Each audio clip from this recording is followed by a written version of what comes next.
DNA is back. Welcome to the first day of action here in Pombal.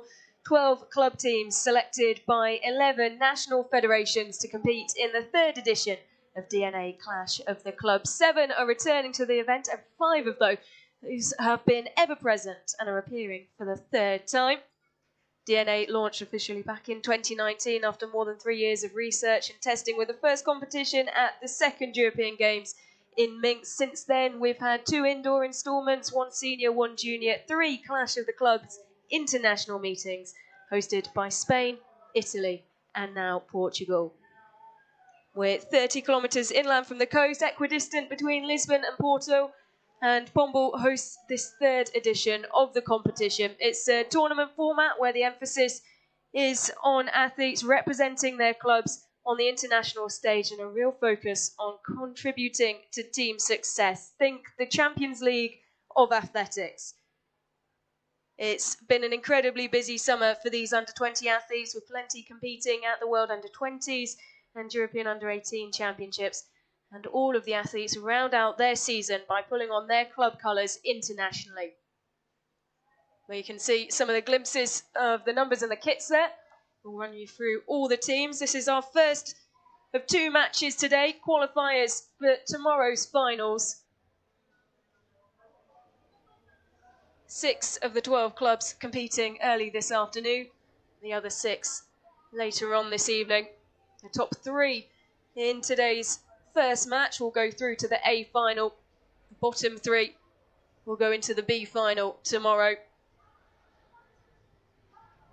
Something that the returning clubs know so well, how desperate they are to make the A final and the opportunity to lift the trophy here. And you can take a look on the screen. Our first event will be the mixed 4x400 metre final. And those are the teams represented in our first match of the day. AK Skoda Pilsen. They'll be going in the outside lane. TY Eagles of Germany. Sporting CP, one of the 2 Portuguese teams. Elite, representing Estonia. Ratoth of Ireland, one of the clubs who have returned 3 years in a row to this DNA competition. And they bring a whole lot of noise, the Irish club. And Metz of France.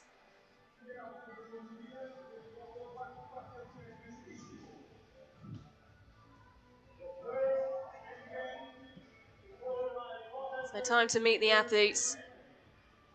And the first leg for AK Skoda Pilsen of Czechia. Kopova leading Pilsen out. Eagles will be led out.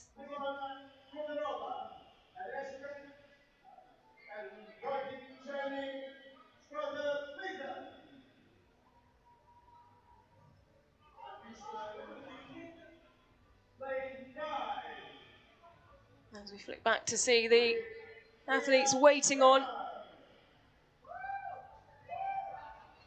So one of the differences with this meet and this event in particular here at DNA, the team composition announced at the traditional time of declaration, but only the first athlete has to remain. After that, the team coaches, who will be in the technical area with the athletes, you can see watching on in the back of the picture. Coaches, team leaders, able to change the order depending on where they see they might be able to gain a slight advantage by letting one athlete run at a certain time. Lots of noise and support for Sporting CP as they're introduced to the crowd.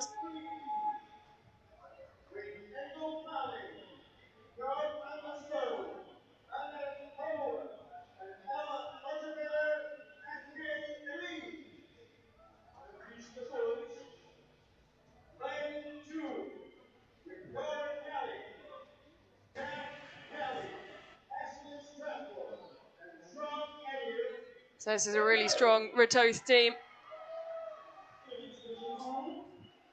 Sean Ennis, Jack Kelly, Laura Kelly and Aisling Stratford. Plenty of experience in this competition.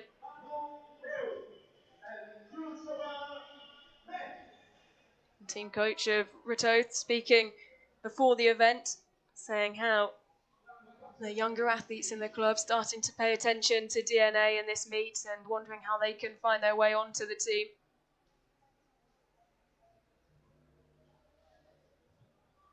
So an important introduction, our first event in match 1 of 2 here on qualifying day of DNA in Pombal. Clash of the Clubs, the 3rd edition. Mets starting in lane 1, Ratoath in 3, in 2.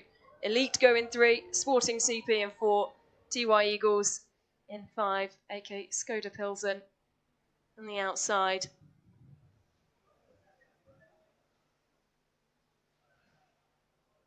And the athletes just asked to stand up, back behind their blocks. The wait continues.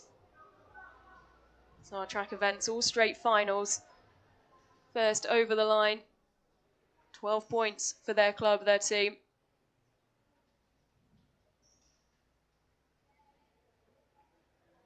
Green card shown. Go again with all the athletes included in this first event.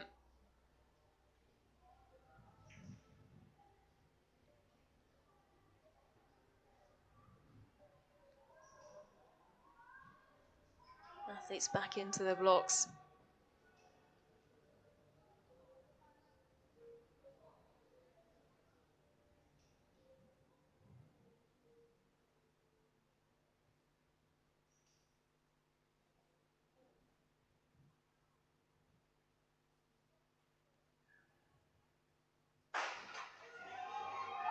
So underway with our first event of the afternoon.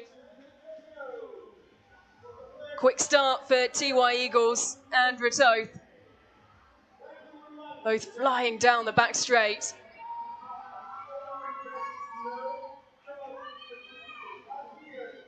Just the leading athletes stuck in terms of position and the order they have to run in. And now the opportunity opens up for the coaches and the team leaders to switch things around if they feel fit. Great start for Ratoath and AK Skoda Pilsen.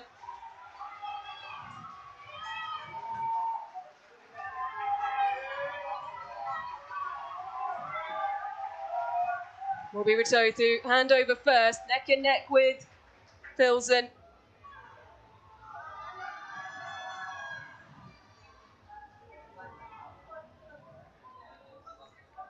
$12 points at stake, an early opportunity to get some big points on the board. Points so important here at DNA. The more you can pick up over the course of competition before the final event, the hunt, they all add up to a time advantage for that final event. And the event, it all comes down to. So Ratoath leading from AK Skoda Pilsen, who start to move around the outside here. Both teams have so much experience in this competition. A brilliant second leg from Sporting CP, who've got themselves back into it here. Hand over to the third leg athletes. Still Ratoath, AK Skoda Pilsen and Sporting CP. Not much between them at all. Pilsen starting to pull away.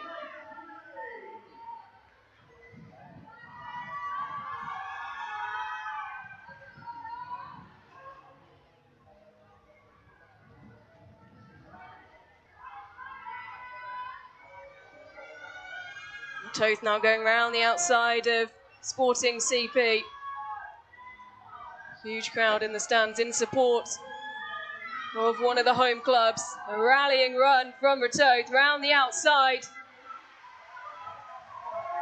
The Irish club back into the lead with just one athlete remaining.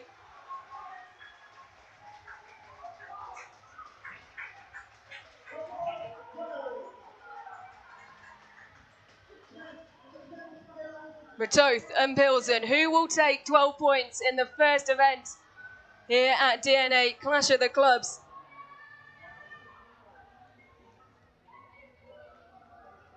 Two teams who know this event so well. They know the importance of getting early scores on the board.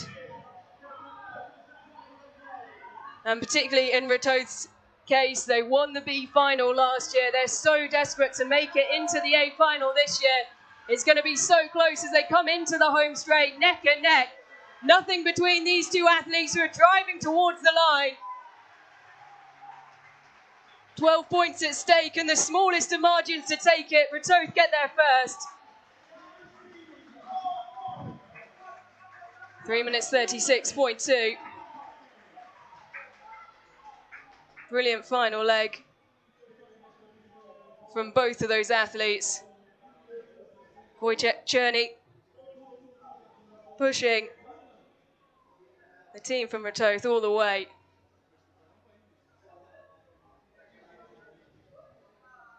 And there they are, 12 points for Ratoth.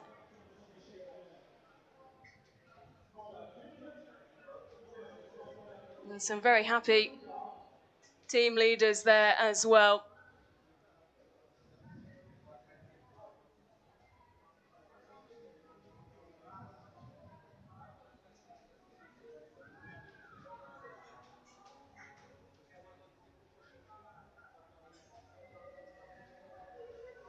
Always such a good first event to open up with, emphasising the team aspect of this meeting.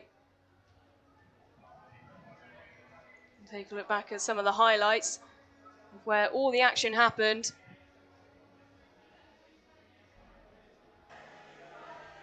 Wojciech Czerny pushing all the way, but in the end it's Ratoth and Jack Kelly who take 12 points.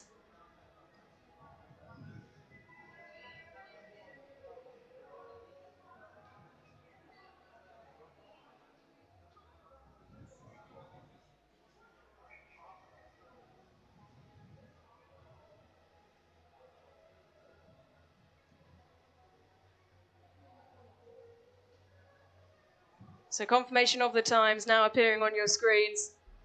The smallest of margins separating Ratoth and Pilsen, as there have been on many occasions over the last 3 years in this competition.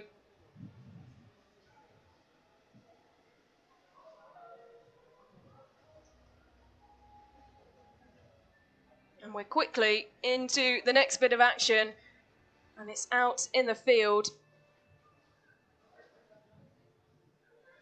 Women's shot put split into 2 groups. We have a round robin situation to start things off. 3 duels where the athletes try and win spikes. If they win head to head against the athlete they're pitted against, then they will win 3 spikes, which doesn't necessarily mean anything in terms of points, but it does then set them up to try and gain maximum points when it gets to it in the final round of duels, where the athletes from each group, Group A and Group B, will be pitted against the athlete in the opposing group who's finished in the same position. As we meet the athletes,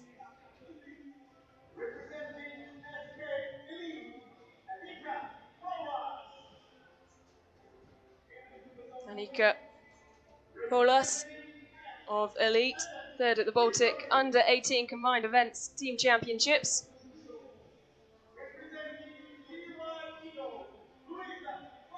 Luisa Klaus, the German athlete, acknowledging the crowd. Katarina Salkmanova, one to watch in this competition, representing AK Skoda Pilsen, 11th at the 2022 European Under-18 Championships. It is Sporting CP who will get us underway in our first head-to-head duel. Marlena Kamala in personal best form this season.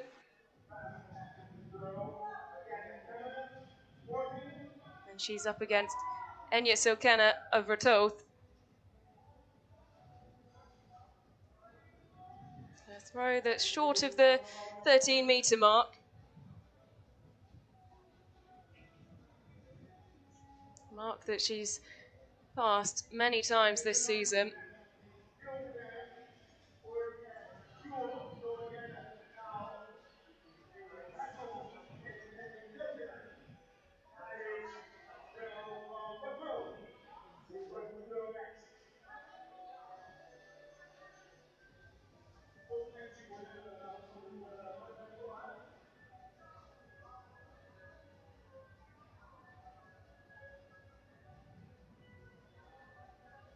And Ilkena over a Toth. And that one falling short of 11 metres for the multi-eventer.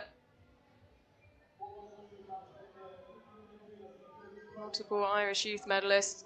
Competed at the European Under-20 Championships in heptathlon.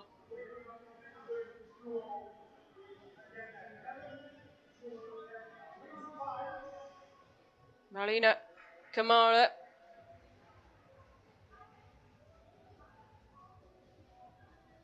will take the first set of spikes, so 3 spikes.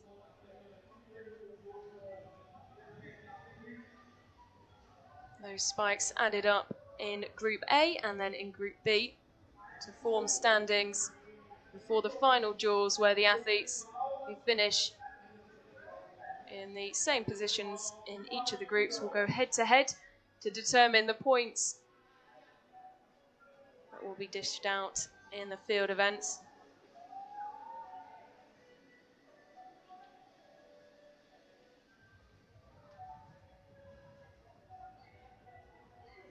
"18 athletes competing across this meet in each team.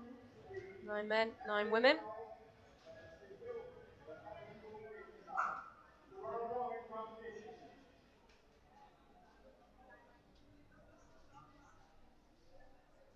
Anna Zivkovic of Metz. Traditionally a hammer thrower. It's her strongest event.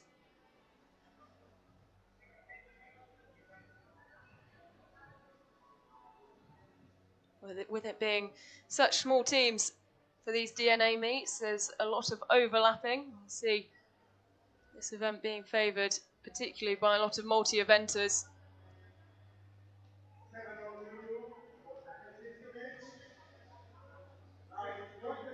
Zivkovic, 7 metres and 2. Klaus next to Fro. That's the mark she needs to beat, and she's well clear of that. So the 3 spikes in this second duel go to Luisa Klaus of Eagles.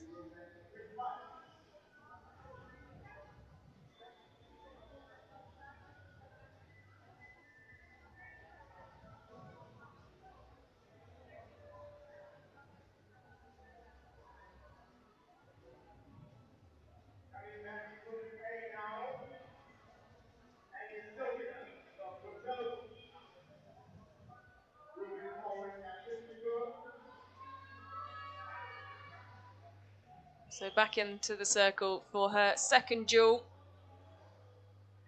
Enya Silkena.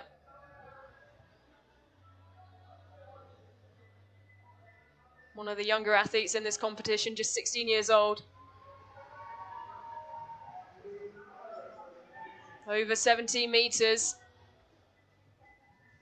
The Irish supporters in the crowd liking the look of that one.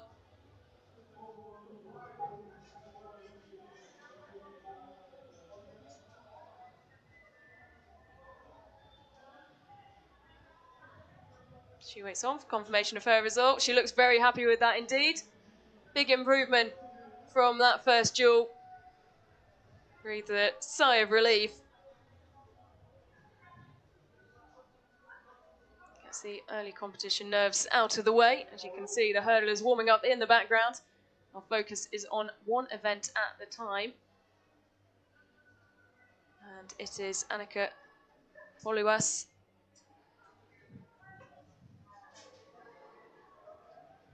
With her first throw, her first duel, and it goes the way of the Irish team, Ratoath.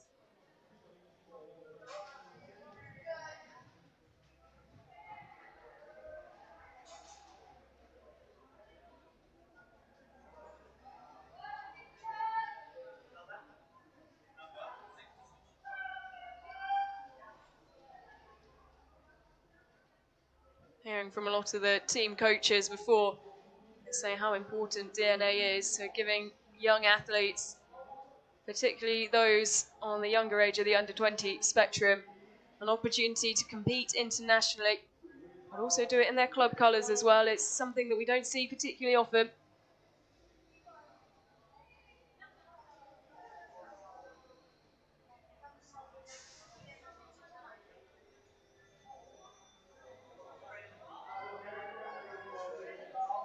Klaus of Eagles.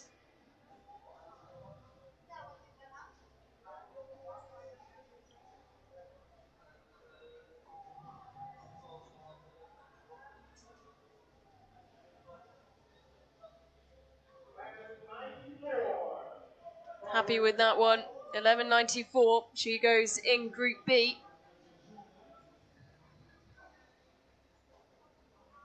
And is up against Katalina Sakmanova.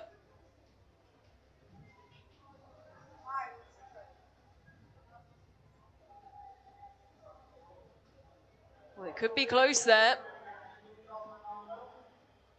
Won't be much between these two. One of the closest duels, if not the closest duel we've seen.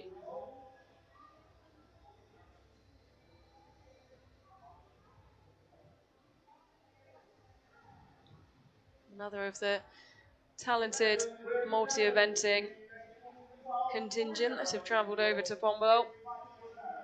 11.37, not enough to beat Louisa Klaus's 11.94. So once again, Klaus and Eagles taking 3 spikes, putting themselves in a really good position to compete for top points when this competition and this round robin part of the competition concludes. Back to Group A.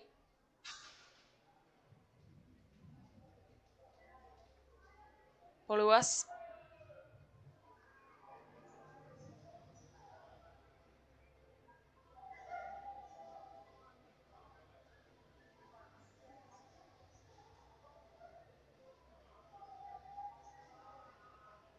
The other advantage of this DNA competition is the involvement the coaches have. They can be right there with their athletes. Access that you don't get anywhere else on the schedule.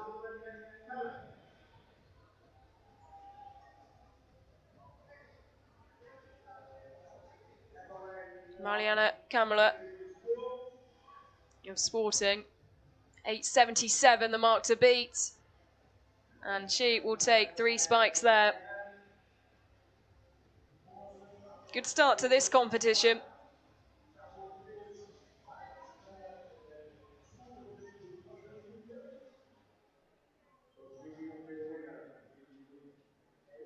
$11.81. Sporting CP making a very good start as well indeed. Looking to impress on home soil.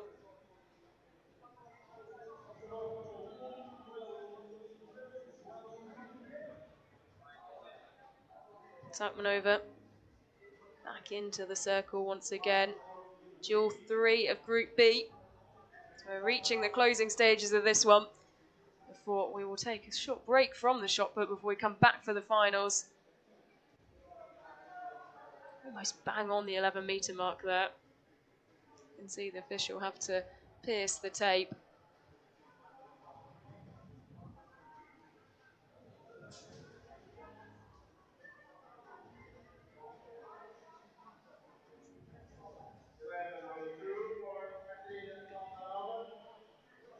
Just over the 11-metre mark. Sakmanova. Watch is on now. Zivkovic. French athlete.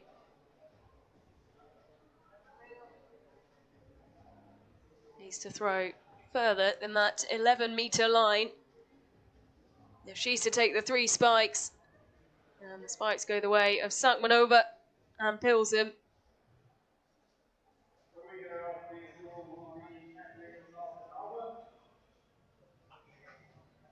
High expectations of themselves. AK Skoda Pilsen. a very, very strong team with so many of their athletes having competed at the World Juniors and European Juniors that took place this summer. So the action continuing to come incredibly fast as we're back to the track for the 100-meter hurdle final. Ladies and gentlemen, 100-meter hurdles, women.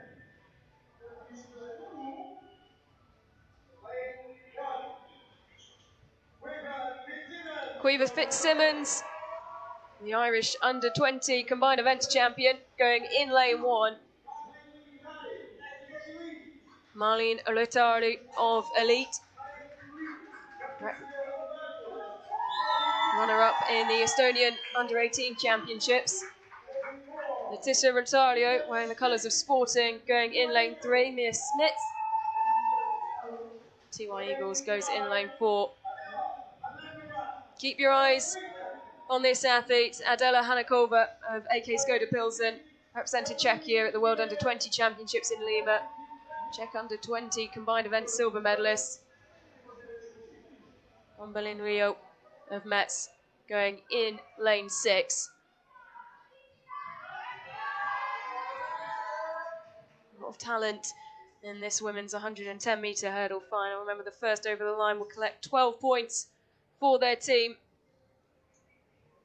Points that will become so crucial when we hit our final event of the session, the hunt.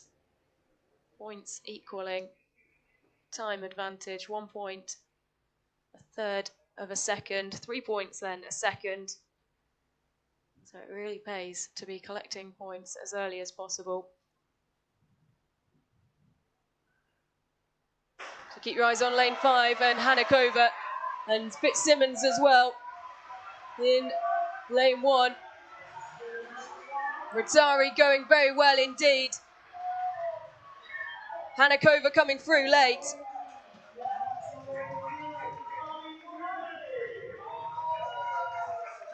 Marlene Rotari.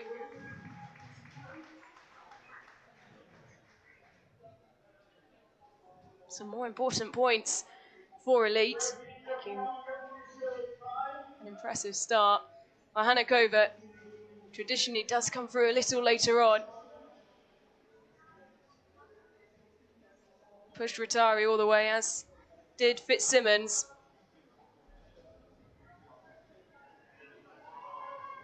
Goes over to have a brief word with her teammate who's going in the shot put. Confirmation of the results. Marlene Rotari, 14.44. Hanakova of Pilsen, 14.58. And Fitzsimmons in third. All of the athletes collecting points. First over the line takes 12. And as long as you finish, 2 points available for the athlete who crosses the line last.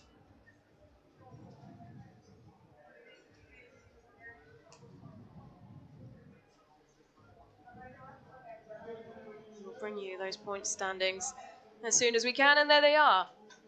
So that is after the first event. We still have 2 events now to be added on to that. Rateau leading the way, taking the victory in the mixed 4x4 relay. Pilsen coming through in second. Sporting taking 8 points in third.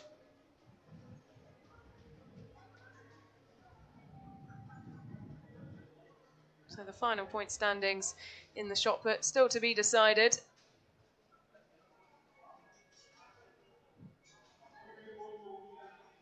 And it's over the course of the next few events where we'll start to see the leaders introduce themselves in this competition.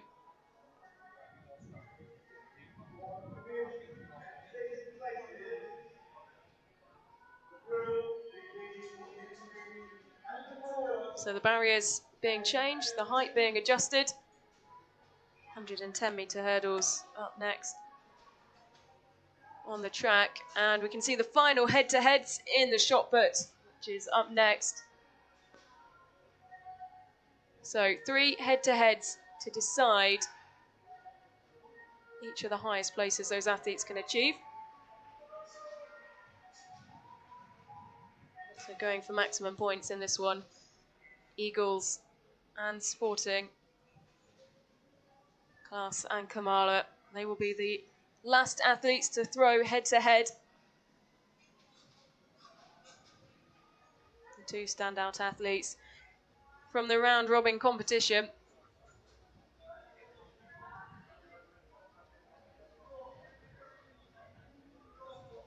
Well, the main stand here in Pombal starting to fill up nicely.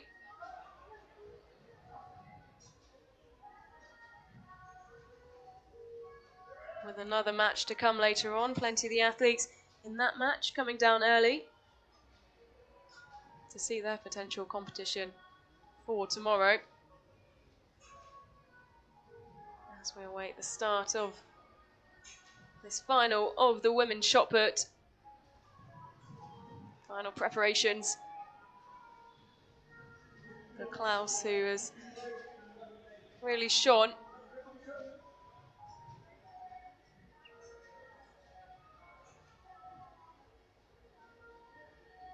Anna Zivkovic, first to throw in this head-to-head for 5th place.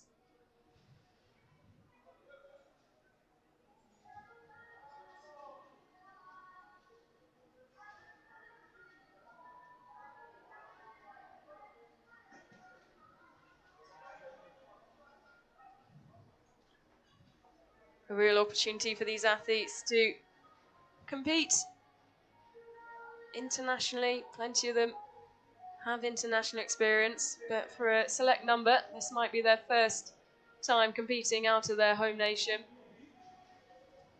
7 meters 15 for Zivkovic of Metz.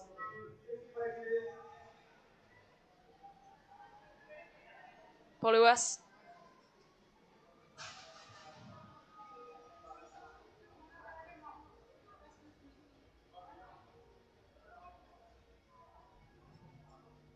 So this is the decider for 5th and 6th.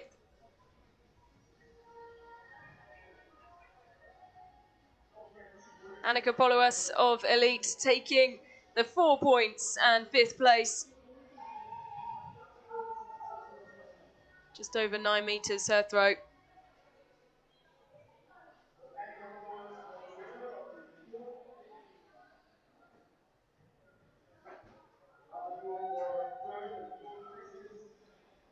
And Sulkana of Ratoath. First to throw in this head-to-head for 3rd place. And a maximum of 8 points at stake here. Another throw, almost bang on the 11-meter mark.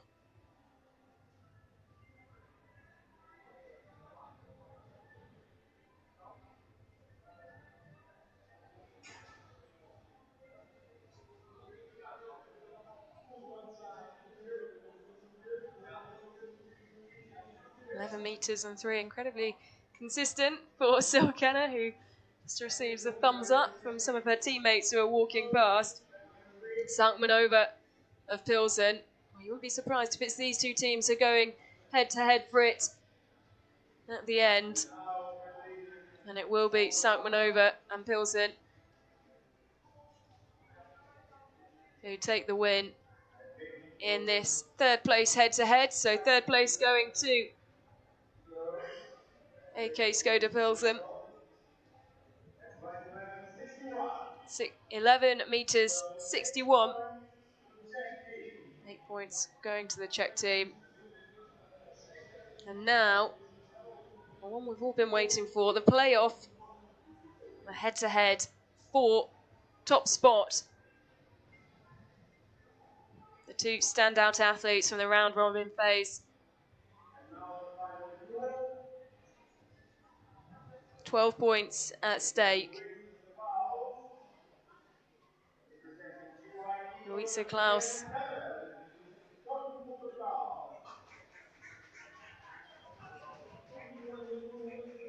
be first to throw. She's just waiting for the clock to start ticking. You can see it there. The athletes have 1 minute. Once the cone is removed from the centre of the circle to go through their final preparations and release the shot put. So Louisa Klaus, one final throw to try and secure 12 points here for TY Eagles.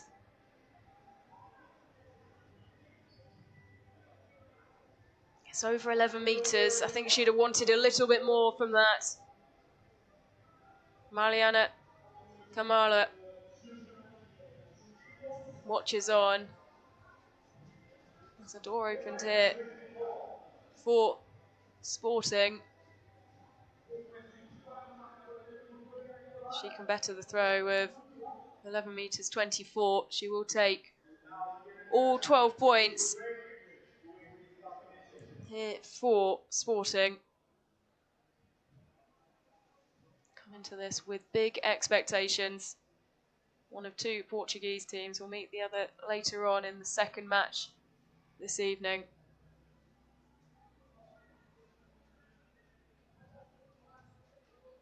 One final throw, and that will be the victory in 12 points.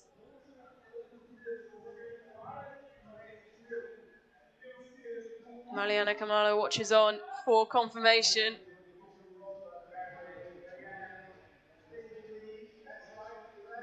11.89, thumbs up, a big smile, big points for Sporting CP. A big win. They have their sights set on the A final tomorrow and to be competing against the best of the best. Remember this qualifying day, the top three going through to the A final, the bottom three into the B final, so everyone gets the opportunity to compete again. And you can see the lineup for the next event on the track.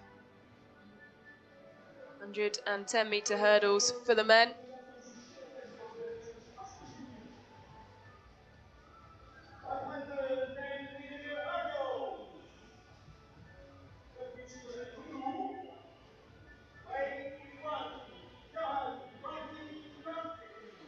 Johan Martin Tolim, silver medalist at the Estonian Under-20 Championships over 400 metre hurdles. We'll see if he has the sprint speed here today.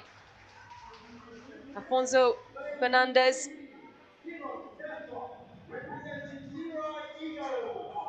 bronze medalist at the Portuguese Under-20 Championships, looking to take more important points for Sporting CP. Deflof, representing Eagles. Chertik, talented multi-eventer, wearing the colours of AK Skoda Pilsen. Metz, represented by Emeric Moreau, high jump specialist, and then Gavin Witter of Ratoath going on the outside. Oh, this is a wide open 110 metre hurdle final.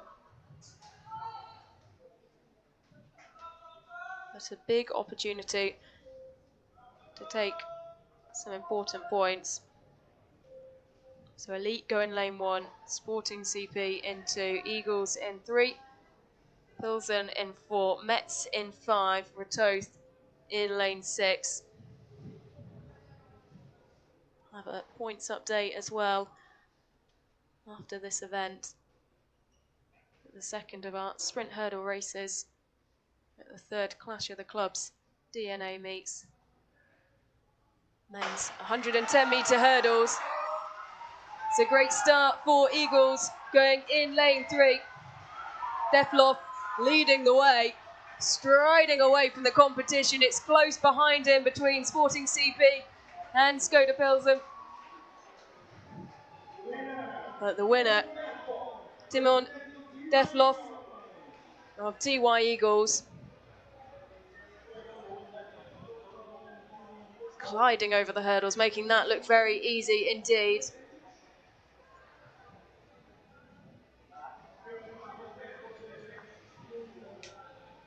It opened up such a big margin behind him to Fernandez and Chertik. Close between those two as to who took the points. But no doubt about who took the 12 points. Timon Deflov, Fernandez and Sporting CP taking 10, 15.16. AK Skoda Pilsen. Chertik coming through for third.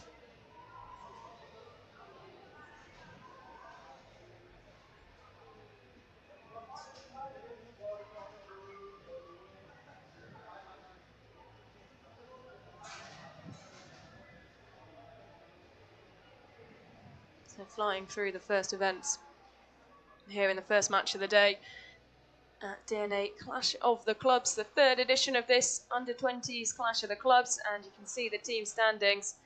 Well, you wouldn't be surprised if it's these two battling it out towards the end. AK Skoda Pilsen leading Retoth by 2 points. Eagles up there as well.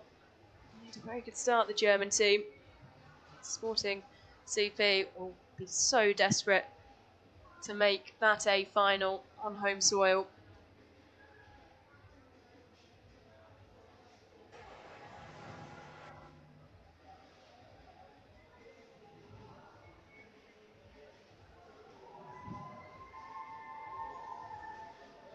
So the barriers being removed from the track.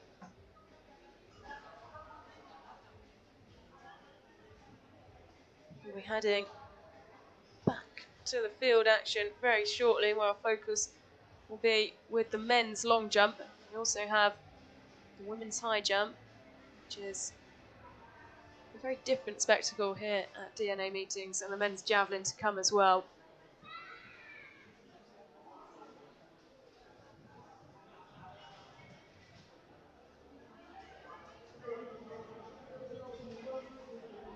Very warm afternoon here in Pombal. Cool breeze though.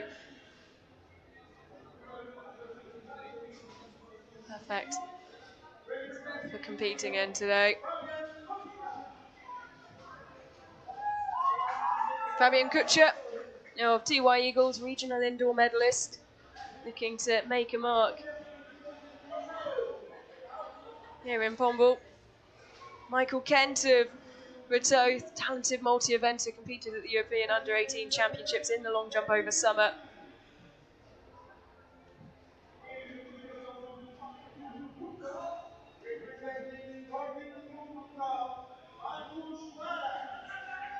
Marcos Lara, Portuguese under-20 and under-18 champion, also took a bronze medal at the national championships in the high jump as well. Well, Maurice had to hot-foot it round from the finish line, just going in the 110-metre hurdles.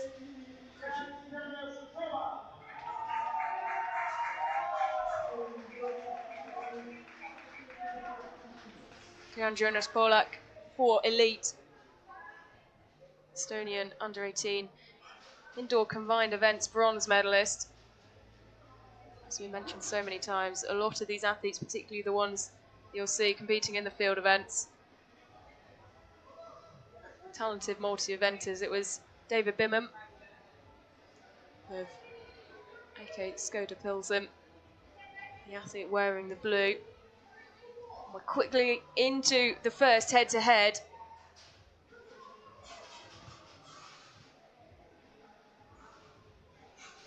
Group E, Group A even, Fabian Kutcher up against Michael Kent. This is an event where Retoth will look to get some big points, try and put themselves back into the lead and extend that lead.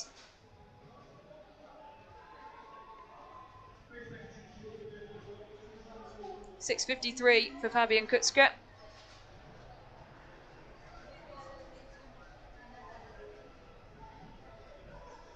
It'll be a busy couple of days for Michael Kent. As he salutes the Irish crowd. Huge amount of Irish support.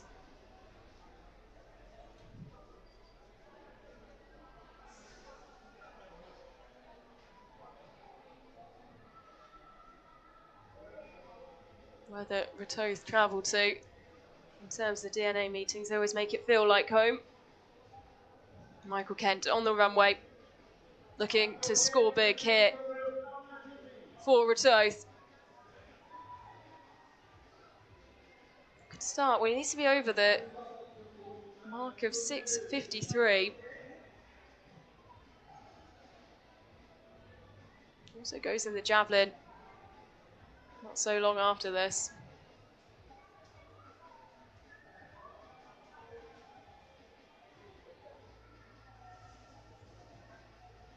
Wait for confirmation of that mark laid down by the Irishman.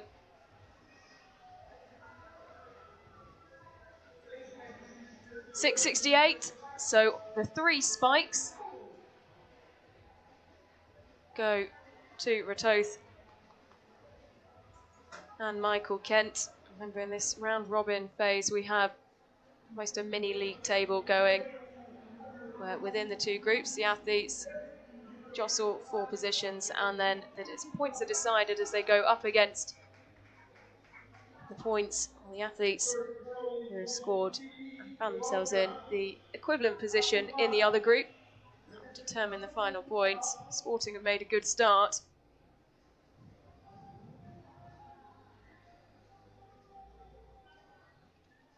Marcos Lara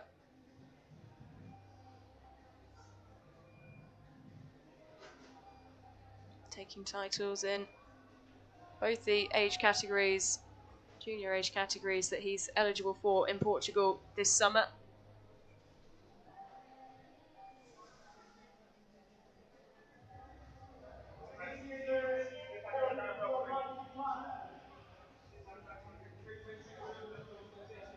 $6.40 for Marcos Lara. Merrick Morey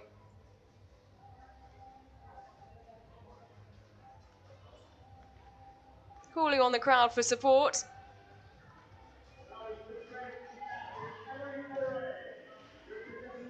Plenty of teammates, coaches gathering around that bottom bend. He has just gone in the 110-metre hurdles.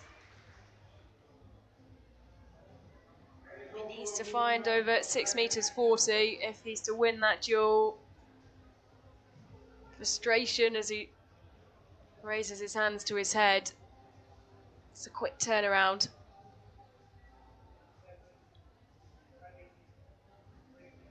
It looks like it was over 6 metres. How far? That's the question as he goes over. Oh, it's so little between those 2 athletes in that last duel. Just 2 centimetres separating them. Lara taking the victory. So quickly back round to Michael Kent.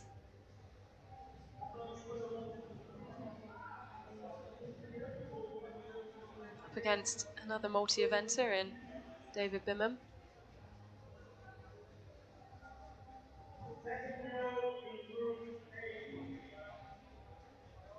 That's the second of the head-to-heads in Group A. And owing to the draw, Michael Kent has been going in both of them. Like Morey, he calls on the crowd for support as well. Even Bimham, you can see to the side of him, getting involved with the support, despite being his rival in this competition. It's an impressive jump from Michael Kent. He's laying down the marker for the AK Skoda Pilsen athlete to follow. Quickly over to his coach. They're taking a look potentially at where he was on the board.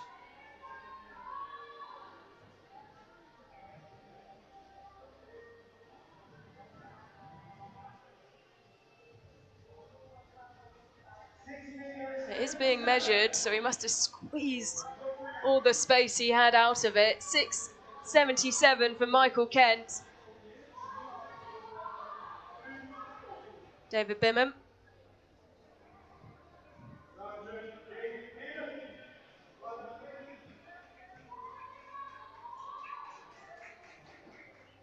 It's a big marker that Michael Kent has set. Bimham will need to find a huge jump here if he's to take the spikes. Over 6 metres. It doesn't look like it'll be much more than 6.5. He was looking for 6.77. Shrug of the shoulders from coach as well. And now the nervous wait. 6 meters 39. 6 meters 39 for the athlete from AK Skoda Pilsen. So that means that it will be Michael Kent from Ratoath who will be one of the athletes going for top points. Morey.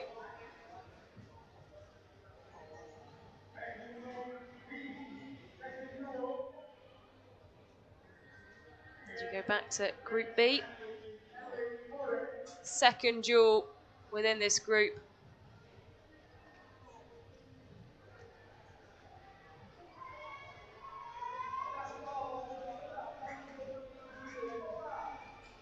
You can see by the flags behind, there's quite the breeze behind them. Bring you confirmation when we can of the wind reading.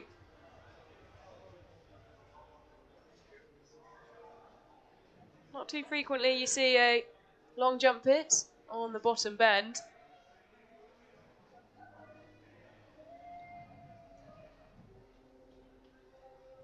But all the clubs represented have supporters surrounding that bottom bend and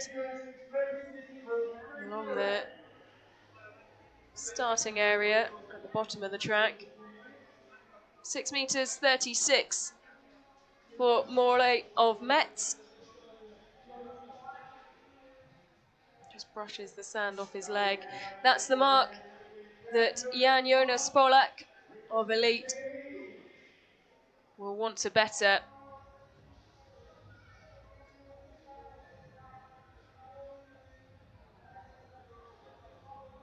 Driving down the runway, powerful strides.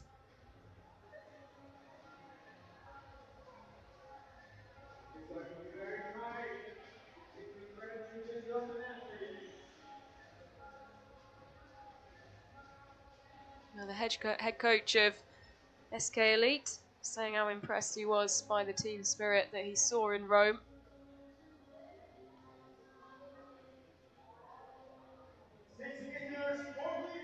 6 meters 44, Jan Jonas Polak taking the victory in that second duel.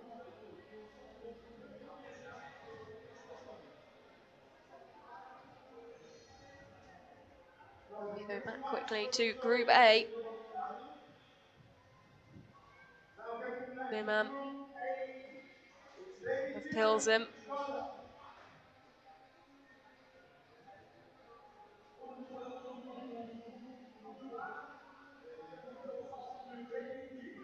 So focused. He prepares to launch into his stride. You can see it's incredibly windy on that bottom bend. He's laying down the marker for Fabian Kuczka of Eagles.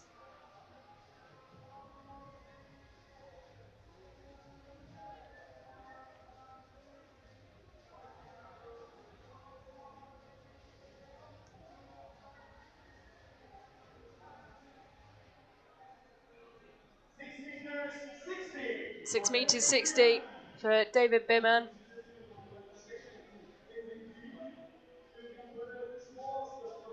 Fabian Kuczka, the final athlete to jump in Group A. This is the final duel, and the mark he has to better is 6 meters 60. Incredibly focused.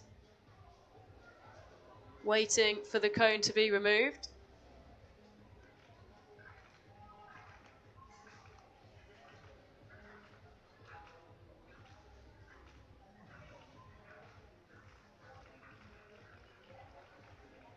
Shorter run up. 6 meters 60 he needed. That looks very much around the sort of 650 mark, maybe a little bit lower. Opting for that shorter run up in comparison to a lot of the athletes.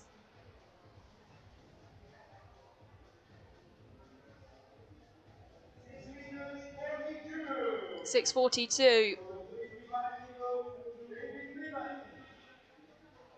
for Fabian Kuchka. So AK Skoda Pleasant taking the 3 spikes in that one. Back to our final round of duels as we go to Group B. Jan Jonas Polak of SK Elite, formed by 2000 Olympic gold medalist in the decathlon, Aki Nur. Now a 500 member club and the first in Estonia to compete here at DNA Clash of the Clubs. Well, it's a big jump. I think if he looks behind you, you see the frustration. He did look to be over the line by quite some margin there.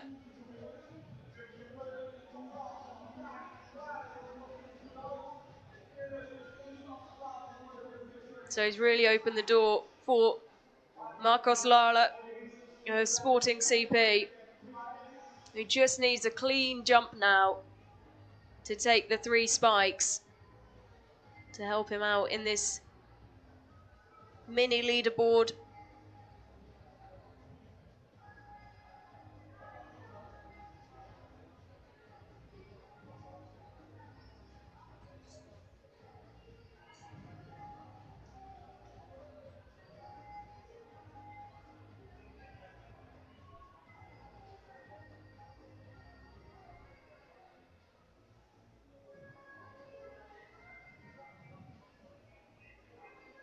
Well, he has an opportunity to play it very, very safe here.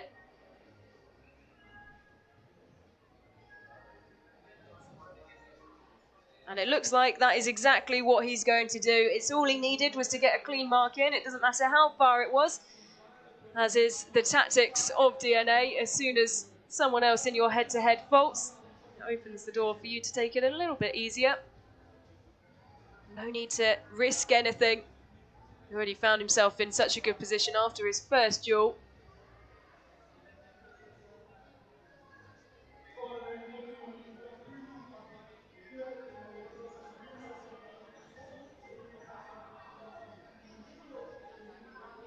And it looks like it will be Marcos Lala who is through to contend top points against Michael Kent of Rotote.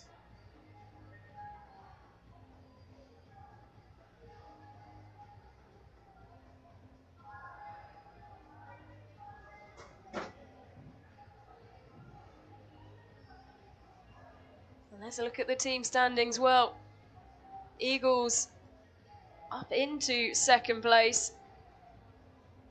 Still only 4 points separating the top 3.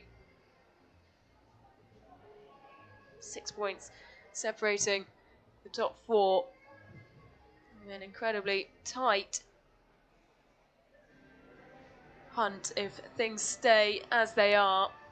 Remember, the points advantage worked out at the end. Points equaling a time advantage.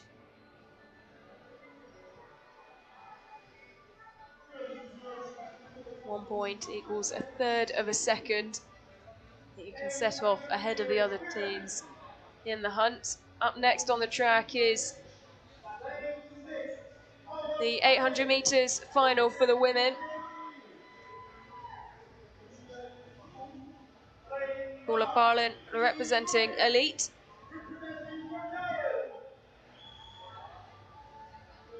Eve Mooney, bronze medalist at the Irish Under-20 Championships, going in lane 5, representing Ratoath. Luthi Horseman, representing Metz. Simona Smidova, wearing the colours of Pilsen.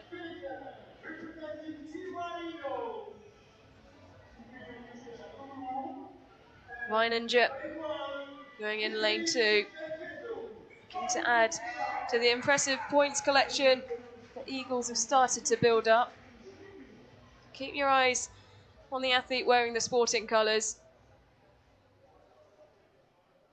Azevedo represented Portugal at the World Under-20s in Lima in the 1500 metres. Also plenty of championship experience at the European level, competing in the 2022 and 2023 European Junior Championships. This could be a very tight race. It could become very tactical as well, as we see so regularly in these distance races in DNA.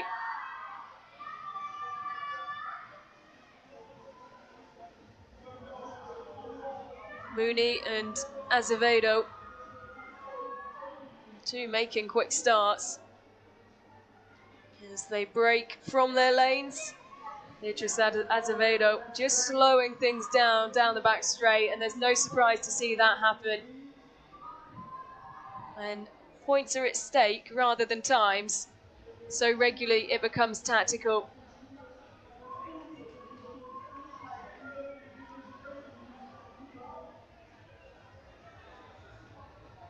Don't be surprised when we come through 400 metres to see it be quite the pedestrian time. It will all come down to maybe a 200 metre, maybe less shootout between these 6 athletes, all jostling for points rather than times. And you can see Sporting, Rateau, Pilsen, Elite amongst the top 4. Those are the teams that are battling it out in the point standings as things stand. They go through the bell. Minute 20. 1 lap to go. Still waiting for the pace to pick up, things to kick on.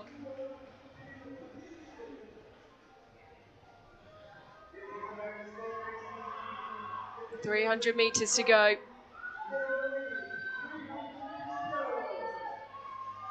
Still waiting for that first attack to be made. Azevedo just starting to increase the pace slightly. So much experience racing 1500 metres and up. Well, the attack coming from the outside now.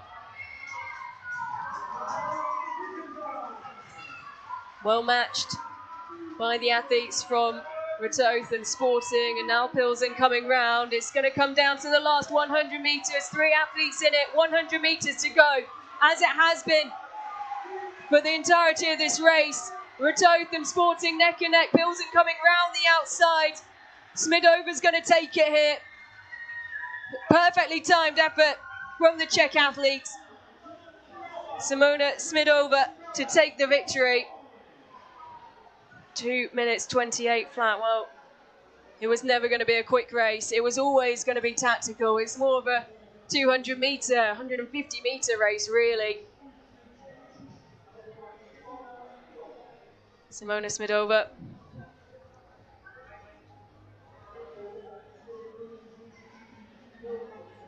And the 2 athletes who were side by side for so much of that race, Mooney and Azevedo, just embracing.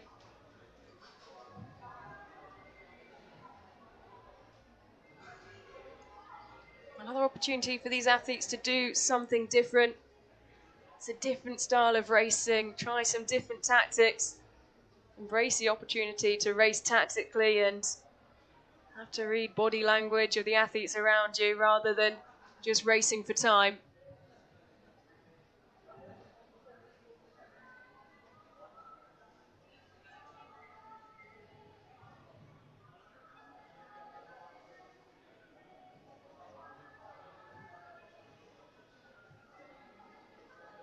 A thrilling end to the women's 800 metres here in Pombal.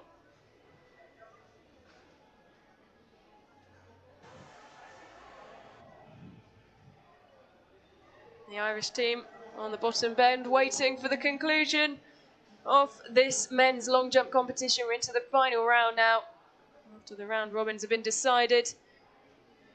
Now 3 final duels to decide the maximum position and points that these athletes can gain. No surprise to see so many of the Rateau athletes and supporters down on that bottom end, with Michael Kent going for top points against Marco Solara of Sporting. The first head-to-head that we'll have will be Morley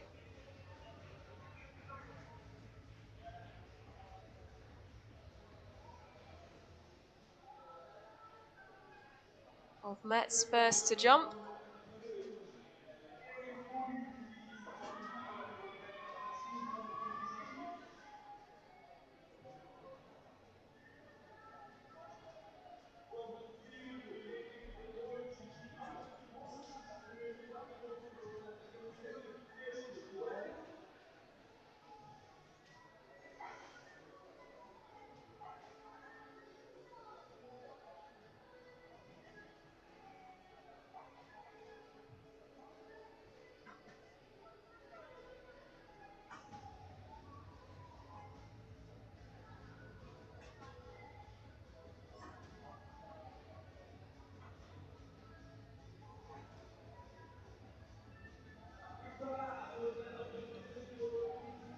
Emmerich Morey just having to wait.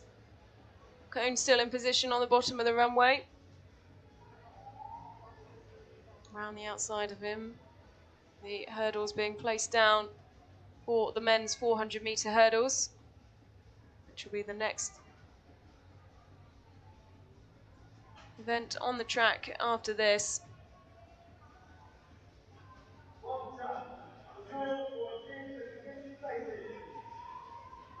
Morey on the runway, laying down the marker.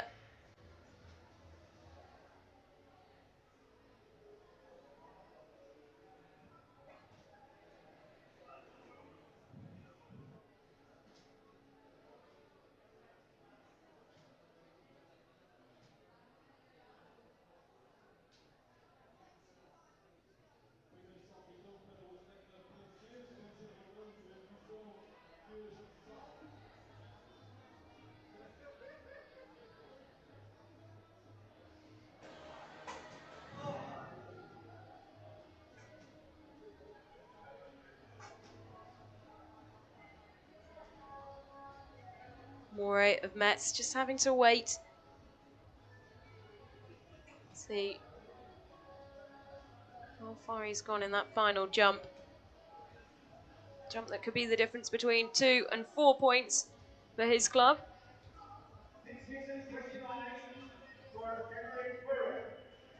6:29 for Emmerich Morey of Metz.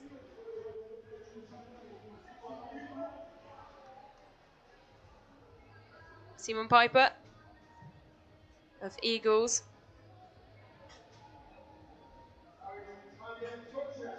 Representing Team Eagle.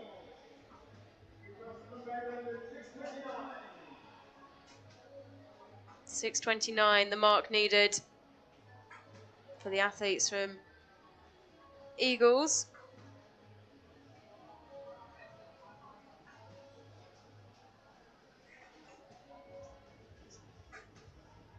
That was a big jump. Did he leave his arm just a little bit behind him when he came through? That's marked from where he landed. You imagine that will be a points win for Eagles.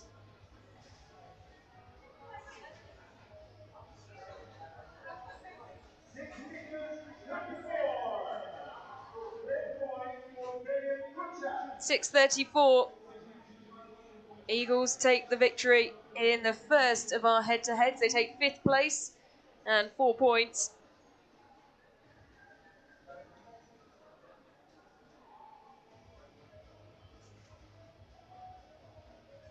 So this now the head-to-head for 3rd place.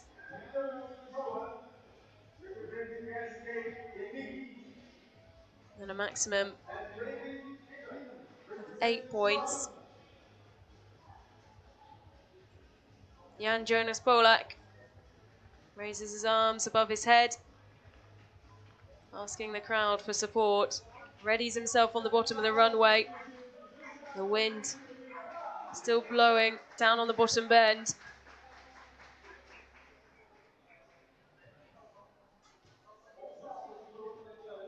White flag shown. It's again around that 6.5 mark, maybe just a little bit further behind.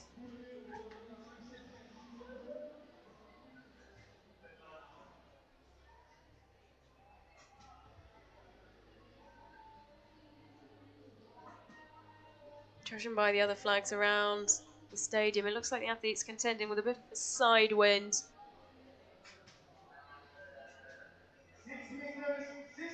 6.66 for Jan Jonas Polak.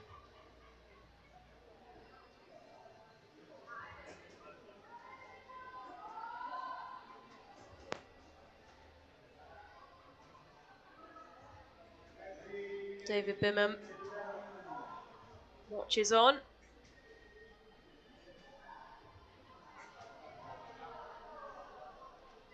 Also ask those on the bottom bend and around the stadium for support. His final jump, an opportunity to try and take 8 points here for AK Skoda Pilsen.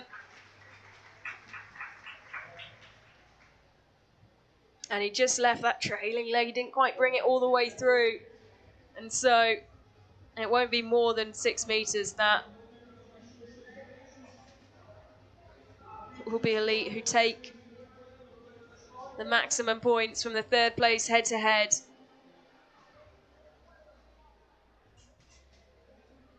A shake of the head. He knows if he'd just been able to get that leg round quicker, he'd have had a much better jump there. 6 meters and 8, so he does just creep over the 6 meter mark. But disappointment for David Bimham. He knows how important points are for AK Skoda Pilsen. So desperate to get back into the A final. Currently in the point standings being chased by this club. Sporting CP on home soil, looking to make a big impact. And an opportunity for Marcos Lala to try and take 12 points here. Behind him you can see the figure of Michael Kent supporting his rival.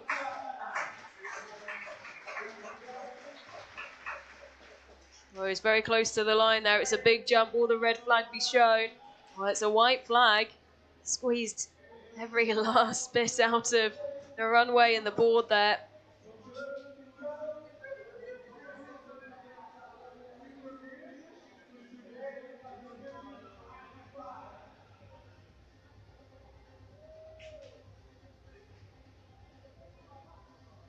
So nice to see the iconic sporting kit on show. 6 meters 86. One of the biggest jumps of the day. Michael Kent will need to find something huge if he's to take 12 points for Ratoath. 12 points that they will desperately want, if not need. It's so close on the top of the table. Sporting currently sit in fourth, and they could hand an advantage in terms of positions to Sporting in this event. Glasses on. Michael Kent means business. He's on the bottom of the runway. Powerful stride. Here he goes.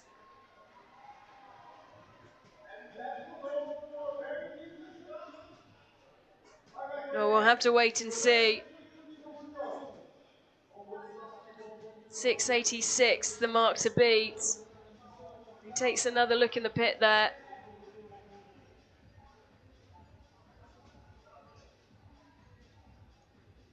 Will it be enough? He needed something huge. He needed something really special here, Michael Kent, to try and knock Marcos Lala out of the lead. Wait for confirmation. A long wait for the athletes and the coaching team who watches on.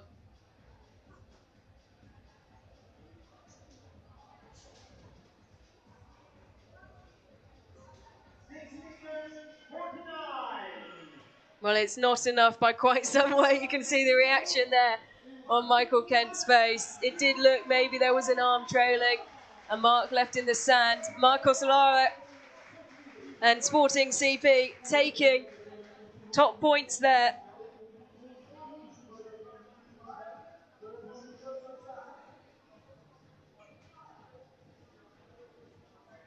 after this 400-metre hurdles race, I'm sure we will get an idea of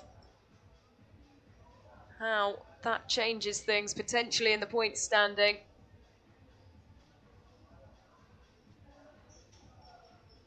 Next up, as you can see on the track, the final, straight final of the men's 400-metre hurdles. And another opportunity here, you'd think, for Ratoth in particular to try and take top points. Ethan Dewhurst going in lane 4, the quickest personal best in this field by quite some way. European under-18 semi-finalist this summer, just so narrowly missing out on the final, setting his personal best in his heat though. Lucas Clisto, representing Sporting CP, national champion in the 4x400 metre relay. He goes over the hurdles today. Rudolf Arvik, Estonian under-18 champion, personal best set this season. Well, here's the athlete to watch in this one, the tall figure of Ethan Dewhurst, semi-finalist at European under-18s. So close to making the final. Jules Chauvin, geeing up the crowd for support. Set personal best indoor and outside this season. David Bimham back again.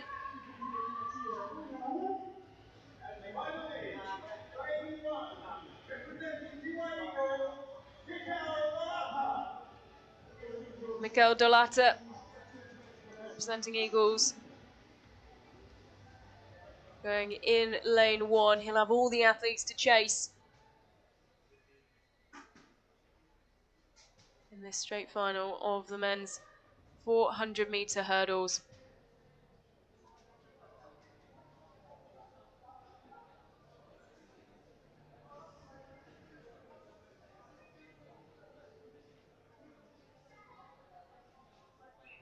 Well, this is an event that you imagine tomorrow on the best of the best are combined across the two heats.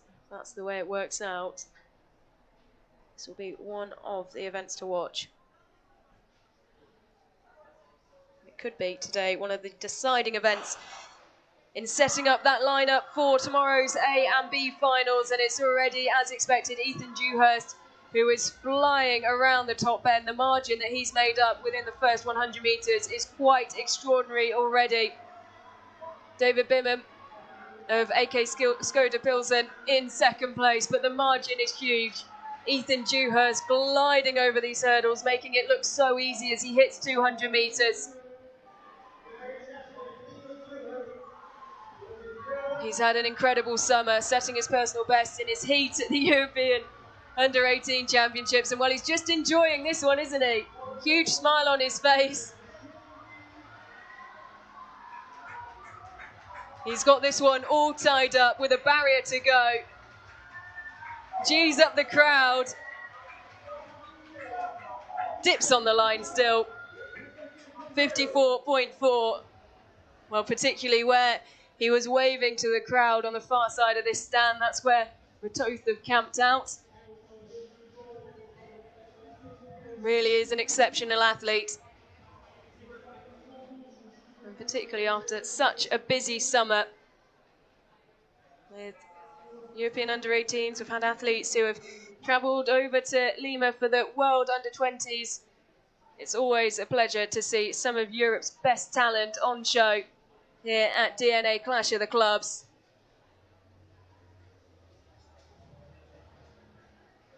Still dipping on the line, Ethan Dewhurst, ever the pro. And you can see just how big that margin was, 2.57 seconds.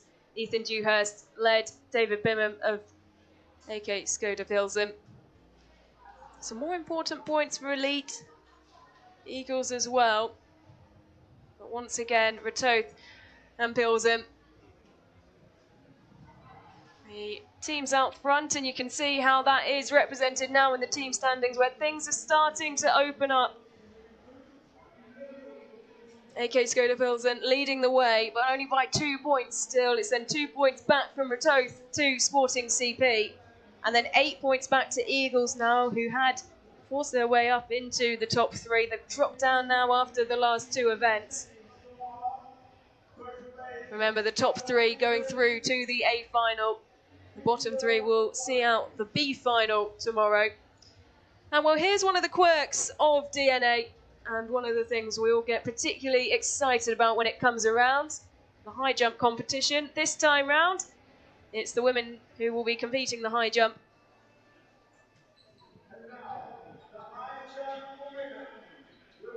And we still have duels like the other field events, but the thing that makes this high jump competition particularly special is that the athletes have to declare the height that they're going to attempt, and here we go. So Adela Hanakova of AK Skoda Pilsen will be going over, well, she'll be attempting 1.65 meters. Romain Vel opting for the slightly lower height, but Vel could still take all three spikes. Hanakova fails at her height of 1.65.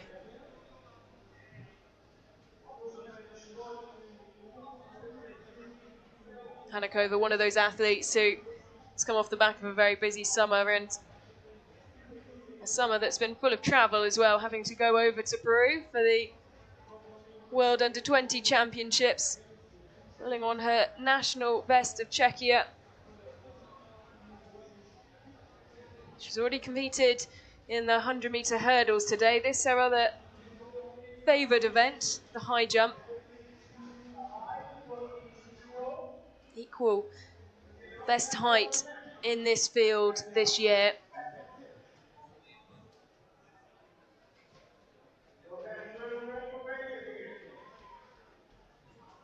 So Romain Vel of Metz will be first to jump. Another athlete who favours this competition, this event,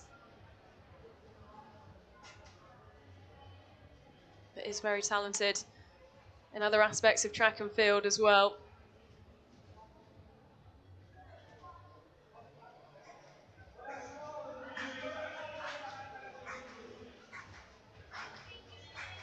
Her team in the orange behind her joining in support, and it's a clearance of 1.55. It is the lower of the two heights. So if Hanakova clears her height of 1.65, she'll take the three spikes in Group A, this first duel. But if she doesn't clear it, Romain Vel will walk away with three spikes.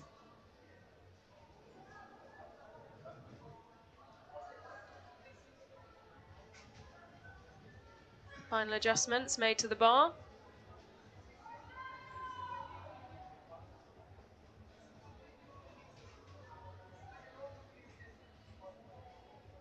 Hanakova on the runway. Easy as you like, taking three spikes. Victory in the first duel for AK Skoda Pilsen. A pump of the fist over to see her team captain.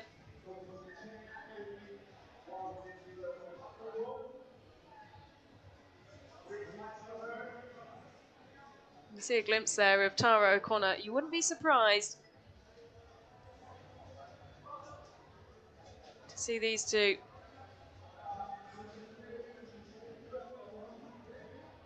be the two who are contending the maximum points come the end of this group phase.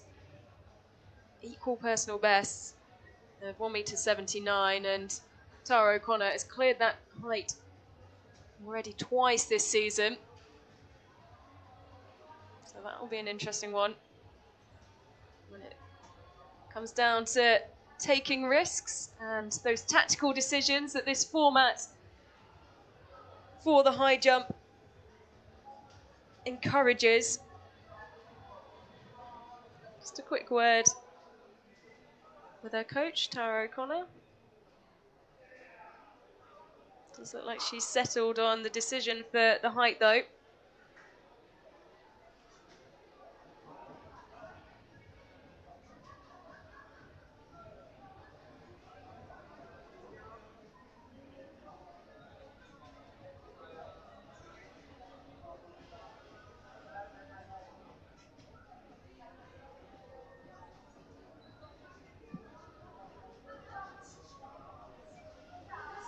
So the high jump almost becomes a game of poker.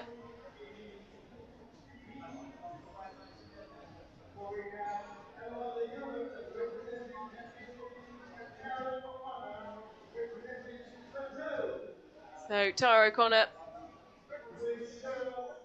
Emma Lotta Jørgensen,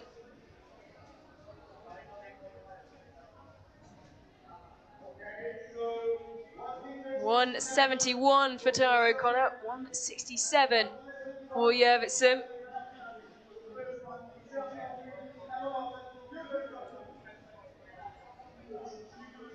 Jørgensen first to jump.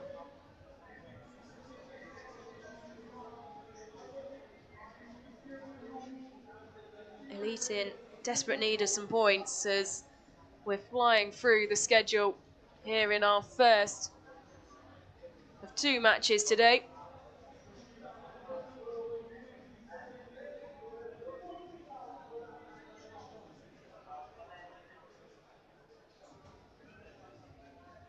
Just 2 more individual events on the track. 1 more field event after this one. Last few opportunities for points to be decided. Jørgensen bounding towards the bar and takes it down. Well, that's always the risk of going for a slightly higher height, and a height that's close to your personal best doesn't always pay off. Unlike in the long jump, though, where you can just get a clean mark, Tara O'Connor has opted for a height that's only 8 centimetres below her personal best, so it's not the easiest height. Tara O'Connor, though, has cleared that PB height twice already this season of 179. She's in really good form. And the support from Ratoth and the athletes, the staff, the head coach saying that family members have decided to travel this time round in support, and it's really gathering a lot of momentum. Such a different and exciting way to see out the season for these young athletes, travelling internationally but pulling on club vests. And Ratoth, who looks set to make the A final, if they can keep the track that they're on. That will be an important 3 first spikes, and what could be a thrilling final head-to-head for Tara O'Connor.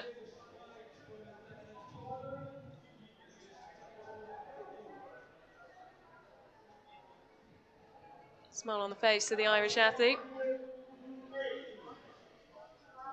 Embrace from the coach, who, I'm not a lip reader, but doesn't have any complaints about that jump at all by the looks of things.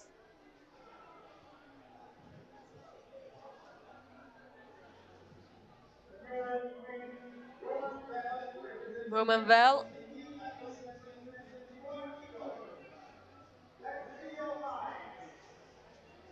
Nika Anderson. Oh, well, look at that in terms of heights that they've decided to go over. Nika Anderson, a heptathlete representing TY Eagles, going for 1 centimetre shorter than Romain Vel of Metz.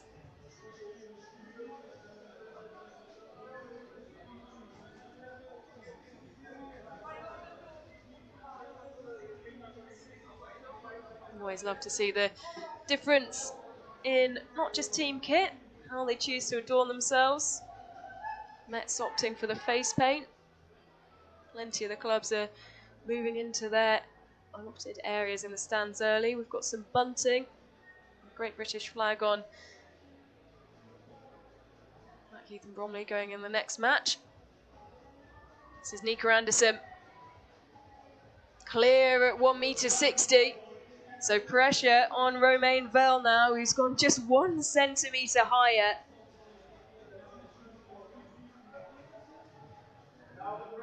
And this is, well, the point where you can't overthink it.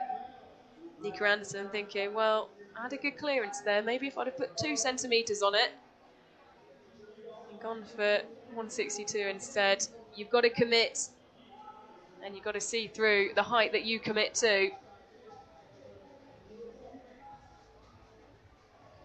Romain Vel of Mets. Turns around to her team. You can spot the Mets support team wherever they go. They're in the bright orange kit that almost matches Romain Velle's shorts. Big support for Ratoth as well over on the top end. But this is Romain Velle, and she takes the bar down. Nika Anderson takes the points, and you can see the frustration on Romain Velle's face there.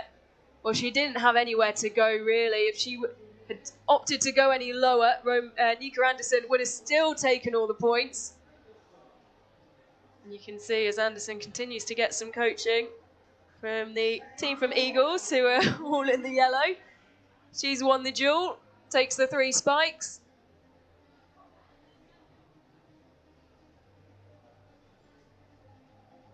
One of the times where playing it slightly safer has paid off.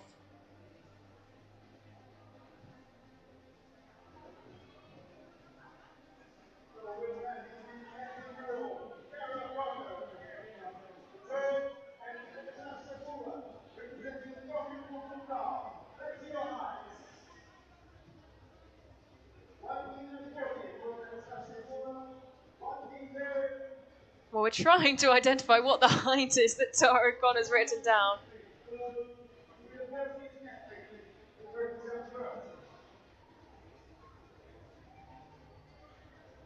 Anastasia Gula is jumping first.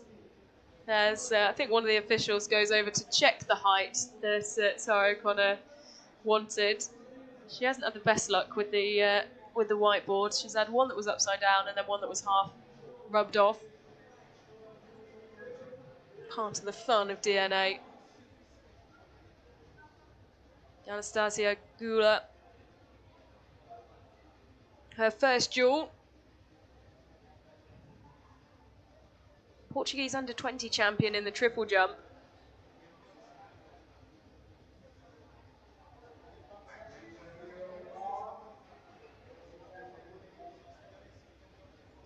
It's not her strongest event, and that's why she's opted for the lower height, playing it safe. Now it's Tara O'Connor who has to back up what she did in the first duel. If she does so and can take all 3 spikes here, then she'll be seeing out the duel for maximum points in the final. There's still the group phase. Each athlete with 2 duels, competing for what we like to call spikes, which add to this mini leaderboard. And we put the leaderboard side by side, and the athletes in opposing positions go head to head for the final points. Tara O'Connor over Ratoth. One of 2 to watch in this competition, and she cruises over that. Easy as you like. Job done for Tara O'Connor.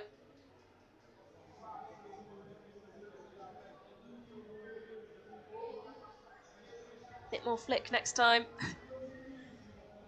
Ratoth also going for the face paints.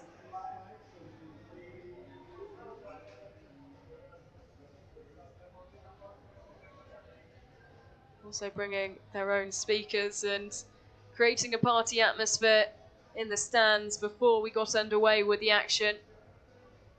Jessie Osasu is going shortly in the 200 metres. The one, I think, who was in charge of the music. Another of the athletes who is very experienced in DNA. Back to Group A for the next duel. Nika Anderson, 155. Adela Hanakova going for 166. Well, it worked for Nika Anderson last time out. But Hanakova, one of the strongest athletes in this field.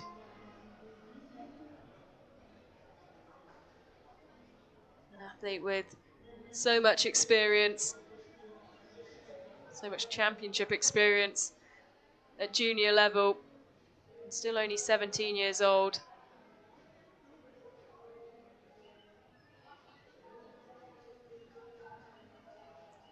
Czechia, such experience and heritage in bringing through strong heptathletes. Nika Anderson, representing the German team Eagles. over at 1:55. Well, she managed to take 3 spikes due to her opponent going just 1 centimetre higher and faulting at that height. This is 11 centimetres higher that Hanakova has opted for. Gives it a little rattle.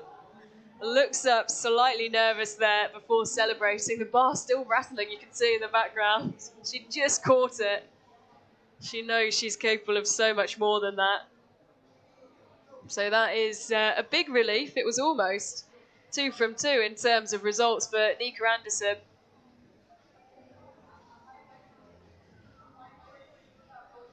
Hanakova just watching on how close she was. Finding the humorous side in it. We've had some brilliant facial expressions from some of the athletes. Who's still finding a way to enjoy themselves, even if the odd mistake slips through here or there. Well, the final duel coming up in Group B before we will dash away quickly to the 100-metre final. The athletes just resting on their blocks at the minute.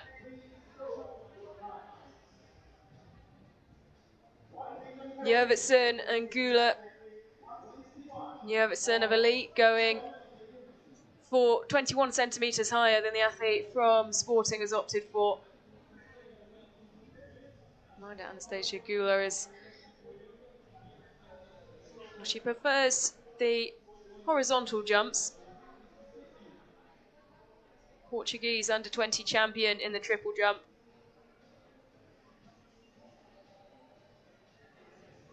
As we so regularly see at DNA, even if you're not a traditional multi-eventer, we see plenty of athletes pitching in to help their team secure points. Every clean result, every clean mark results in a point. Anastasia Gula over at her height of 140. And Malotta Jurvetson next to jump. A height that is 21 centimetres higher than that of Gula's that she's just cleared.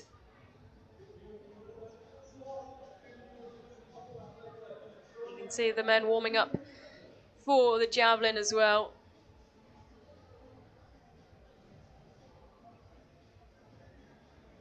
That will be our final event on the field.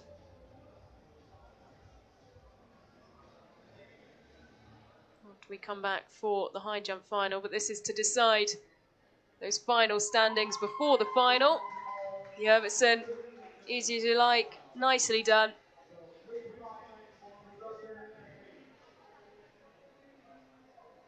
Three spikes to the Estonian.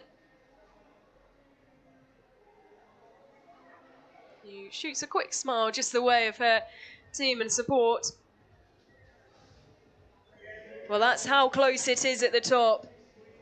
AK Skoda Pilsen, Retoth level on 64 points apiece. Sporting CP trailing by 10 points. Well, how crucial is that going to be by the time we get to our final event, the hunt, a medley relay, a mixed gender medley relay, where the points added up before and be converted into a time advantage. And as things stand at the minute, amongst the top 4, you could say even, there's not going to be too much difference. 1 point equals a third of a second. This could be very close indeed. Next opportunity to try and claim some points for their team, though, is the 100-metre final, straight final, once again, as with all the track races. Stella Bomova looking to add to AK Skoda Pilsen's impressive points total. She'll have to do it from lane 1, though. Next to her, and in PB form, Lucy Kirch.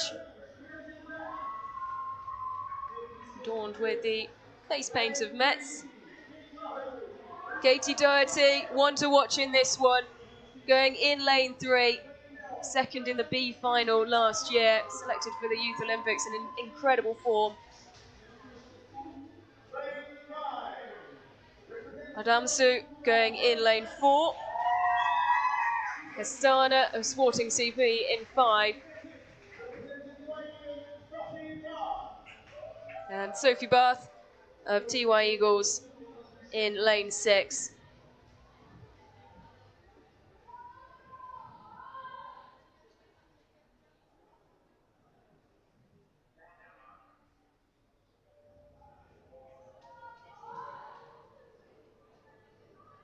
Our last individual track event for the women. We still have the men's 200 metres to come.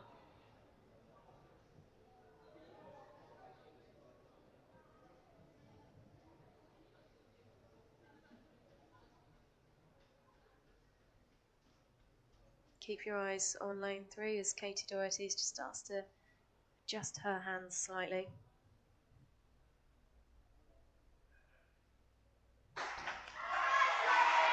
It's a great start for Doherty of Ratoath. She's absolutely flying through the first 50 metres.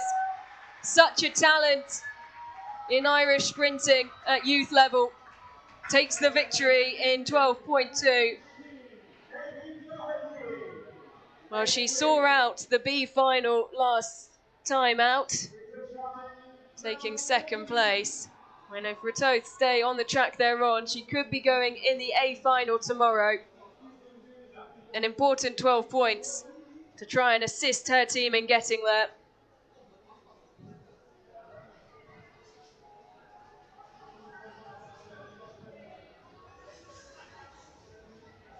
As her teammates run over to support her. Well, one of the things that you'll see in particular in the hunt is how the athletes are encouraged to support from the infield. There's not many other, I can't name any other events where athletes are allowed almost right up onto the track to support their teammates. You can see the advantage on your screens there that Katie Doherty of Ratoath had over Adama Sol.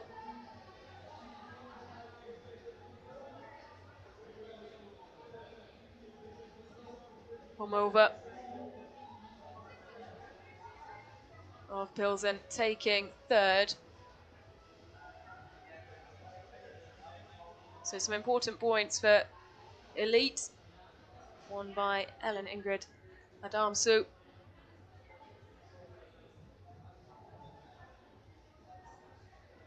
We'll go back to the field event shortly, and the final of the women's high jump, and you can see it's now Ratoath who have gone into the lead by 4 points. Gaps starting to open up now, and that will be so crucial when we get to the hunt. AK Skoda Pilsen in second, trailing now by 4 points, and a big gap opening up to Sporting.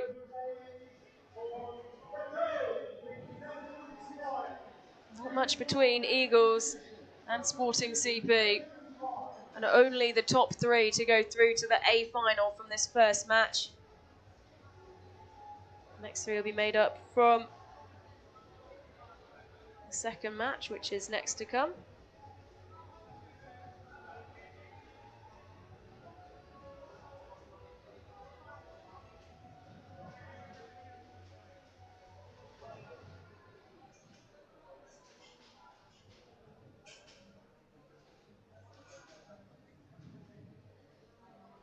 And there is the lineup for the final of the women's high jump.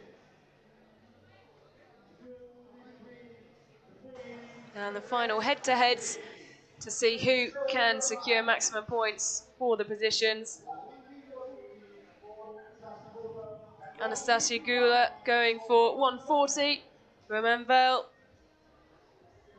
155.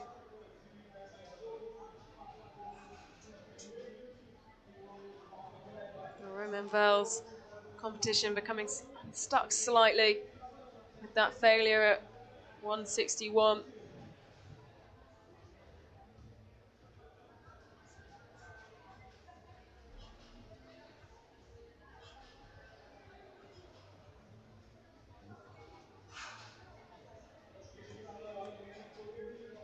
Anastasia Gula.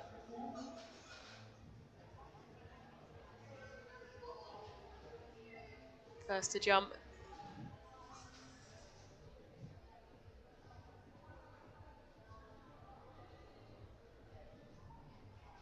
Safely over her mark of 140. That's what she's declared for each of her jumps so far.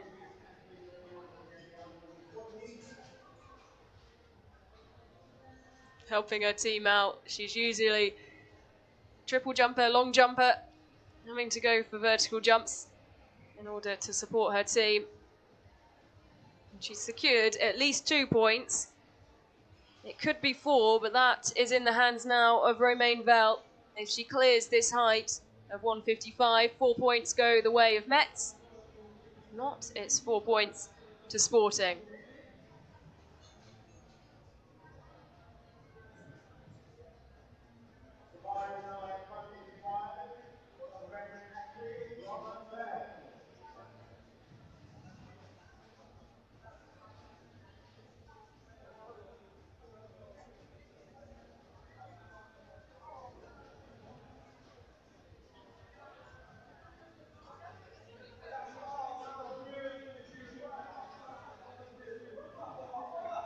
Romain Vell. Those bounding strides, and she takes the bar down again. Disappointment for Romain Vell, who winces as she steps off the high jump bed. 4 points go the way of Sporting CP. Disappointment for Romain Vell of Metz, who would have wanted so much more from that competition.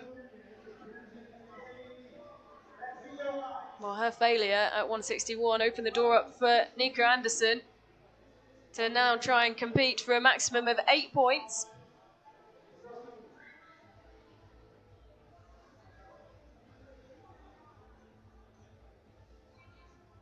Up against Emma-Lotte Jørgensen.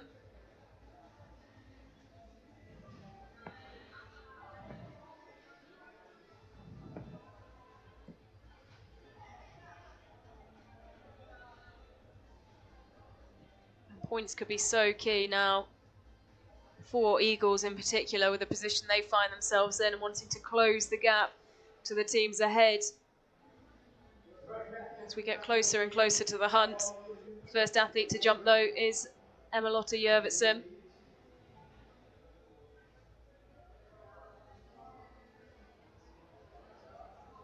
She's kept that steely focused look on her face the whole of the competition, occasionally flashing a smile to her coaches, and she clears 163.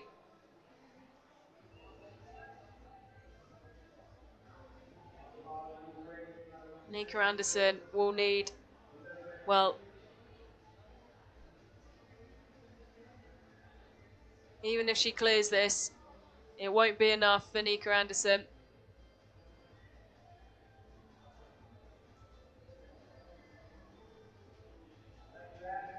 And she takes the bar down. So the points go the way of Elite.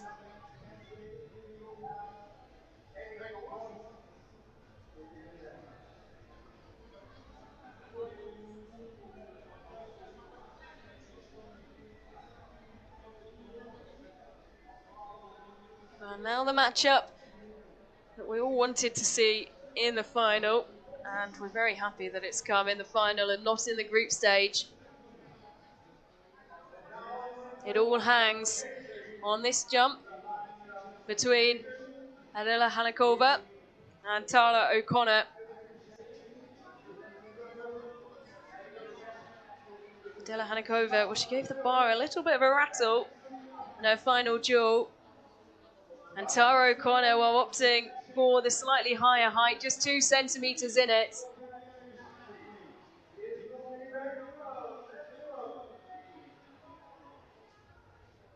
We'll have to wait and see. Tara O'Connor's gambling of the higher height will pay off. They both share a personal best of 179.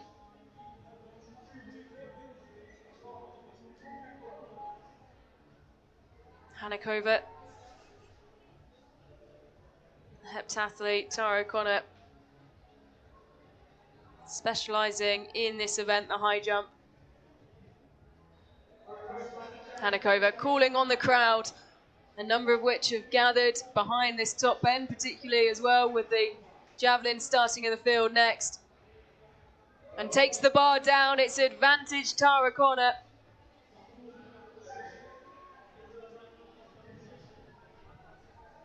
A shake of the head from Hanakova. Tara O'Connor has to clear her higher height now.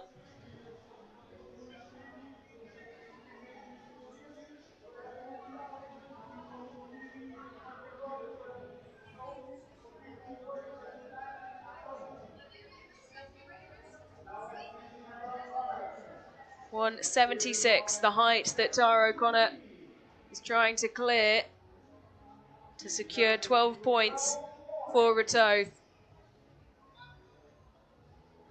The door is opened. She just needs to clear this. And she does with ease. 12 points to Ratoath. And 12 points that could be oh so important when it comes to the hunt. Winners of the B final last year, Ratoath are putting themselves in a very good position indeed, but it all comes down to the final event, the hunt. Tara O'Connor running off to celebrate with her teammates. Done such a good job in adding to that points total.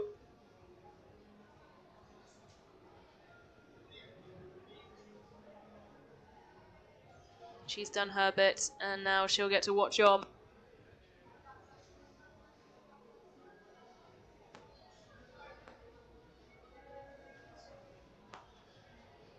Two final individual events to go, and then it is time for the hunt. We've flown through the competition, the first of our matches here in Pombal.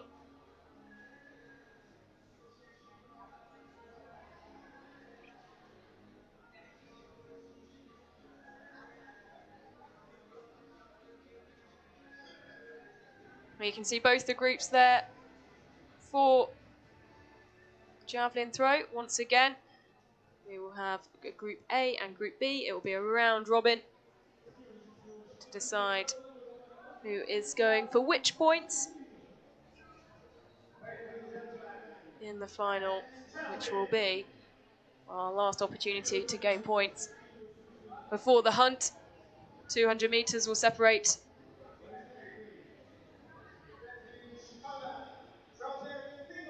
Joseph Sindelar representing Pilsen.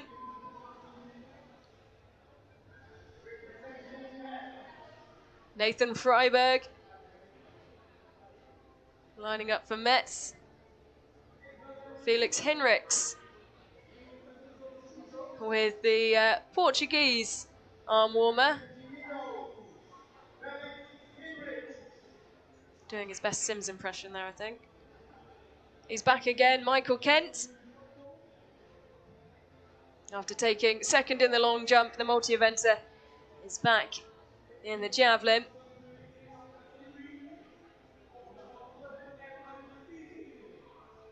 Herman Searley representing Elite.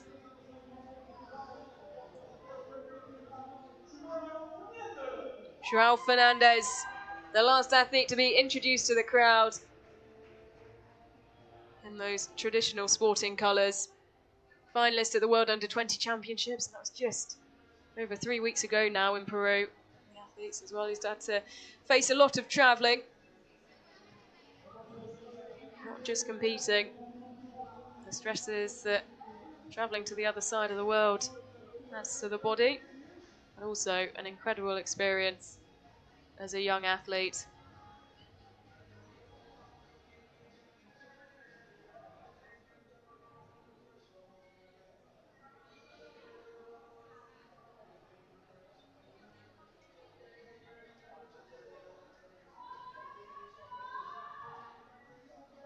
So this follows the similarities that we've already seen in the shot put and the long jump.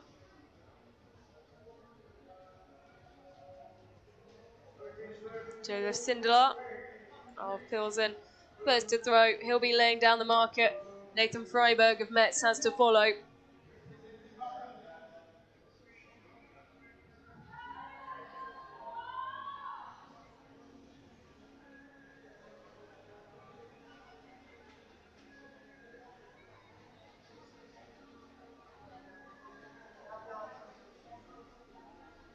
Sindelar bouncing on his toes. Builds into his run-up. That swallow dive that we're so used to seeing. And it's a very good first throw from Joseph Sindelar. Just going through the motions again. Trying to imprint that movement into his mind. 57.88, that's the mark that Nathan Freiberg has to beat. Nathan Freiberg, who you can see in the centre of your screen with the face paint, calls on support of the crowd.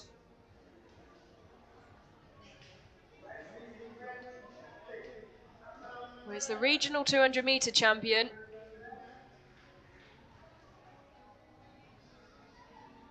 Not a traditional thrower. Another athlete who's stepping up to secure points for his team. As long as you get a clear throw in the final or you finish in one of the track events, no matter where you come, you are guaranteed some points. 12 points for first place, 2 points for sixth.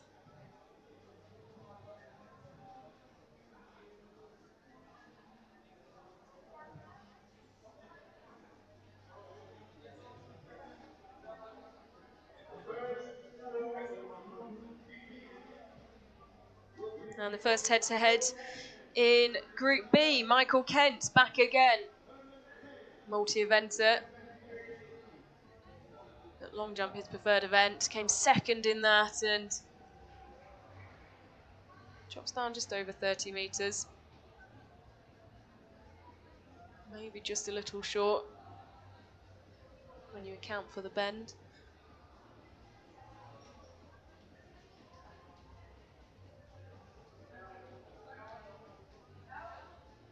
It was the long jump that he competed in at the European Under-18s this summer. That is his preferred event.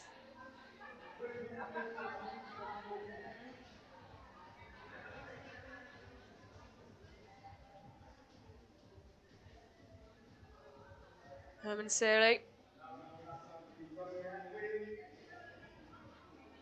the Estonian,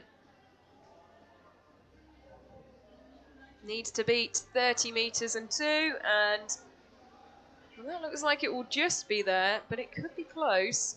It took a bounce out of the ground, and one of the officials has had to go and plug his finger into the hole to ensure it's measured in the right position. Won't be much between these two. I don't think it will be much more than 30 metres, but we still wait on the measurement. And the athlete in the second of our head-to-heads. Our first in Group B. Well, it's fractional. There's only 16 centimetres in it. But Herman Searle of Elite takes 3 spikes. And the first win in Group B.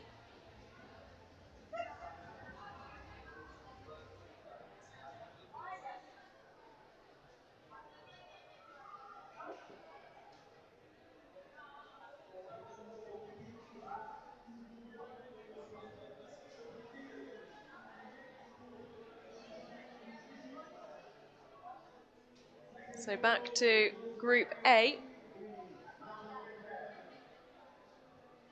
And Nathan Freiberg, the sprint specialist, stepping up to secure some points for Metz, will be first to throw. One deep breath before he bounds towards the line. No swallow dive for him. The red flag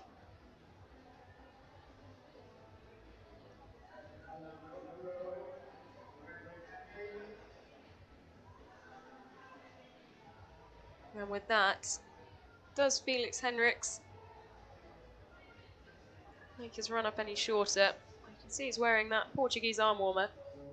Don't be surprised if you see plenty of athletes who aren't from the two Portuguese clubs wearing Portuguese kit at certain points over the course of the next couple of days. There was a big rush towards the merch stall as soon as it opened. Felix Henriks comfortably taking the victory in the second duel in Group A.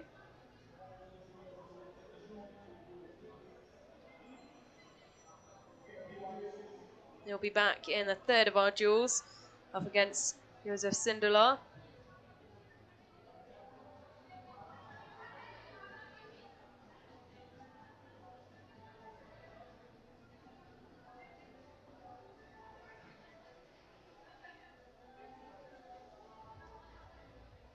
Group B,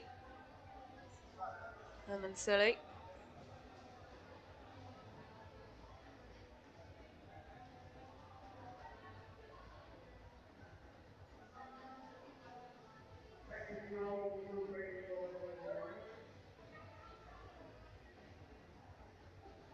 And we get our first look at João Fernandes.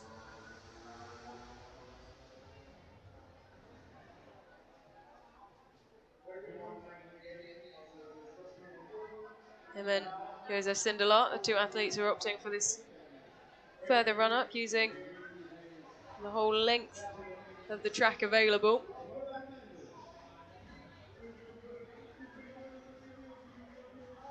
As the coaches behind him move out of the way.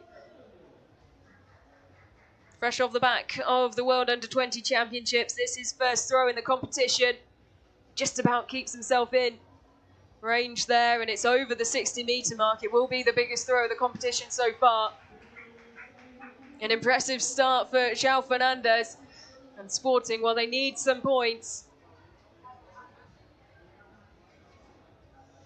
This, one of the last opportunities, the last of two, and the last in the field to take some points.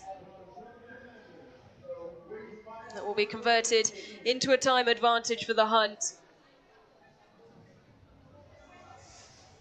And how important will this man be when it comes to that race? Without competing in it, he could play a very vital role in helping Sporting CP give it their best shot at getting into the A final. Something they're so desperate to do on home soil. There's another Portuguese team who we are yet to see. They go in the second match today. Felix Henriks is back. Moving a little bit further back. He only needed to get a clean throw in last time.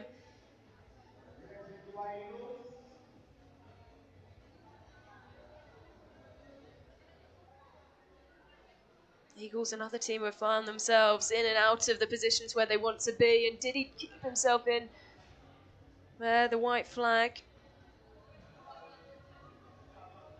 is eventually raised. It took its time. It wasn't the cleanest of releases. It was a bare stumble towards the white line, and if he'd have crossed it, he would have been out of bounds. 45 metres 11. Felix Henriks. He's up against, though, Josef Sindelar of Pilsen.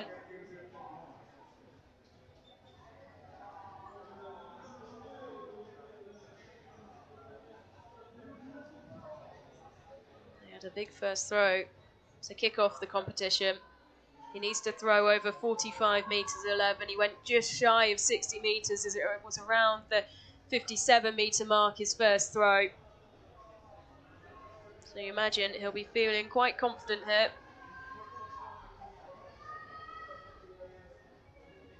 He does, though, have to throw under pressure.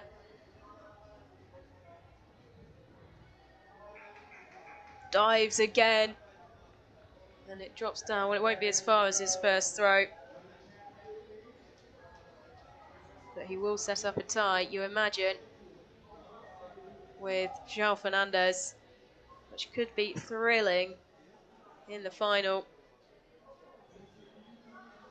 As with our other field events, we will, in between this group stage concluding and the final, we will dash away for our final event on the track and the men's 200 metres.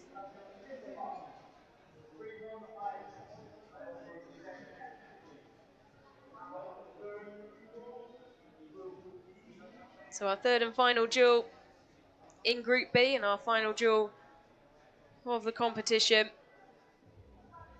João Fernandes and Michael Kent.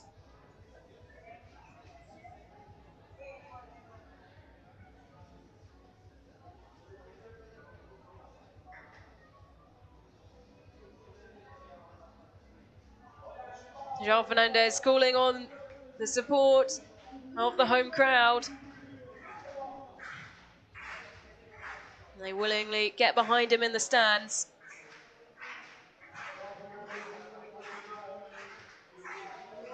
Can he go over 60 metres again?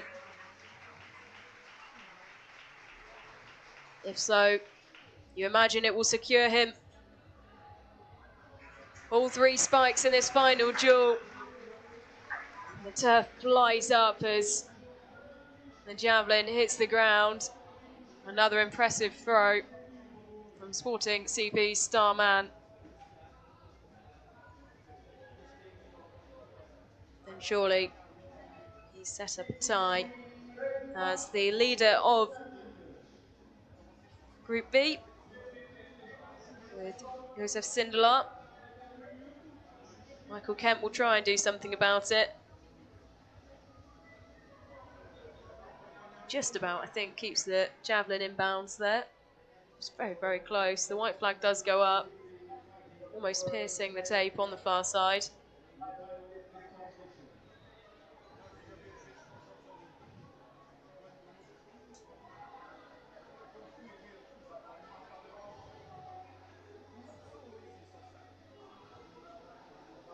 Slight shake of the head, but also a thumbs up. Him and a number of others in this competition know they're here to collect points.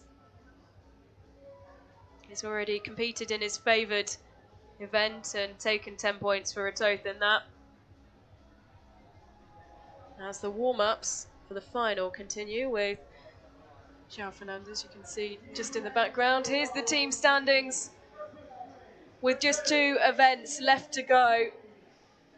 Retoth leading the way, 88 points. It's a 6-point gap that they've opened up, which when you consider it, it's 1 point equals a third of a second. So there's not going to be much at all between the times that Retoth and AK Skoda Pilsen set off. There is a significant gap back to Elite and Sporting CP. Sporting CP as well, level on points with Eagles. So the battle for third place could be absolutely thrilling. There are still 2 sets of points to be decided though. And we head back to the track for the penultimate of those and the final event on the track, which is the men's 200 metres.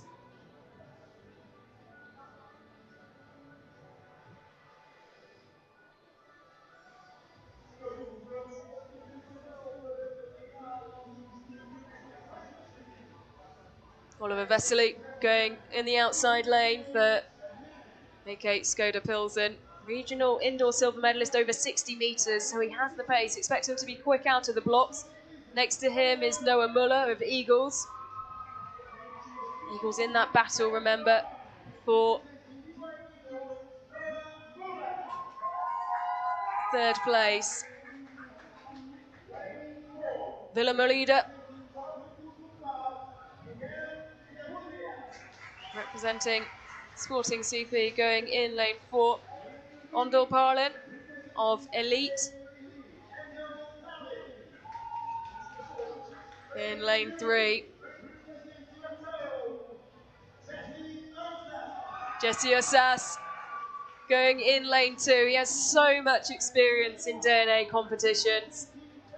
He's in personal best form as well. The Irish under-18 record holder over 100 metres. He was selected for the Youth Olympics in 2023. One of the ones to watch in this one, alongside Miguel Villa medallion of Sporting CP.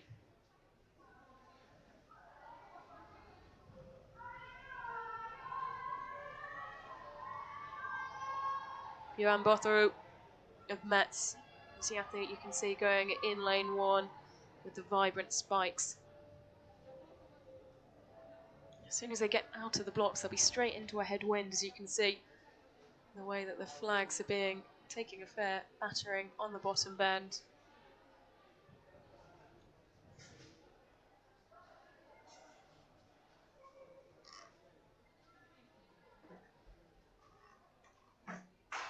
So the last opportunity to gain some points on the track for these athletes. It's a blistering start for Jesse Ostas of Ratote, as you'd expect. Noah Muller as well, going very well from Eagles.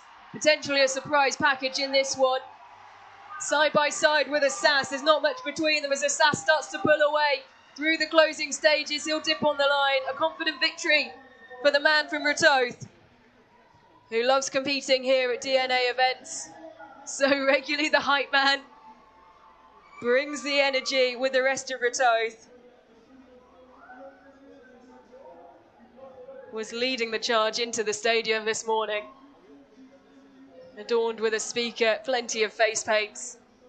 And Ratote, as always, bringing the energy. It was so close between him and Noah Muller for most of that competition. It was just the last 50 metres where Jesse Ostas really showed his class and pulled away. And 12 points to Ratote, with Pilsen only taking 4th place there. That could be interesting in terms of time differences. There still won't be much between them at all when it comes to the hunt. But it could give Ratote the edge they just need. AK Skoda Pilsen, they have a very strong anchor runner, over 800 metres, and has proven so many times.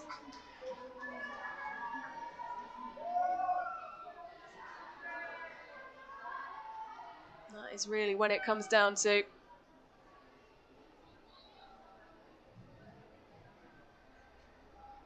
As we'll go back to the field events, you can see continuing.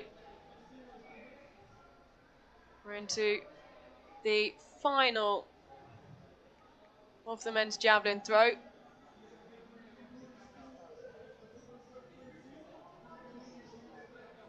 Nathan Freiberg, no marked on his first throw. Michael Kent, no, he only had to get a clean throw. So walked right up to the line and launched it into the ground. He didn't need to do any more. Handshake from coach. 4 points go to Ratote after they've just taken 12 on the track. Total starting to look healthy. An opportunity in this one though, after potentially a disappointment when it comes to points in the last race on the track. Huge opportunity for Pilsen. You imagine it will be a minimum of 10 that they'll take. It could be 12. That I think will depend on the performance of João Fernandes, who we'll see very shortly.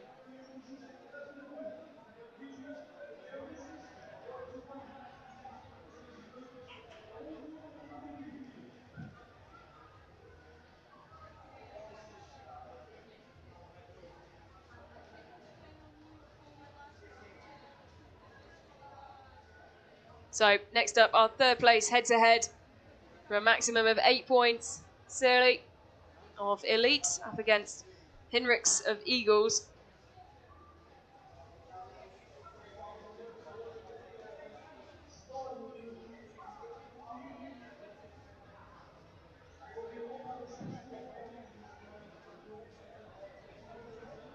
Hinrichs onto the runway as we wait for confirmation of the distance for Herman Searle. 29 metres 98, the mark that Hendricks will have to better if he's to take 8 points for his team. The Eagles are in that battle for 3rd place. That could all change after this though, as you'd imagine. João Fernandes is going to bring in a big haul for Sporting CP, and that is the victory in the third place head-to-head for Eagles, and Felix Henriks taking 8 points. Quick fist bump. Job done.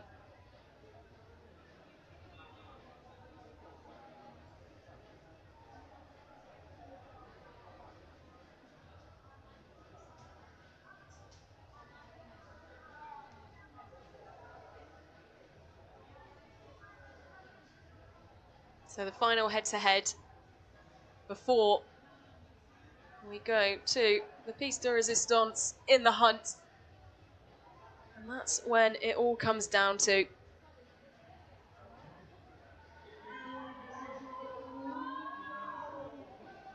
Pilsen have got themselves in a really good position. Toth just edging it in the standings. An opportunity for Pilsen to get back into it, get back onto some kind of level terms.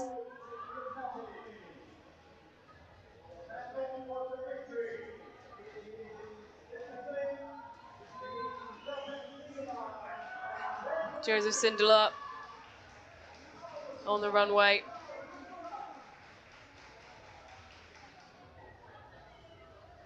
It's a really high javelin that loops down, and it's over 60 metres. Not by much, but it's over the line. Well, pressure on João Fernandes.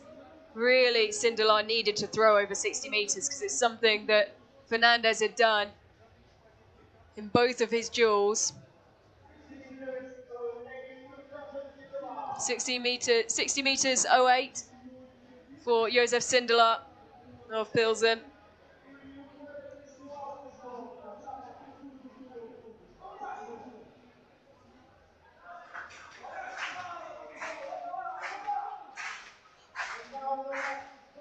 João Fernandes supported well by the crowd, almost taking out an official there who was trying to sneak round the back of him. Fernandes. One final throw, one last opportunity to take points for Sporting CP here in Pombal. It's a huge throw. No doubt there. 12 points for Sporting CP. João Fernandes victorious in the men's javelin throw final. And what a throw to end things here in match 1 of the 3rd edition of DNA Clash of the Clubs. It's a huge final throw. We'll wait for measurement. 67-27. Fresh off competing for his country at the World Under-20s. He backs it up here on home soil. 67-27, 12 points to Sporting CP. And now we wait and see. We'll wait for confirmation of how that affects the point standings.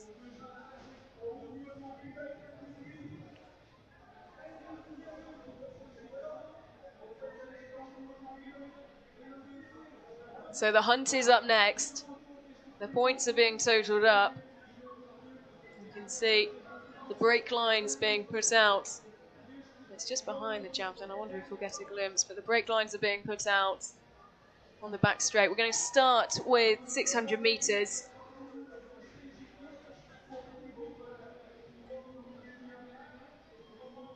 .600 metres for the women, then 400 metres for the men, 200 metres for the women, and then a final 800 metres.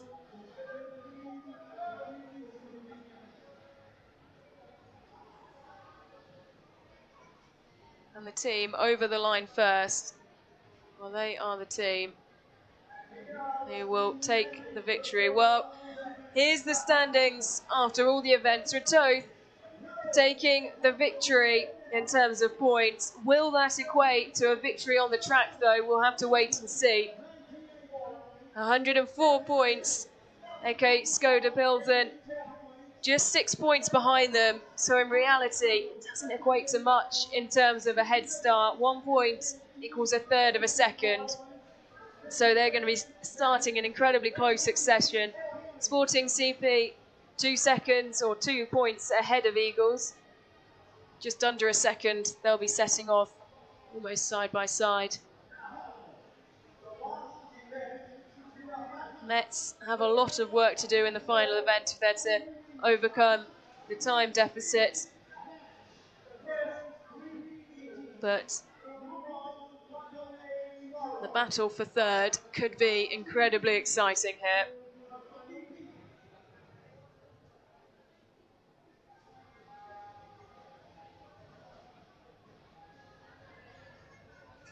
The athletes, as you can see, starting to make their way out onto the infield. A slight trip on the barrier there for one of the Sporting athletes.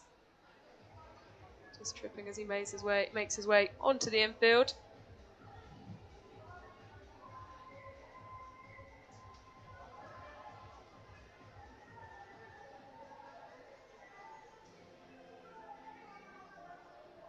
So this really will be the test of all of the athletes who have competed up until this point, and there's plenty who are doubling up and also going in the hunt. This is a test of all their hard work.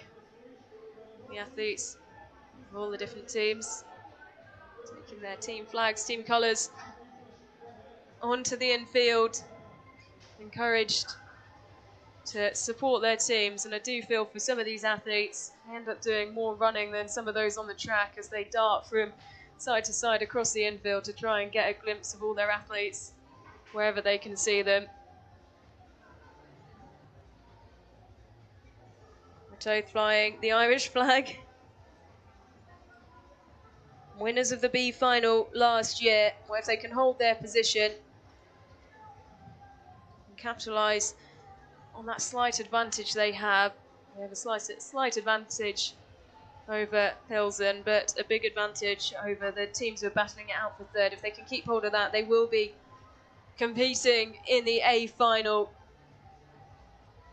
this time round. It's something that the head coach has said repeatedly, that was the target, that's what they want to do.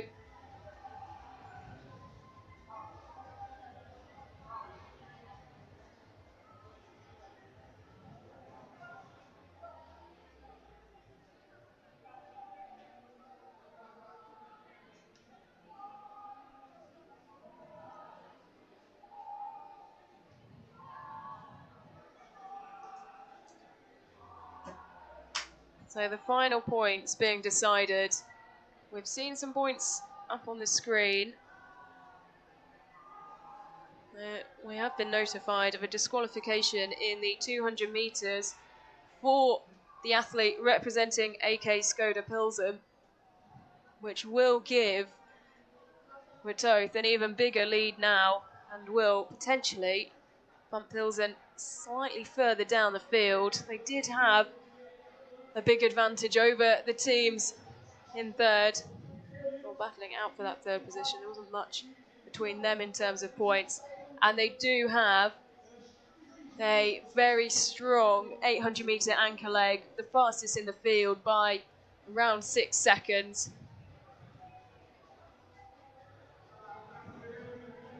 So it could be, as we've seen so many times here at the DNA Under-20 Clash of the Clubs, a thrilling finish. And there's still only match one on day one. This a qualification day for tomorrow's finals.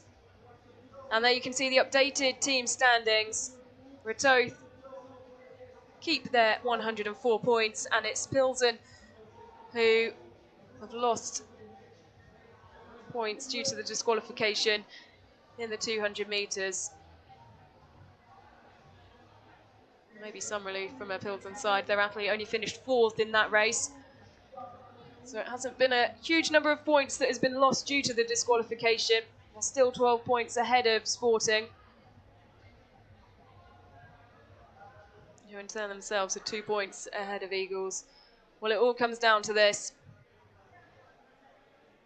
Those updated point standings will mean just a slight delay in getting things underway in the hunt, as the time differences now have to be adjusted.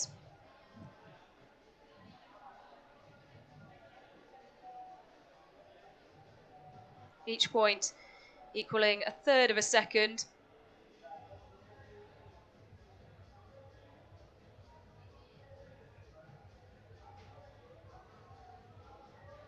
So still, in comparison to years before, this an incredibly close field.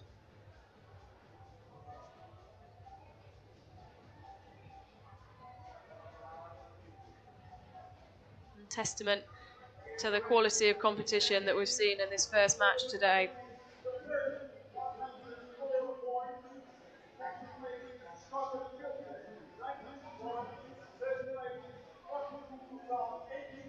So it will only really be around a 4-second advantage that Ritoth have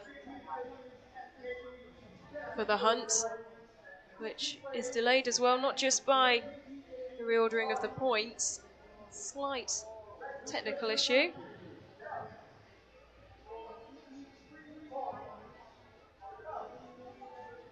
As the athletes gather on that far side, down the back straight.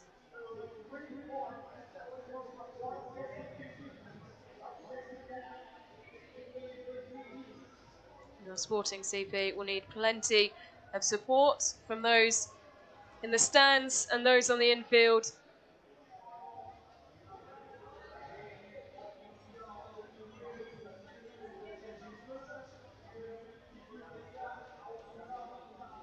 Would be an incredible occasion for them to make the A final on home soil.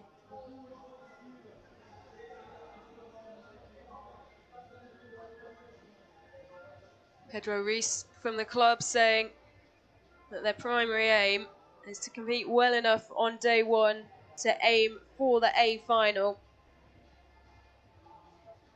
It's a club that has so much history, individual Olympic and World Championship gold medals, World Championships, won in the relays, numerous national championships and no less than 20 senior European Athletic Club Championship gold medals in track and field and cross country as well.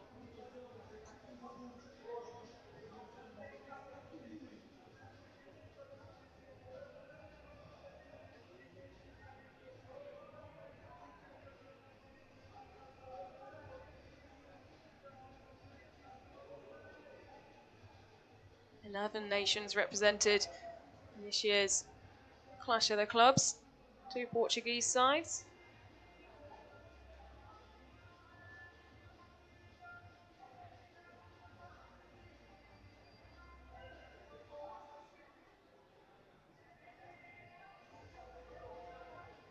And ahead of the next match, which is not too far away, the other teams competing in the stands, waiting on.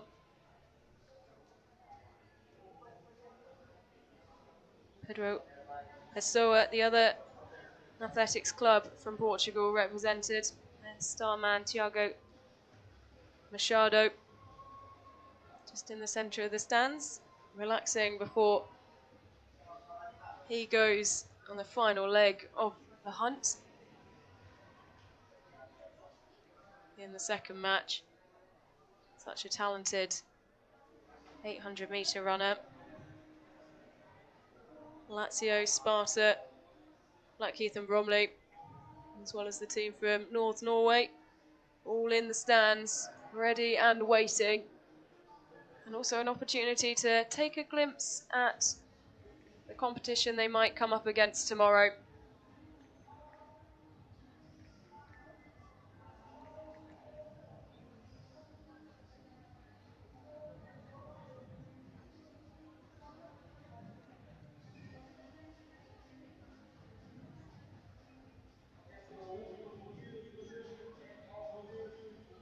So the wait continues for the start of the hunt due to a technical issue on the start line.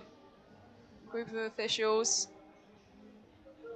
huddled around the start for the hunt, discussing the options and solutions as the athletes remain in the infield.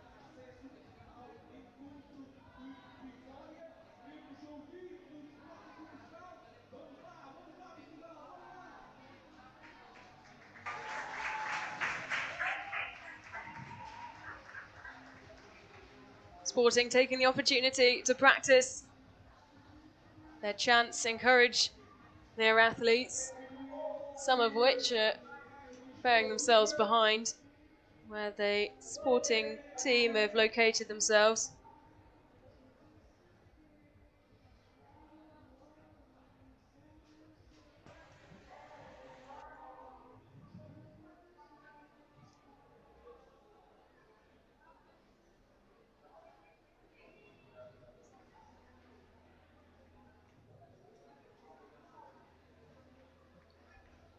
So one last event to come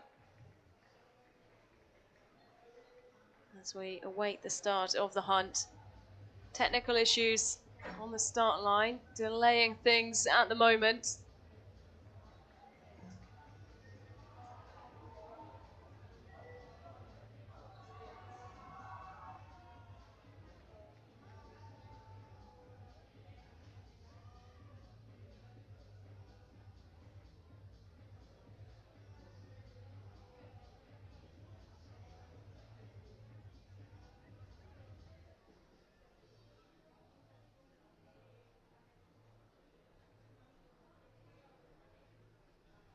Vamos avançar com o programa, minha gente. Está tudo pronto para a última subida deste encontro do Discus.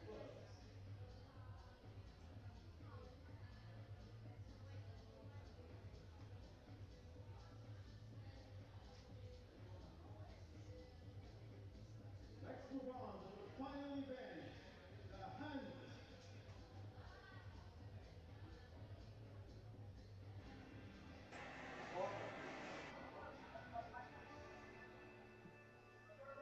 So it seems like we're moving. In the final event, the athletes are out onto the track. It seems the technical issue has been fixed, and you can see the time differentials there. Mets have a big margin to make up, as you can see.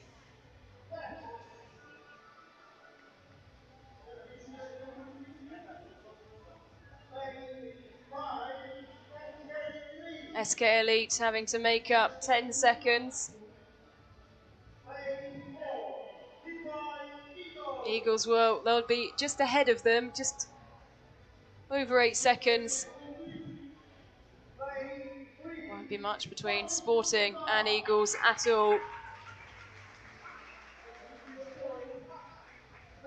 Pilsen knocked back slightly due to disqualification from their athletes in the 200 metres. And Rateau, the first to get underway. He'll have a 4-second advantage.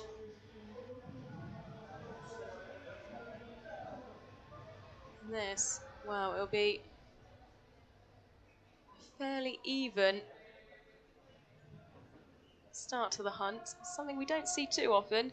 Makes it all the more exciting. Neve Murphy kicking things off.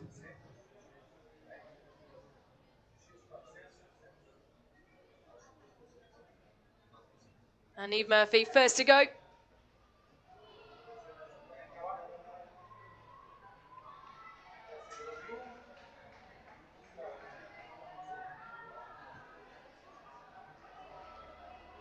She has the time advantage. And the athletes pulled back. Well, it did seem like there was a false start there as they try and stop the athletes. No surprise to hear the gun go off. It seemed there was some miscommunication between some of the officials as to when they were sending the athletes. Typically, we have these green boards that flash up when it's time to run. And, well, AK Skoda Pilsen were released definitely within the 4 seconds that Rateau should have had as an advantage. Discussions continuing intensely down on the start-finish line.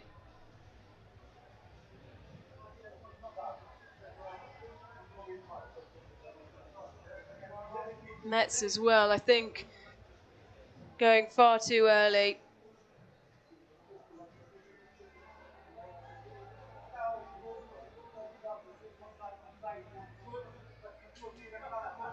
So the athletes, some of them cutting their way across the infield.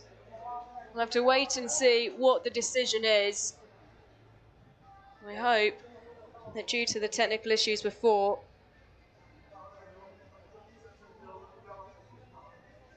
it's just something where you can call the athletes back.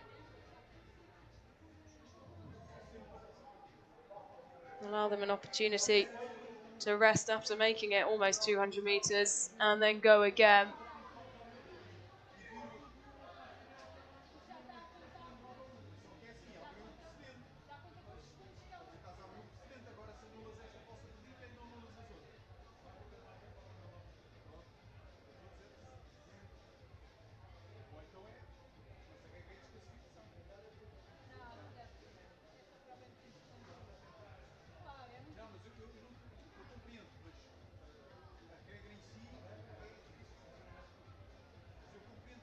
So the green board's brought back out.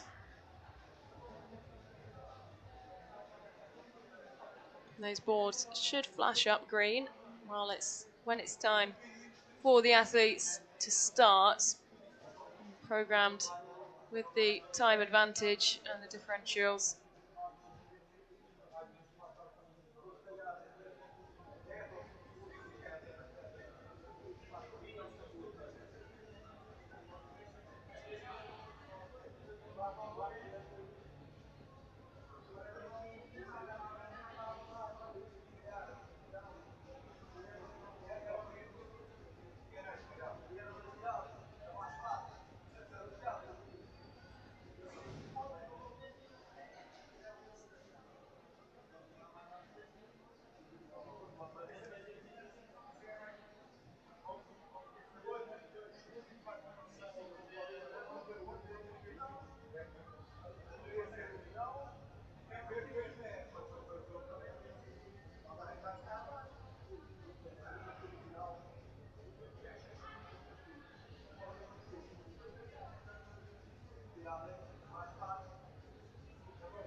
So lovely shots of the stadium from above. Home to DNA Clash of the Clubs for the next 2 days.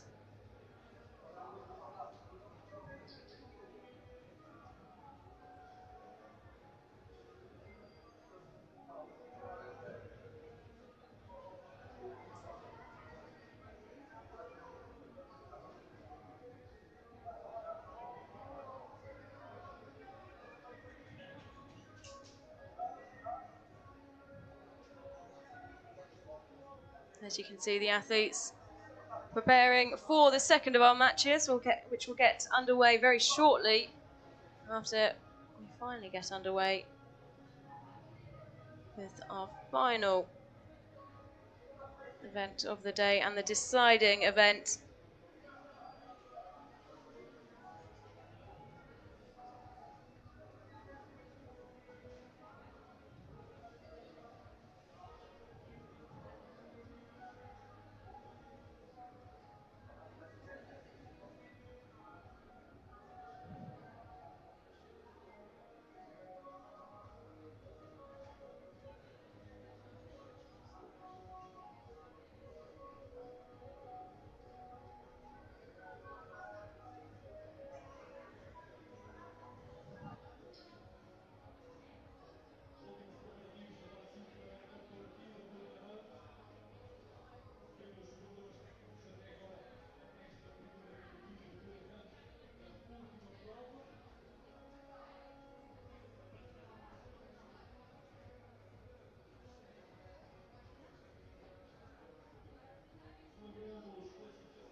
So the athletes back behind their starting positions. Won't be long, we hope, until the start of the hunt and the first athlete underway. You can see this time the panels have lit up properly, and there is the 4-second gap between Ratoth and AK Skoda Pilsen. 600 metres, the first leg for these athletes.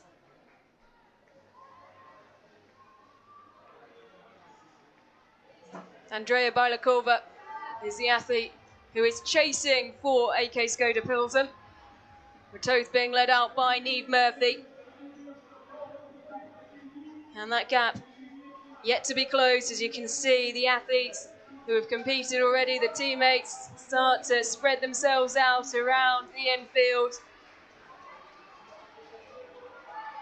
Cheers of support for Niamh Murphy, who's being roared on. She'll go through 400 metres, 61 seconds.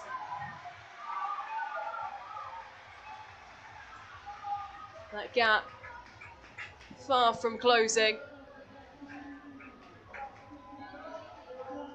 Opened up to around 6 seconds now. Back to the athlete from AK Skoda Pilsen. Murphy doing a sterling job for Ratoth, and she'll hand over on this bottom bend. Just starting to tie up slightly as she hands over. It's Ethan Dewhurst, who impressed so much in the 400-metre hurdles. He's going over 400-metre flat in this mixed medley relay, being chased down by Skoda Pilsen.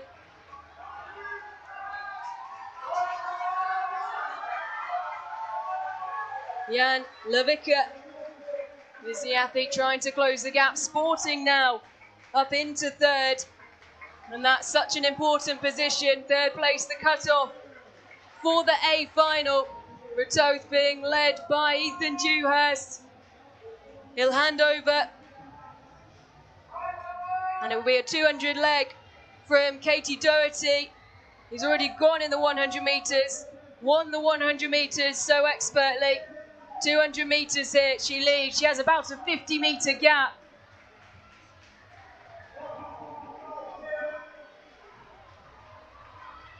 Brilliant effort from Katie Doherty with the blue of Ratoth. She hands over. James Kelly on this final leg, a 156 man. And he'll need to run, well, incredibly close to his personal best here, because he's being chased by an athlete who has a personal best of around 6 seconds quicker. The advantage is still around, well, just under 50 metres now. It's being closed.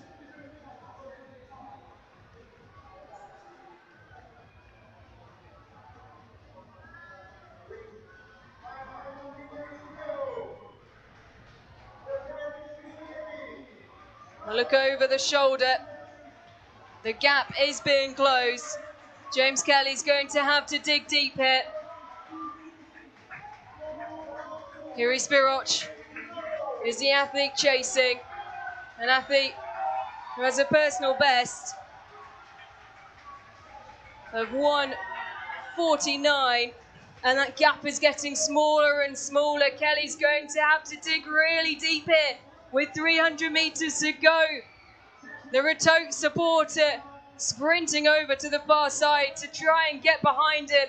Spiroch is coming, he's charging. Starts to move out to the side. Kelly senses him on his shoulder. He's beginning to tie up. Spiroch, though, coming into his own.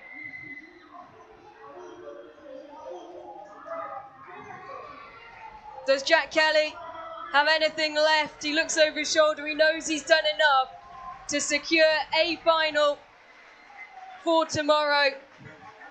dropping down into a jog. Spiroch does the same as well.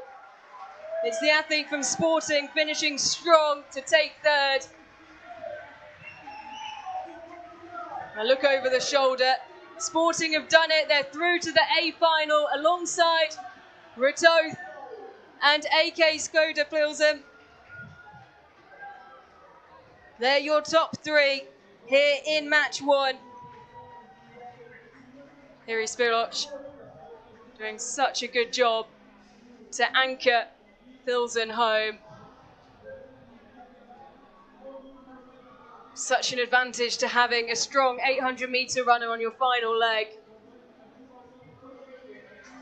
Almost 6 seconds, the difference in personal best. Jack Kelly, well, he dug incredibly deep, did enough, more than enough for Ratoth to go through to the A final. Met's the team from France, the last team over the line, and cheered all the way. They'll go into tomorrow's B final as various of the Sporting athletes and supporters go on a victory lap to celebrate. Through to the A final on home soil. And after winning the B final last year, it's Ratoth who will be able to contend the A final this time round.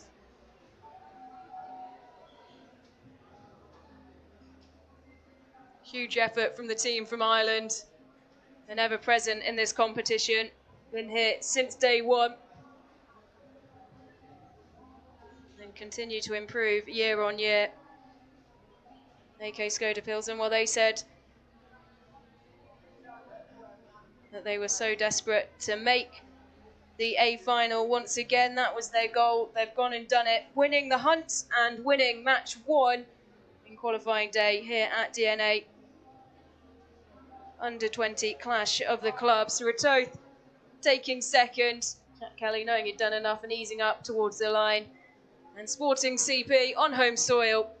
The last team through to the A final. Elite Eagles and Mets will contend the B final tomorrow.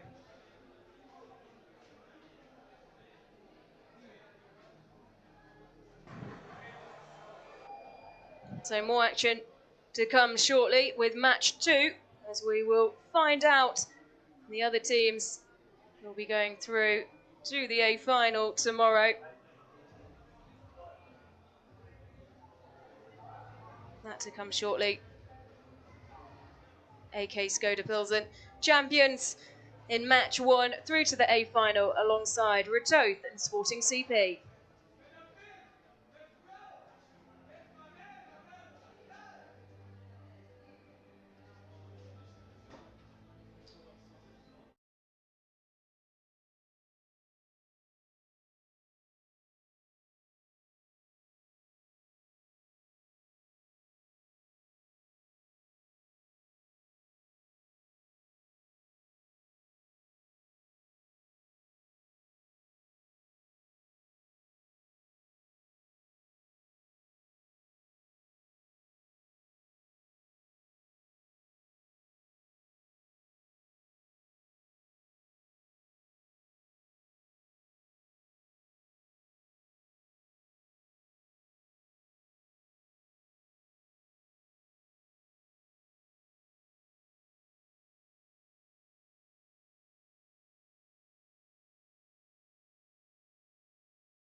The first day of DNA action here in Pombal continues. The first 3 clubs through to the A final have been decided, and we meet the next 6 teams contending to join them in match 2 of qualifying day. 12 club teams selected by 11 national federations to compete in the 3rd edition of DNA Clash of the Clubs. 7 are returning to the event, 5 of those ever present, and will be appearing for the 3rd time. DNA launched officially back in 2019 after more than 3 years of research and testing, with the first competition, the 2nd European Games in Minsk. And since then we've had 2 indoor instalments, 1 senior, 1 junior, and 3 Clash of the Clubs international meetings hosted in Spain, Italy, and now Portugal. We are 30 kilometres inland from the coast, equidistant between Lisbon and Porto. Pombal hosts this 3rd edition of the competition in this glorious stadium on a stunning evening. It's a tournament format where the emphasis is on athletes representing their clubs on the international stage, and a real focus on contributing to team success. Think the Champions League of athletics, and it's been an incredibly busy summer for these under-20 athletes, plenty competing at the World Under-20s and European Under-18 Championships, and they will all round out the season pulling on their club colours internationally here in the 3rd edition of the DNA Clash of the Clubs. So it was AK Skoda Pilsen, Ratoth and Sporting CP who are through as the first 3 clubs through to the A final, setting up what will already be, we know, a thrilling A final. Ratoth, they won the B final last year. They will now contend the A this year. AK Skoda Pilsen, always been a dominant force in this competition, and with an incredibly quick 800-metre runner on their anchor leg in the hunt, saw themselves overcome a 4-second deficit to take the victory in the first of our matches today. Sporting cheered home all the way by a home crowd here in Pombal. They are through to the A final as well. Could it be 2 Portuguese teams in the final, with another one going in this second match? And there you can see the lineups, the teams who will be contending today. And the first event, we get stuck straight into the action with the mixed 4x4. One of the ever-presents in this competition, Blackheath and Bromley Athletics Club.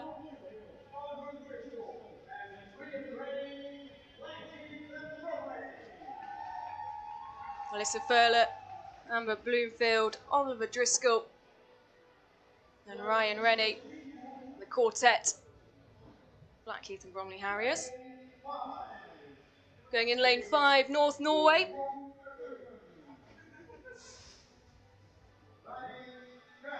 Enrico Bergum, Mali Skalestad, Stina Stoller and Oscar Statin, the quartet for the team, wearing the Norwegian colours representing North Norway, collection of clubs that have come together to create this team.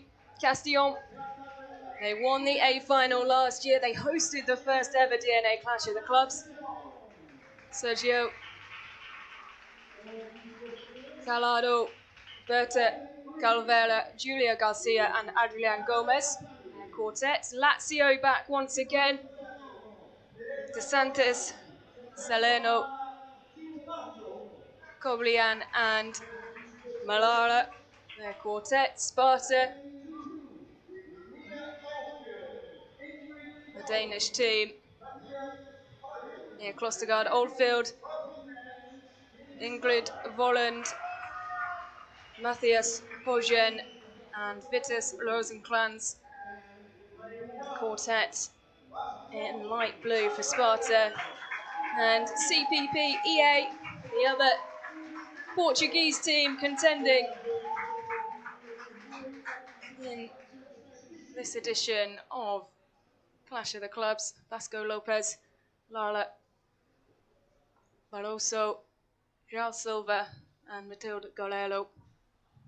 Therefore, going in the 4x400, the first of our track events, the first of our events in the second match here on day one of DNA Clash of the Clubs under 20 athletes in this third edition.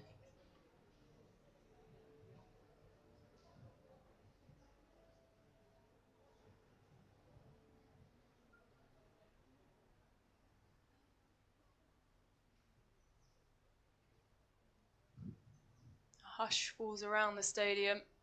A lot of anticipation for the start of this second match, which will decide who drops into which final tomorrow. An incredibly quick start for Sparta. And Castillon as well. North Norway, there's not much between Castillon and North Norway at the moment. It's Sparta in that bright blue who lead as they hit the 200-metre mark. It's a brilliant introduction to the athletes as Sparta's starting to fall away. It's Castillon pulling through here. Blackheath and Bromley going well. Packed out stand as they come down the home straight into the first changeover. It will be Blackheath and Bromley who hand over first. Not much between them and the reigning champions Castillon. And then just in behind, Sparta and Castillon.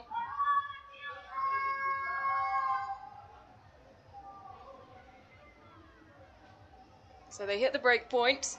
It's Blackheath and Bromley leading the way from the reigning champions. 12 points at stake for this first of our events in match 2. 6 teams, the point range from 12 down to 2.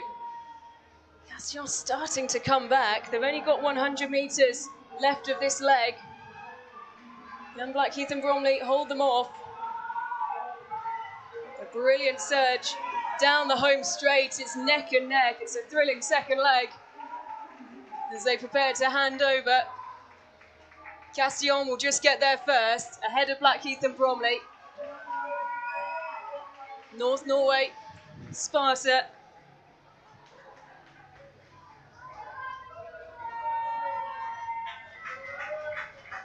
And so often we see the 4x400 metres as an early indicator for who to watch out for teams-wise in this competition. And 2 clubs who have so much experience competing at DNA, 2 of the ever-present clubs who come back year after year to compete in this competition, leading the way in our first event, the mixed 4x400 metres.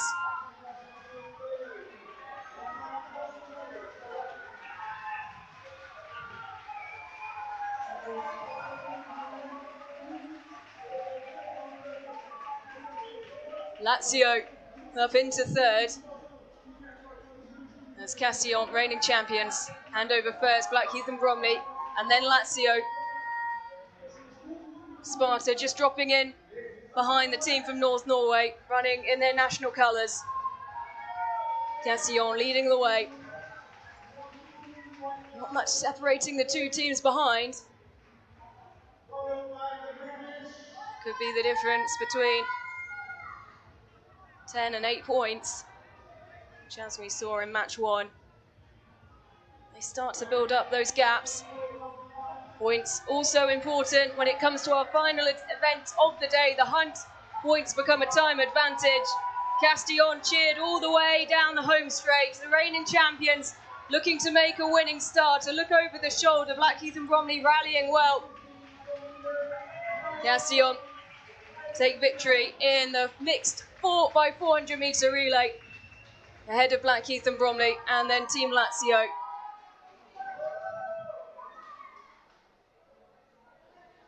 The defending champions off to a flying start, 12 points, lots of smiles on their faces.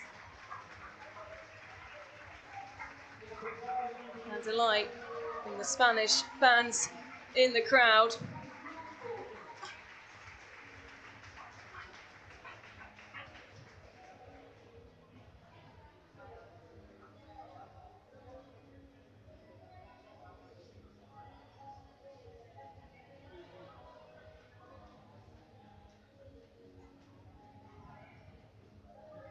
Always an opportunity for a team photo.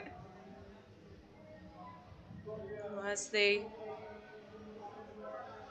evening starts to draw in, there's been no drop in temperature. If anything, it's got a little bit warmer. The wind has dropped significantly. Those flags on the bottom bend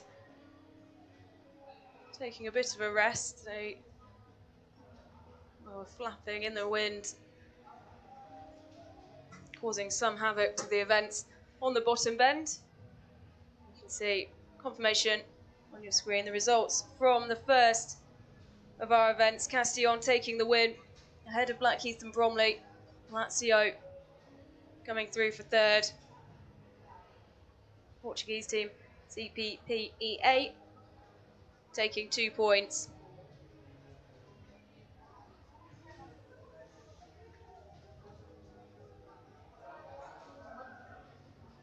And you can see one of their star men there, Tiago Machado, who will meet ahead of the hunt. He'll be on the anchor leg on home soil. So first up in the field, we have the women's shot put.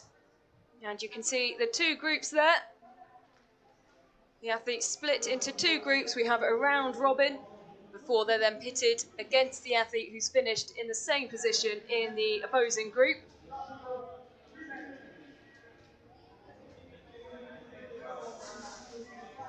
In the Sarfont.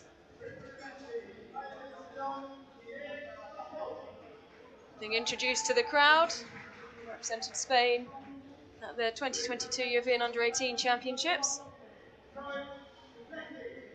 Joy Nzekwe, in personal best form.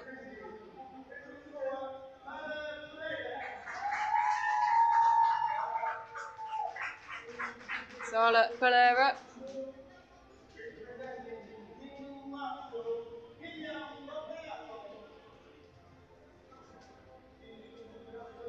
Miriam Lopriato of Lazio.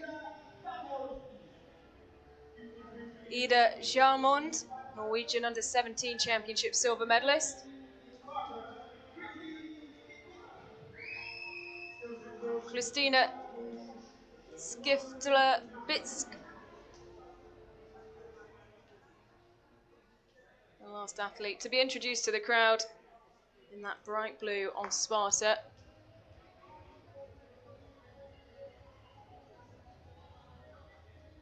And it is Ines Sarfont who is the first athlete to throw.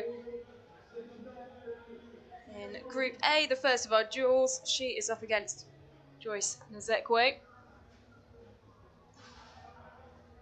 And an impressive start as well. The athlete from Castillon. They have a weight on their shoulders, the reigning champions.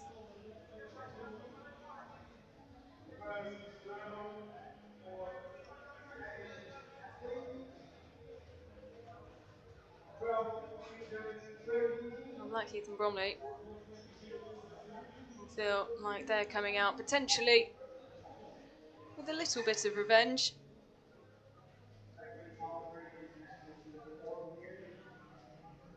First target will be to get into the A final. After that, they'll have ambitions of lifting the trophy tomorrow evening. Nzekwe just about stays on her feet. It will be Sarfont of Castillon who takes the first duel. We like to break the duels down in terms of winning spikes, so that'll be 3 points, 3 spikes for Ines Sarfont.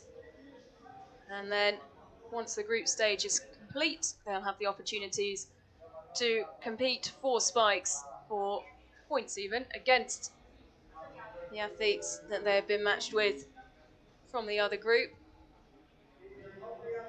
This is the first duel in Group B. Lopriato of Lazio. You see a lot of the Lazio athletes wearing a variety of kits. Another of the clubs, another of the teams, well, there's a collection of clubs involved.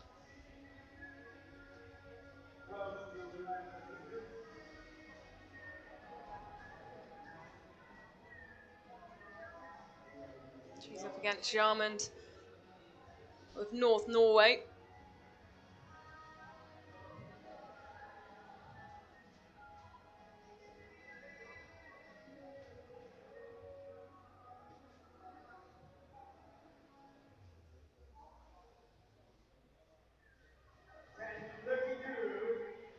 $10.32 for Lopliato. Jarmond representing North Norway, the Norwegian Under-17 Championship silver medalist. She'll have high hopes for this competition and securing big points for Norway.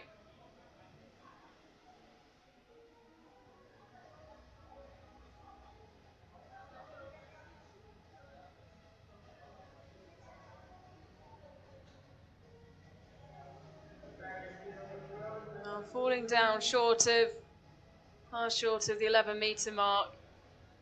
She goes and reviews the footage with her coach. Not much in it in the end. And Jarmond does take the win. 10 metres 42. Win by 10 centimetres. As she here's the PA announcement confirming her as the winner. So just not being the opening that she would have wanted, she's still taken the win in the first of her duels. We quickly flick back to Group A. Zekwe.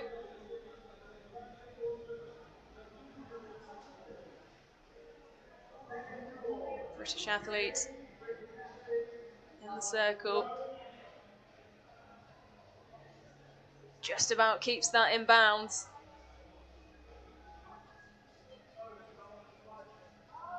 She's up against Sala Piola, a local athlete who will have a lot of support from the crowd.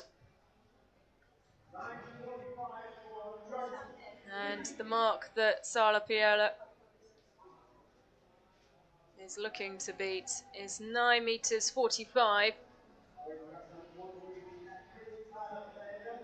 Zekwe removes her strapping.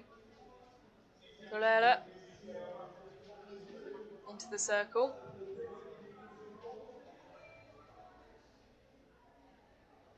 For the first time, her first throw, her first duel.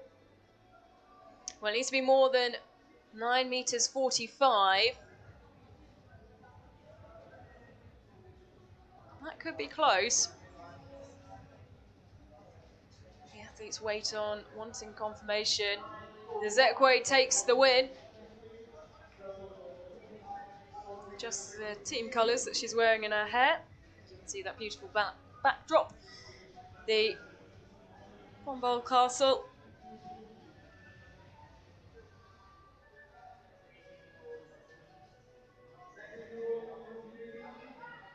Second duel in Group B. Jarmond back into the circle, looking to improve on that first throw. She wasn't too happy with it.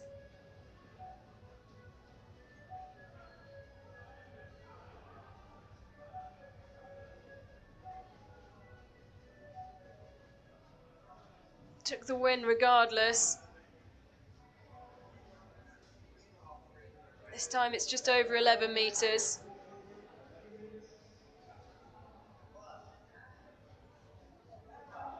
Takes a look back once again. The next time she throws, it will be in the final duel. Which position she'll be going for? Well, which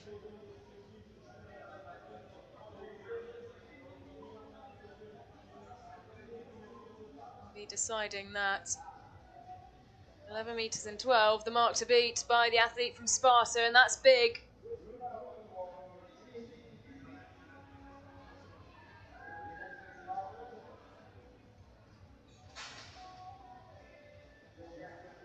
So she'll take the 3 spikes and win that head-to-head. Christine Bitz.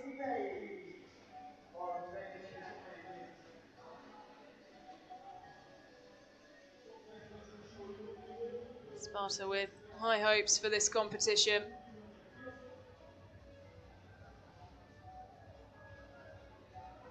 to Group A for our third and final duel. Pereira up against Sarfont.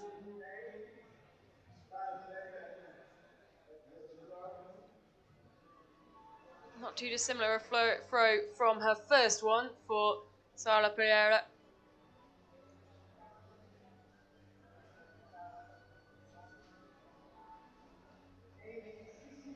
863.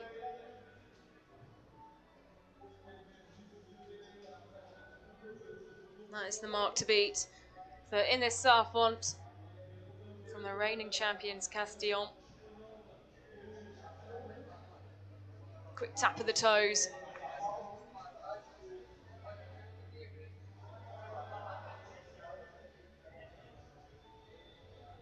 Very technical thrower. And another big throw. And so one of the athletes then confirmed as who will be seeing out the final head-to-head for the maximum points in the Sarfont and the reigning champions. 11.97, so close to that 12-metre mark. Smile on her face. 11.97 for Ines Sarfont. Bitch.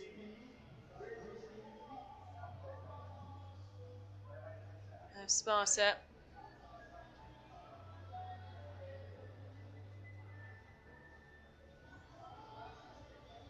Another big throw.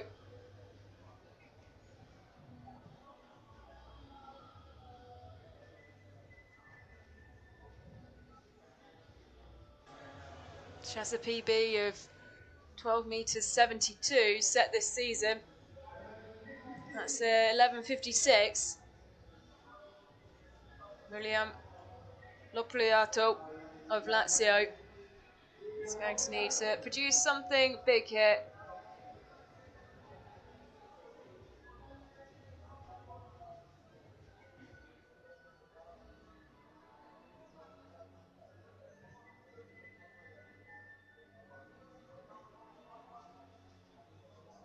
On final throw in the group stage, she just about keeps her feet in the area. White flag is raised, but it's short of the 11-metre mark. And the athlete from Sparta threw over with some ease. And so that decides that it will be Sparta against the reigning champions to contend the maximum points. Once we take a brief step away, head down to the track while the athletes have a moment to compose themselves and we can get set up for the final of the shot put.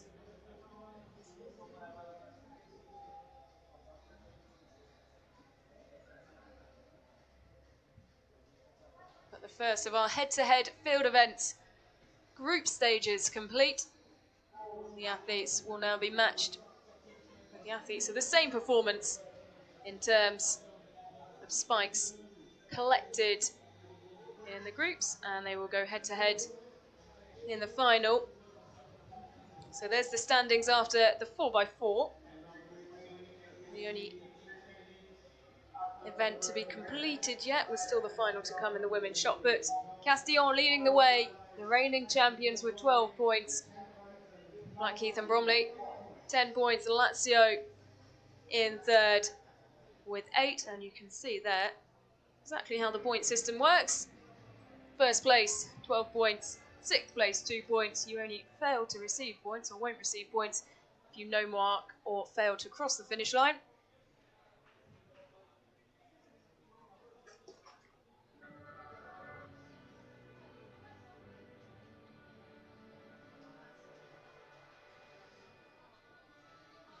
And there's the lineup for the final of the women's 100-metre hurdles. Our first event, individual event on the track.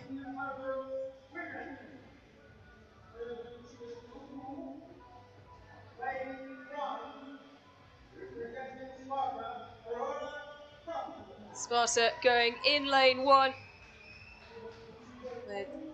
Aurora thrust up.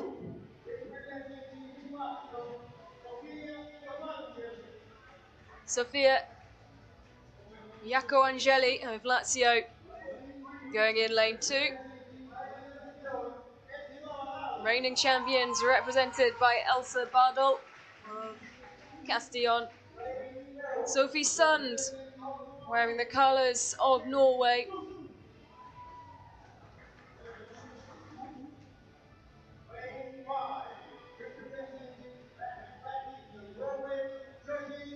Jodie Self going for Blackheath and Bromley in lane 5. Rita Martins of Pedro Pessoa. Rita Martins gained plenty of experience competing in under 20 events at national level. Keep your eyes on lane 3 and the athlete in green. Bardal of Castillon, national under 20 champion, fastest in this field. Laura Thostrup though of Sparta. She's in personal best form this season. Danish under 20 combined events champion. You'll see her and her name pop up plenty of occasions over the course of the next couple of hours. DNA, an event that really thrives on having multi-eventers.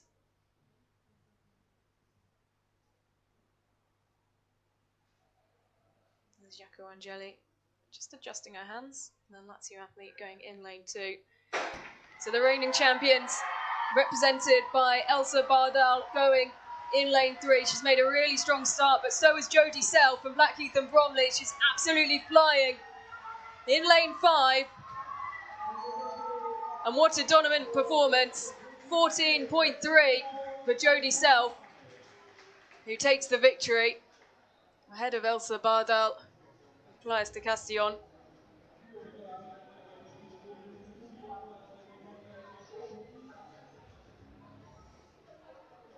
A brilliant final 40 metres or so for Jodie Self to take the victory.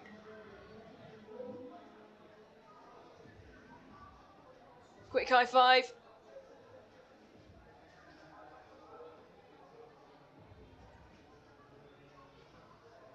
Big points for Blackheath and Bromley, thanks to Jodie Self.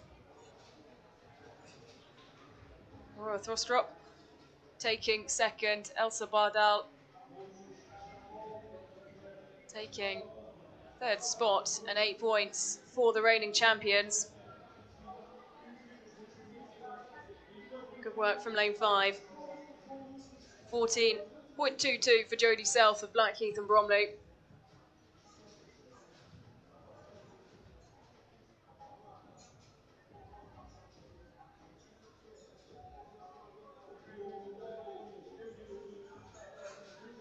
So we'll go back quickly for the final of the women's shot put, our final set of head-to-heads.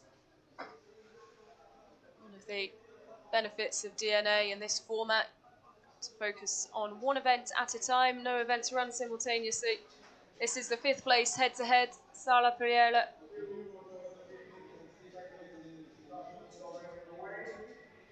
against Lopleato of Lazio. 8 metres 59 for the athletes wearing the stripes of CPPE8.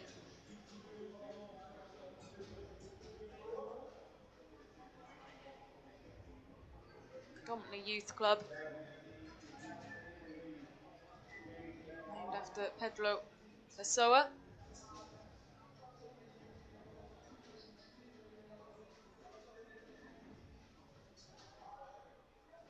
Lopleato of Lazio. The mark to beat to secure 4 points, a maximum of 4 points from this duel, is 8 metres 59. And that's looking more around the 10 metre mark. So it will be 4 points to Lazio, 2 points to CPPE8.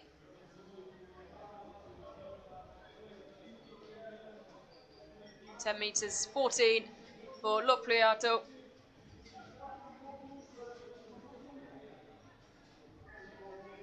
And the first of our head-to-heads. The next head-to-head will be to contend third place. Quick wave to the camera.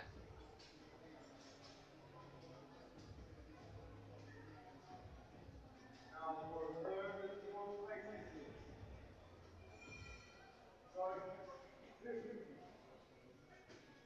places. Nzekwe, Blackheath and Bromley. The athlete laying down the marker for Jarmund of Norway to chase. Maximum of 8 points to be won from this head-to-head. Whoever comes second in this one will take 6 points. And fourth place overall, 9 meters 76 for Joyce Nzekwe of Blackheath and Bromley. Now it's up to the Robin champion ladies, Ida Jarmund. Ida Jarmund. And receiving the event. Looking to win 8 points for North Norway.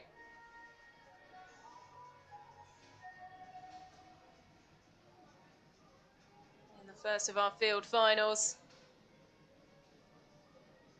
And that will be the maximum points in this head-to-head. Around the 11-meter mark for Jarmund.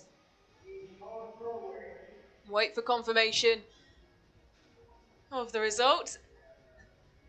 As she's looking at the screen at herself and then looking back at the camera. But a big smile on the face of Ida Jarmund. 8 points for North Norway. A shake of the hand with her competitor. And now the duel for the victory in the shot put. And now for the win in the shot put. And first 12 points available in the field events. Bit of Sparta having to lay down the marker for Ines Sarfont to chase. These two the standout athletes through the group stage. 11 meters 65. Ines Sarfont from the reigning champions, Castillon.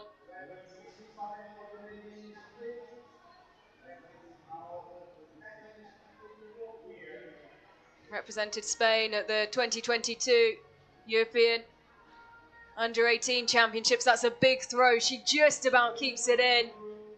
Or does she? The flag is up. And that's so hard because it was such a big throw. But she doesn't stay within the bounds of competition. And an opportunity to take 12 points. Drops down to 10 points for Castillon, the reigning champion. Sparta taking 12 points and the victory.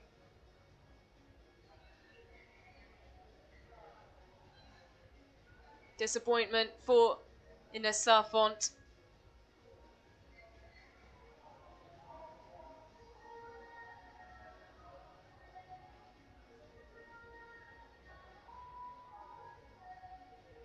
And she gets to review the footage of her throw.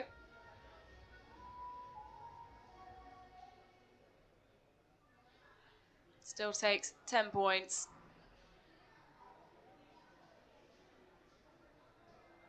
As there's a shot of the athletes who'll be contending our next event on the track. The men's 110 meter hurdles, and this stacked full of talent. The one to watch you can see in the middle, Daniel Goliola, Blackheath and Bromley. Some big points potentially coming for Blackheath and Bromley, who are currently sat in second, trailing the reigning champions Castillon by just 2 points. Sparta 2 points behind them, and a gap already opening up back to Lazio, who are in fourth. We saw in our first match today, it was incredibly close. Just a 4-second advantage in the end between the top two teams when we hit the hunt. A reminder, points so important. Points equal a time advantage in our final event, the hunt, which turn itself is a deciding event. Whoever crosses the line first is the winner of that match. So the goal, to build up as many points as you can through the early stages, through each of the individual and team competitions, to then help contribute to your team's performance in the hunt. Every point counts. Every athlete's involvement matters. And there you can see the start list for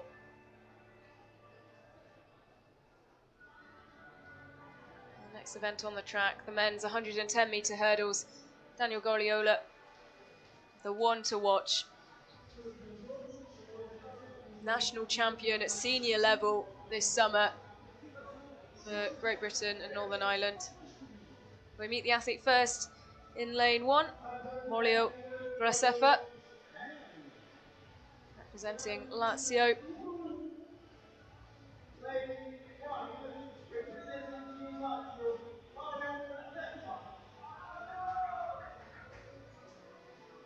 Incredibly focused athlete. In lane 1, Daniel Sebastian.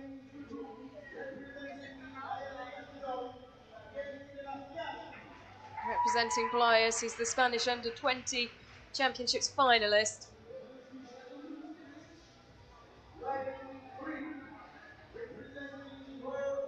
Representing North Norway, Bjorn Kjørnstad Prestvik, in his national colours. And here is the man to watch, Daniel Gorliola, national champion of Great Britain and Northern Ireland over the 110-metre hurdles, representing Blackheath and Bromley. Keep your eyes on the clock for this one as well. Francisco Pereira,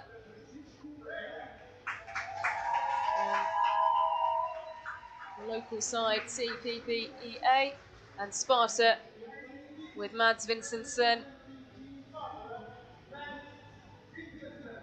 go in lane 6. Final slap of the chest for the Sparta athletes.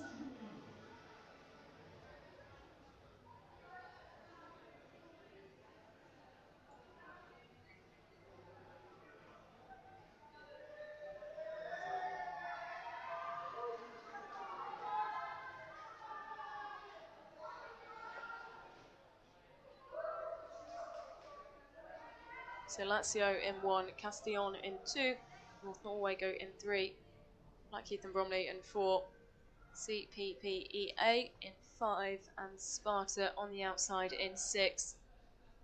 Final check of hand positions. So the athletes in the block ready to go.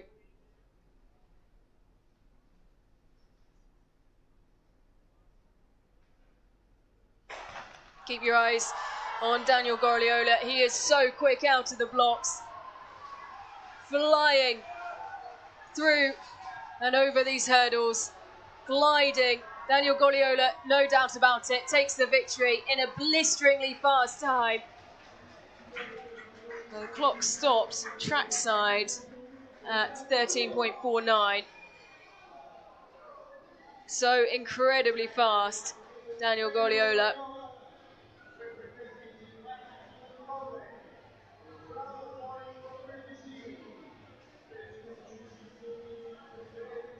Such an incredible athlete, and one who, as we'll mention multiple times over the course of the weekend, it's such a delight to have here at DNA Clash of the Clubs. So many under-20 athletes having a busy summer competing at European and World Juniors. Daniel Gorliola, one to watch for the future. Already the British champion over the 110-metre hurdles, and he just makes it look so easy. Glides over every single one of those hurdles, makes no mistake, no wrong footing, and you can see it reflected in the time there, 13.51. Daniel Gorliola taking the win for Blackheath and Bromley, ahead of Grasefa of Lazio. Or level on times, actually, with Sebastian of Castillon. So they will share the points.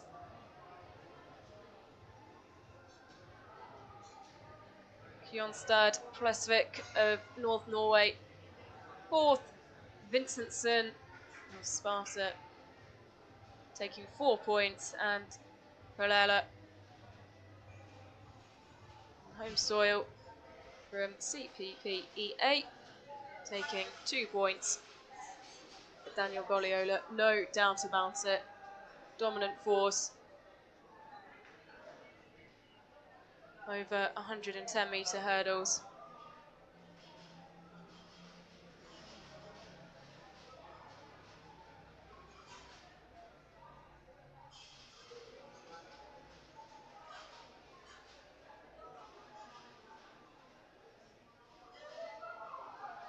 Competed at this summer's World Under-20 Championships in Lima, Peru. It didn't quite go the way he would have wanted it, but making the most of the opportunity to see out his season on a high, and well, he'll be back tomorrow.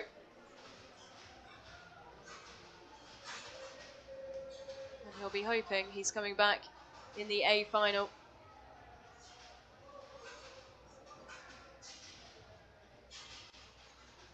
He's helped add an early points total, a full complement of 12 points to Blackheath and Bromley's tally. As we can see, Team Lazio and CPPEA preparing themselves just behind them in the green. The reigning champions Castillon. All over the other side of the barrier, Sparta or Blackheath and Bromley decided to pitch up their tents.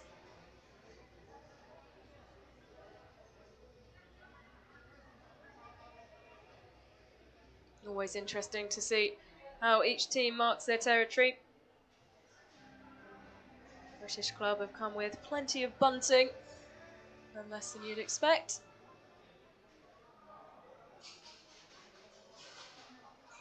As we get ready for the next event, and it will be the men's long jump. Once again, we'll have 2 groups of athletes.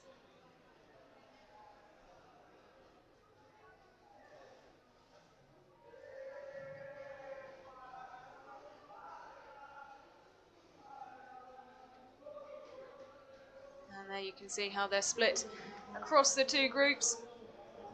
Once again, like with the shot put, round robin to start things off before the points are decided in the final.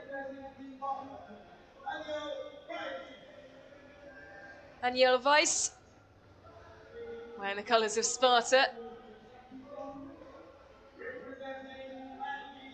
Abraham Sharif, Blackheath and Bromley,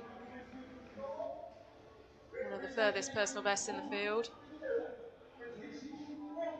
Francisco Pombal, receiving a lot of love and support from the crowd. As we move on to Group B, representing Castillon, Anthony Perez, Leandro D'Amore,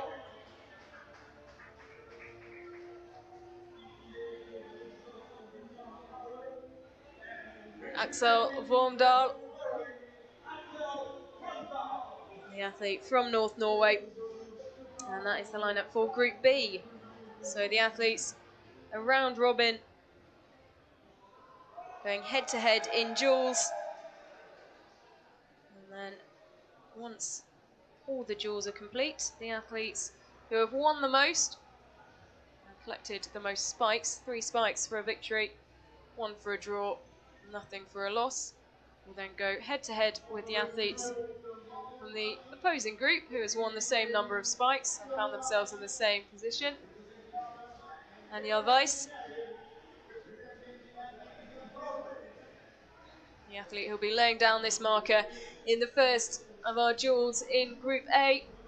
Each athlete will have 2 jumps across the duels, head to head. And Weiss just short of 7 meters. As he holds his hands up, shrugged his shoulders slightly. He can go well clear of 7.25.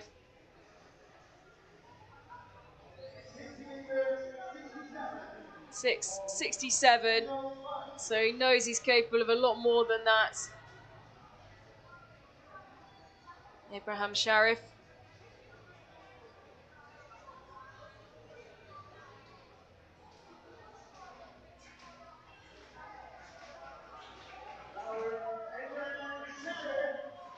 Calling on the support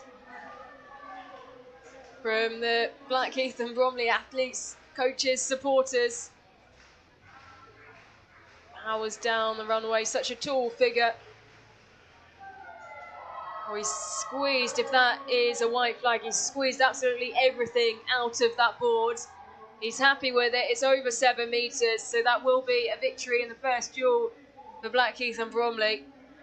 Just take a look how close he is on the board. Uses all the available space.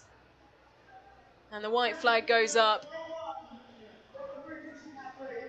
7 metres and 1. He has a personal best of 7.29. But 7 metres and 1 is enough to win the first duel. Takes 3 spikes. Abraham Sharif off to a flying start as we go into Group B with the first duel. Anthony Unepers talking himself through that with all the actions as well.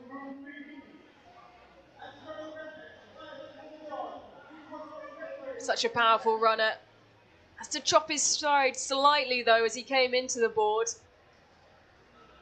Looks like it'll be around the 6.5 metre range.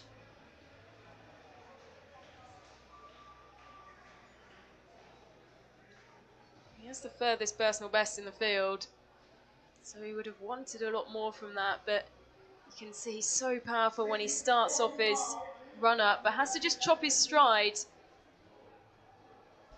to get perfect on the board, and that really did affect the jump. Over a metre short of his personal best. Leandro Domole.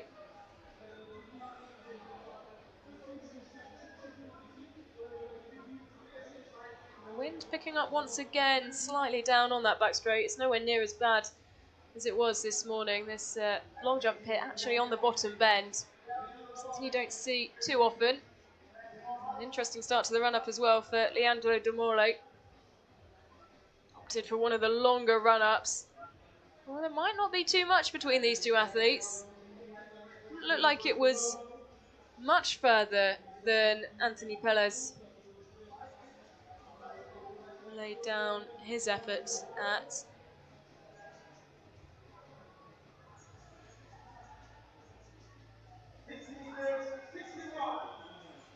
6.61. It is enough for Domole of Lazio to take the 3 spikes from the first of our duels in Group B. We're back to Group A, and that's Abraham Sharif adjusting his marker. Such a long stride. He's one of the athletes who has one of the furthest run-ups, as you can see. Just 1 marker behind him.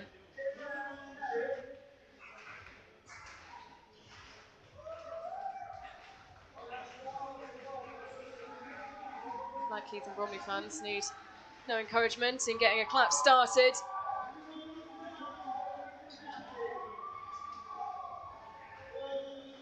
Well, that looked once again so close. It's being measured.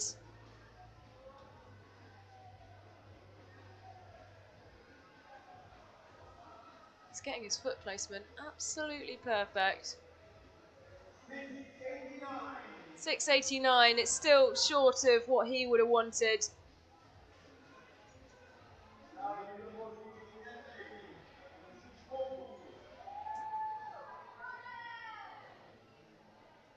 English Schools Championships bronze medalist. Sharif, 6.89. Francisco Pombal.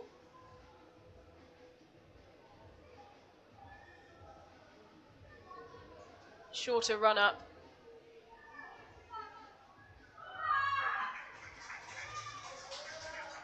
And it will be Sharif who takes the 3 spikes from that duel.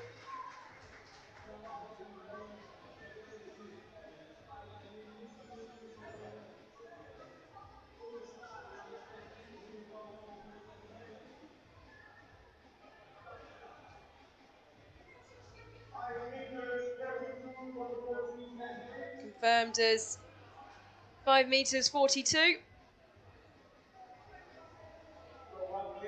You see plenty of athletes stepping up to help their club when needed. Not always in the events that they specialise in. Back to Group B. Leandro Domolo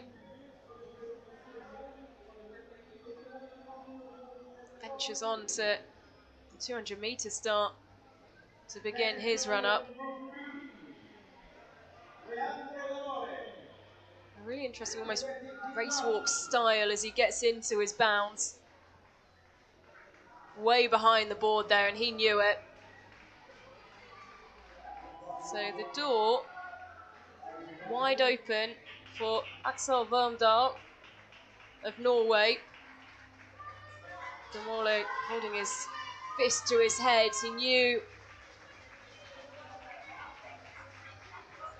that wasn't good enough. I think the coach is potentially saying just get in the sand, land it, rather than running through.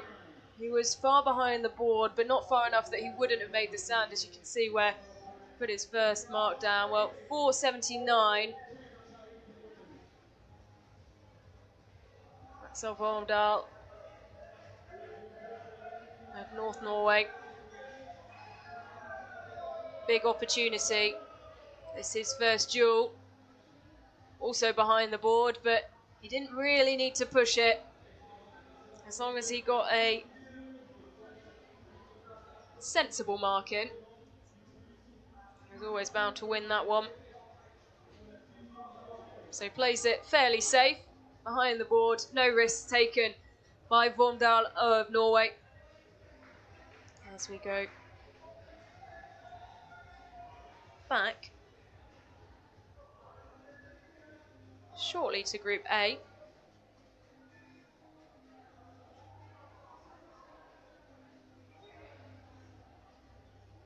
Just waiting on the measurements. 6 meters 15 for Axel Wormdahl.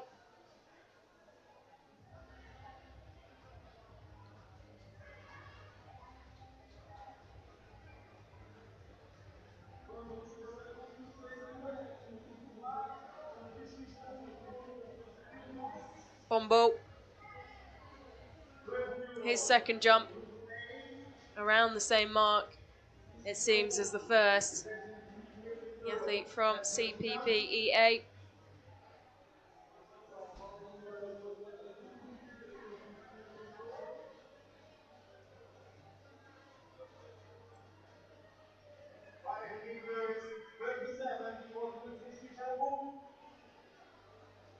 Club based in Almada. Only 120 meters. It's 120 members even. And for many of these athletes, their first international event. Majority of whom are under the age of 18. This is an under 20 competition, but athletes ranging from 16 up to 19. Still a very young club, a youth-based and youth-focused club, CPPEA. Oh, but could that be 3 spikes for CPPEA and Francisco Pombal as Anja Weiss fails to land? It will still be measured. Where did that first foot land? Well, definitely, you imagine, be well short of 5:37. So that could be 3 spikes. And a first head-to-head victory for Francisco Pombal. It is indeed. 4:61 measured the run through for Weiss. And that will indeed shake things up in who is competing for what level of points in the final, which is yet to come. This is the final head-to-head. Group B, Pombal. Well, that looked close. White flag shown.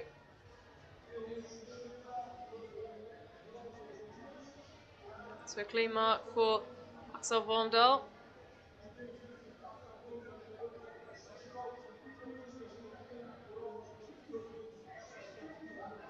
Coach perfectly placed to film that jump. 6:57 for Axel Pombal.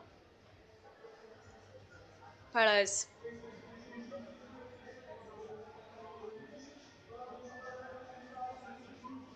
His final jump, the final athlete to jump in the head-to-heads before we move into the finals.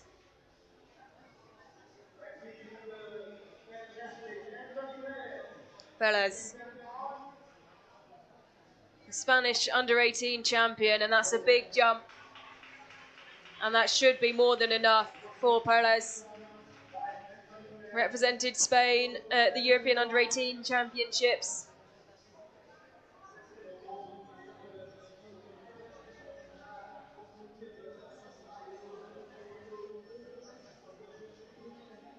Weights on. 692, not quite over the 7 metre mark, but more than enough to see him take the victory in the final of our duels.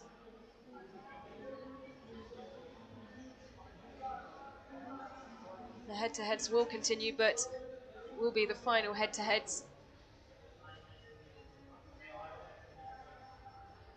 So figure out the places and the points. There'll be 3 head-to-heads.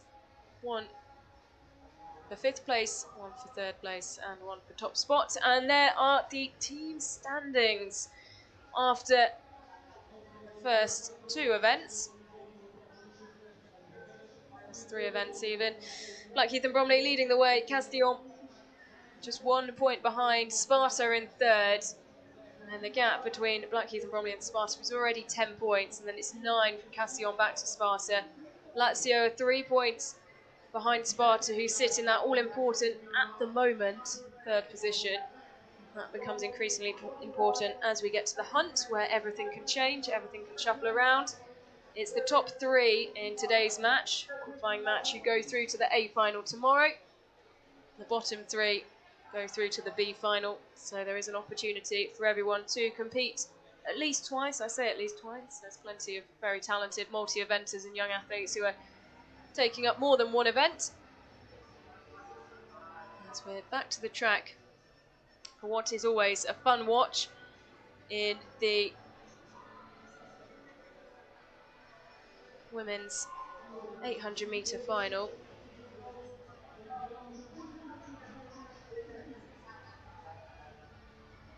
Anna Topano going in lane 6.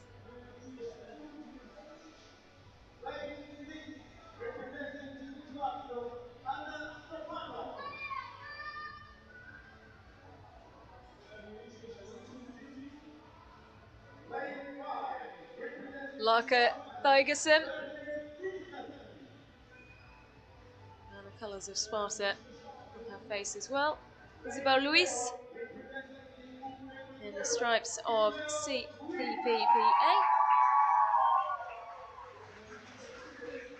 Blackheath and Bromley represented by Neve Stanley. Personal best form this season. Lane 2, representing your Norway, Stina Stora. Stina Stola. And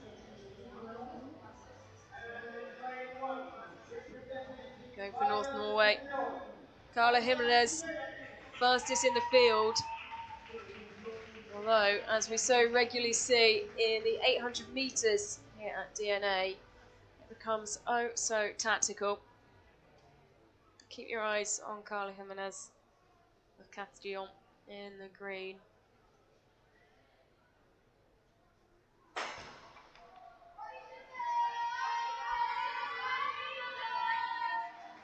So underway in the furthest event, the longest event in the programme, the 800 metres. The men contest 800 metres, but that is part of the hunt. Final leg in the mixed medley relay, an 800 metre anchor leg, which the men take on, is Carla Jimenez quickly to the front. Now, contrast to match number one today, where pace dropped considerably. It was so pedestrian through the first, 600 metres, and then it became a 200 metre final sprint. Lazio tucked in behind Castillon. Lazio represented by Anna Topano.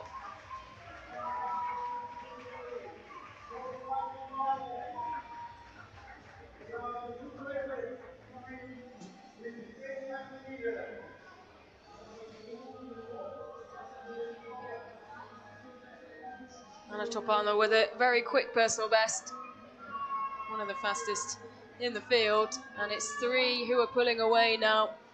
Topano of Lazio, in behind Jimenez of Castillon. Look at Thygesen, the Danish under-20 champion, starting to move around the outside now. Topano of Lazio, not letting her go though, trying to sit there on her shoulders. She has to drop back slightly onto the railing. Jimenez leading the way into 100 metres to go in this women's 800 metres, which has all been about pace and times and really far from tactical, as Thygesen is trying to go up the inside. The athlete from Sparta trying to find space. Jimenez is tiring and lets her through. And it will be Sparta who take 12 points, a rallying run from the Danish under-20 champion. Digging deep through the last 150 metres and found an opening up the inside. Look at Thygesen, a smile on the face. She goes down to her haunches. A big 12 points there for Sparta. The coach knows it. Well, there was some tactics in there, not quite to the extent that we saw this morning in terms of having to play a game of cat and mouse. But a perfectly timed race from Thygesen.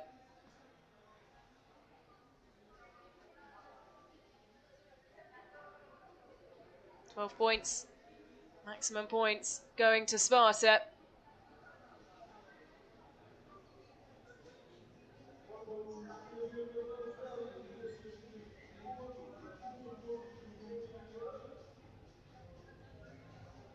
A warm evening here in Pombal.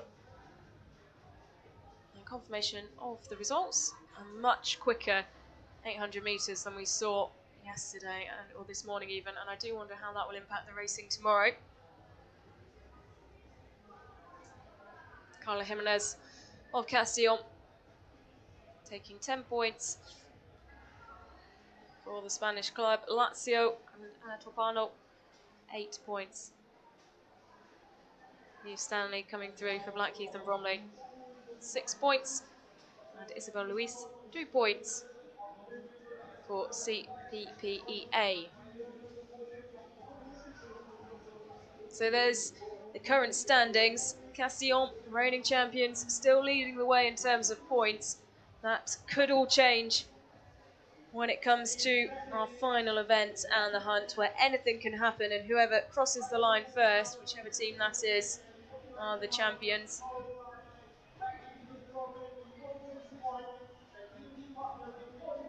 The top three to cross the line in the hunt will go through to the A final tomorrow.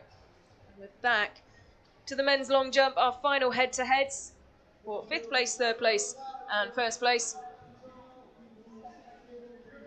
So the points capped depending on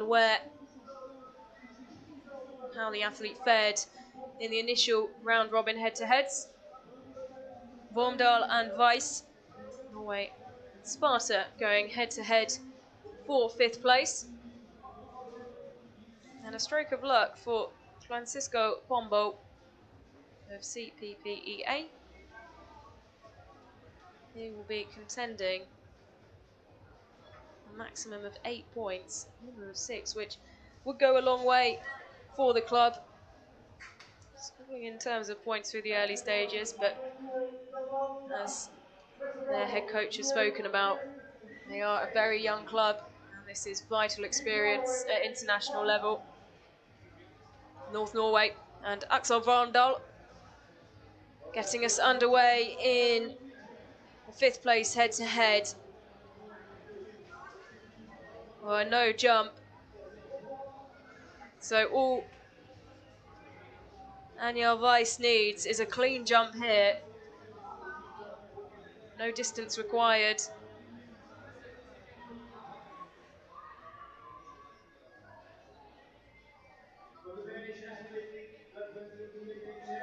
So Anja Weiss, how will he play this?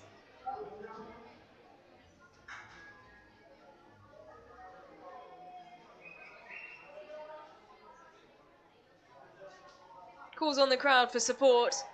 Only needs to make it into the pit without accruing a foul. And the 4 points will go the way of Sparta. He would have wanted a lot more for this competition, and so would have Axel Varndal. Well, he goes all out. Looks disappointed, but he doesn't really need to be. In terms of that head-to-head, he takes the maximum points available. I suppose, looking at the competition as a whole, he wanted to be contending more than a maximum of 4 points for his club. But still, when required in the final head-to-head, 6 meters 62 for Anja Weiss. As we move on to the 3rd place head-to-head, a maximum of 8 points to be taken from this one. Francisco Pombal, CPPEA. One of the 2 Portuguese clubs. Sporting CP already through to the A final. A very consistent mark for Francisco Pombal, who really benefited from a run through from one of his competitors in the head-to-heads earlier on. It's meant that he'll take a minimum of 6 points, which could be so vital. 5 meters 26, Leandro de Mole waits on.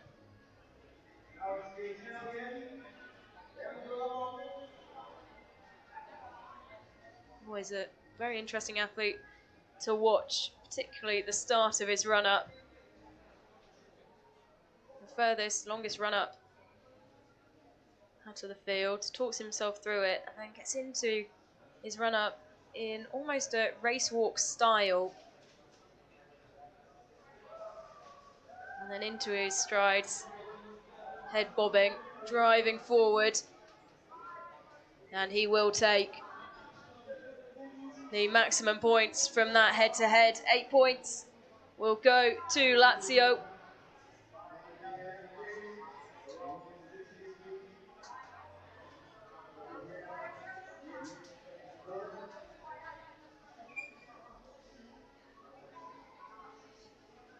Again, owing to how things played out earlier in his competition, just a little bit disappointed that he's not contending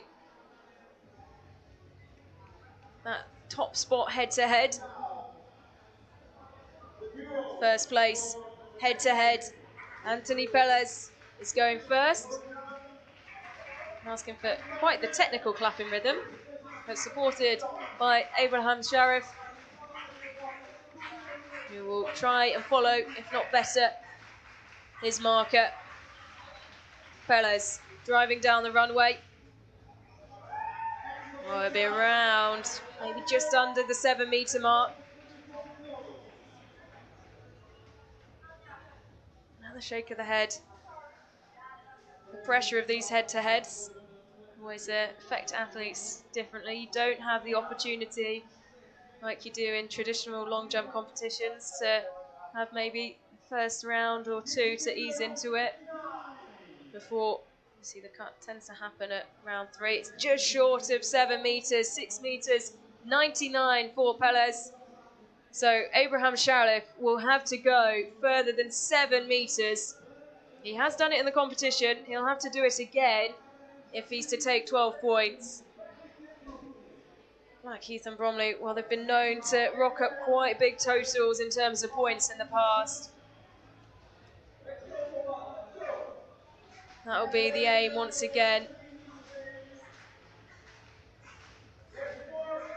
Accumulate the most points possible ahead of the hunt. The opportunity to get into the A final where they're so comfortable. Oh, it's big. Now that looks like it will be bigger, but it's going to be so close looking at the markers. It looked around 7 meters. It didn't look too much shorter than it. But Pelez, 6.99. Well, this is going to be tight.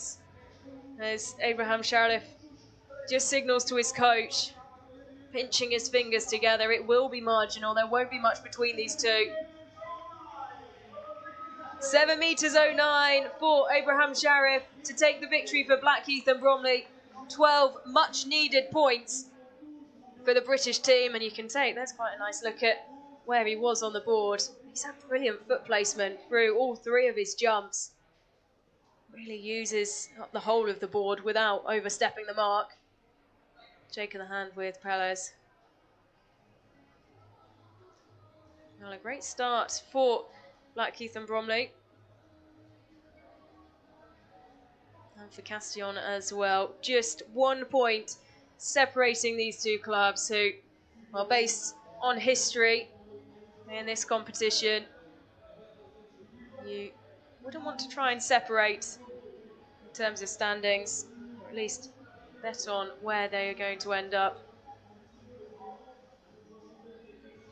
Blackheath and Bromley, such a hotbed of talent, and one of their stars who competed at DNA, taking 2 bronze medals at the Olympic Games, Sam Reardon.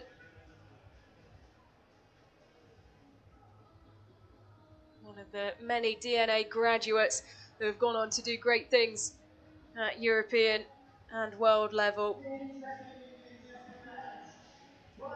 DNA providing such a good opportunity, as those head coaches at CPPEA have said, an opportunity for youngsters who don't have the chances too regularly to compete at national level.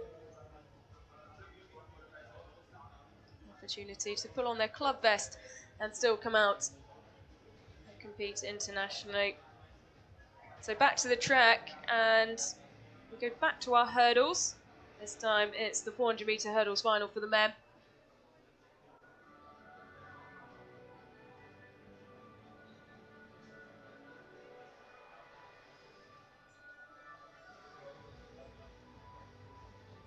Vonda Ahe of Sparta. The one to watch, you can see the tall figure going in lane 4, just lurking in the background. Alejandro Guerrera of Castillon, enjoying himself. Personal best that you can see on your screen, that was set in June. In good form this season.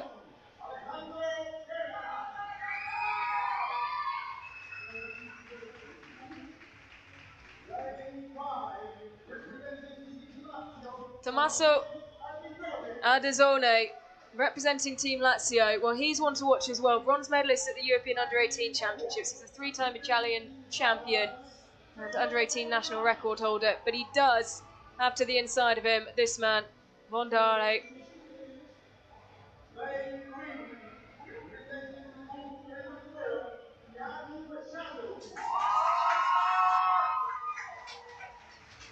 Thiago Machado stepping in lane 3 for CPPEA. Also expected to go in the hunt as well. He's got a very quick 800 metre personal best. Ryan Motada of Blackheath and Bromley going in lane 2. Uliko Bergam of North Norway in lane 1. But it will be eyes on lane 4. Joel Frederick Von Dale and Tommaso Ardizone.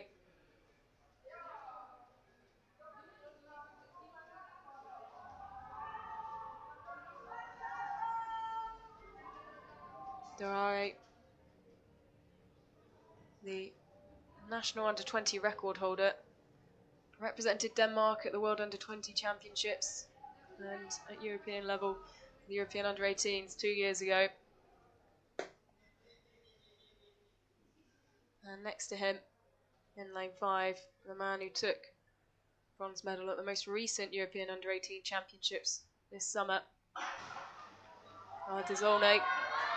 So eyes on the dark blue and the yellow over the first barrier. It looked like Ardizone just clipped it. Von Dale already up onto his shoulder and just cruises past him. It's been a great start as well for Ryan Mutada of Blackheath and Bromley. There's not much to separate these two at this point. 150 metres to go. And Mutada starting to ease ahead. He just has to chop his stride to get over that last barrier. He starts to tire and things start to tie up. He's just leading, but it's so fractional. One barrier to go, not much between him and the Dane who trips and stumbles. And it will be the athlete from Blackheath and Bromley who just toys with him as he goes over the line, looking to his side. Rayan Mutada taking the victory, 12 points for Blackheath and Bromley. A shake of the hand.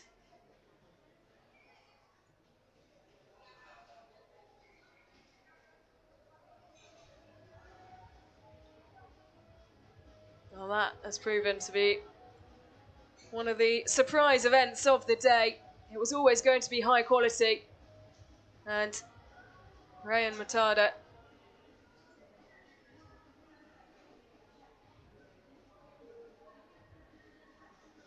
dipping early and then looking to one side. And you wondered whether he was toying with Joel Frederick Von Dale. No smarter. Who takes 10 points for the Danish team. Tommaso Ardizone, 8 points for Team Lazio.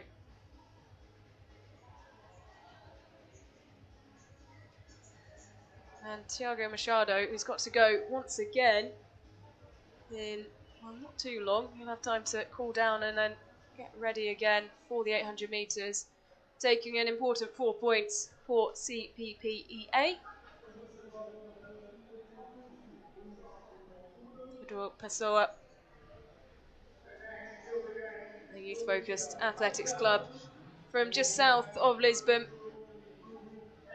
As we go very quickly back to the field events, and it will be one of my personal favourites, the high jump. So once again, the athletes will be split into 2 groups, but that's the difference.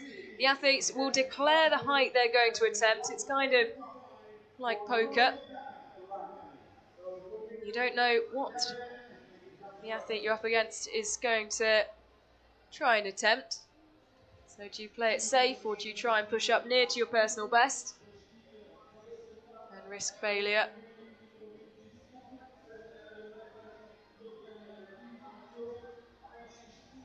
Ludovica Urbani up against Jessie Sargent of Blackheath and Bromley in Group A, and the first of our duels within that group.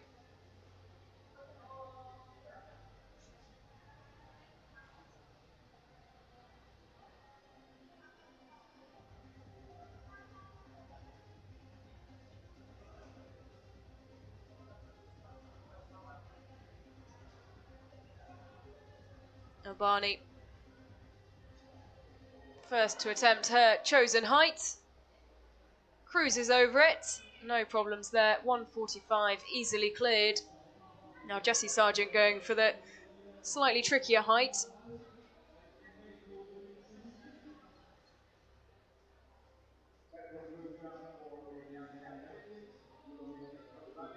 Quick high five before we jump back to this first duel in Group A. Jessie Sargent opting for the higher height, no problems there. 1.50 m, easily cleared. And the win in the first duel, 3 spikes, goes to Jessie Sargent.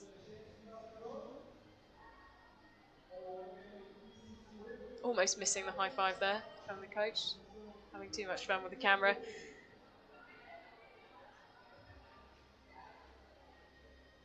A reminder, in these round-robin group stages, the athletes in the head-to-heads competing for spikes, which are used to determine the place in the group standings. A win, 3 spikes, a draw, 1 spike, no mark or a loss, no spikes. Oh, well, not much between these two, 151 and 150.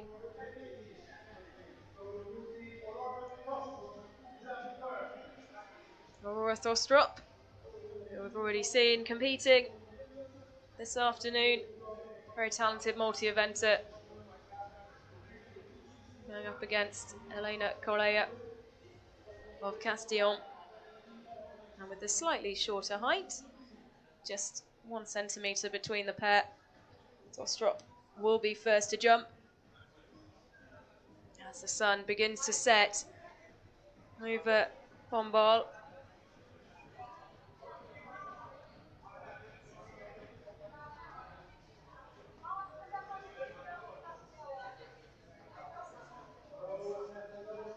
And the bar is down.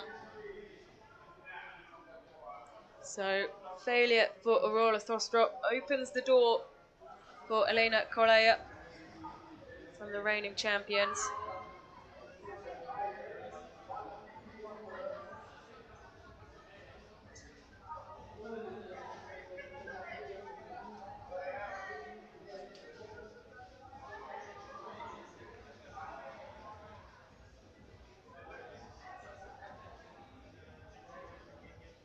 This is the first duel in Group B. Once group stage complete, they will be matched with an athlete who perform to the same extent in terms of collecting spikes to go up against in the final round, which will determine the points. And 3 spikes and the win for Elena Correa of Castillon. Clearance of 151.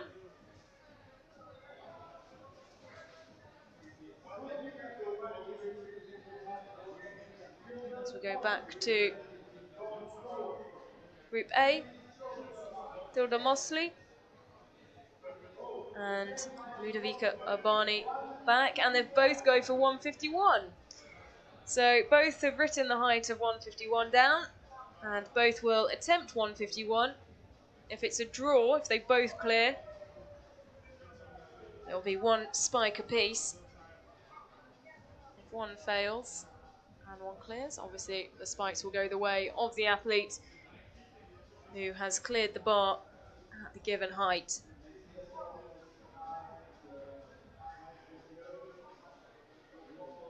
Tilda Mosley of North Norway will be first to jump.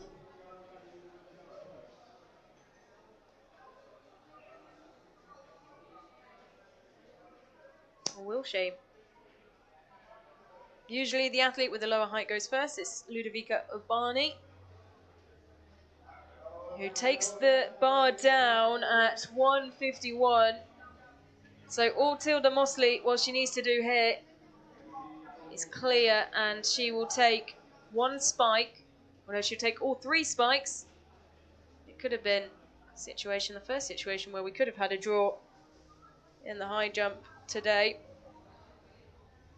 But if Tilda Mosley clears here, she gives it a rattle, the bar stays on, and she hops back up onto her feet. So the 3 spikes going the way of Mosley and North Norway.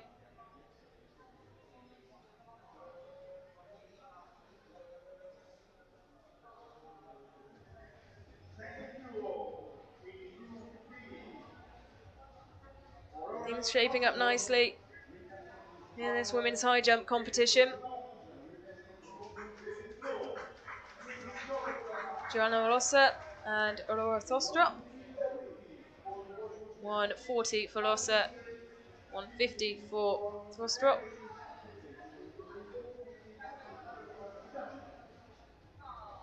This the second of our duels in Group B. Aurora Thostrup looking to make up for the mistake in the last duel.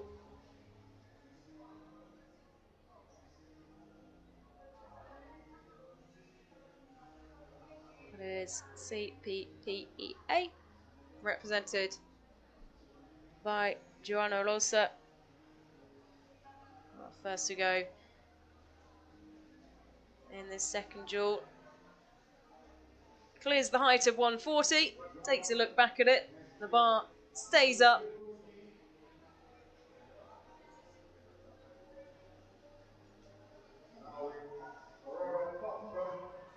Aurora Thostrup with the higher height. Put the pressure on her shoulders to clear it. Going through those final processes as the sun begins to set here in Pombal. Floodlights have come on and the temperature has dropped. Aurora Thostrup this time clears it, a clap of the hands. 1.50 m, white flag is up. And the 3 spikes go the way of Aurora Thostrup and Sparta. Coming back to Group A. The first class group is Group Silver Mosley, representing Norway, and Jessie. So back to Group A. Jessie Sargent, after sitting out the last duel, is back.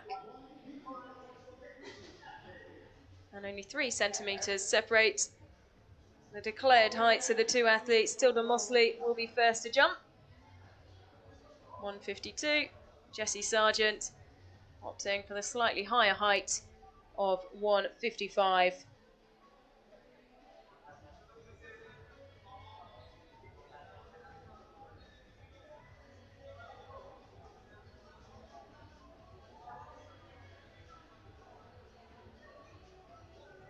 Mosley takes the bar down.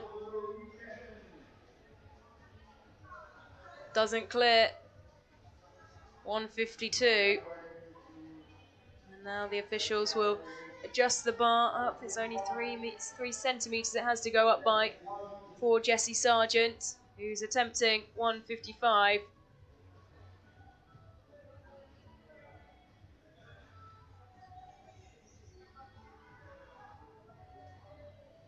Medalist indoors at regional level.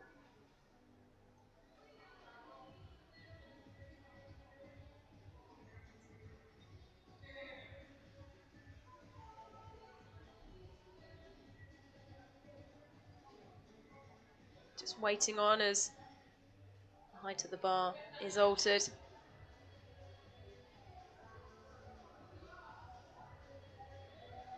Just stuttering slightly into that and brings the bar down. Didn't have the run-up that she would have wanted, and she knew it as well. Kept her eyes on the bar and almost brought her down over the top of it.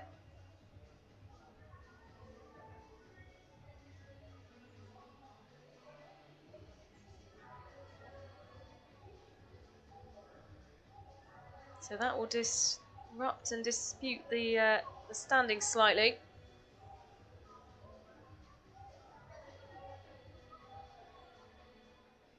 As the athletes for the javelin warm up behind.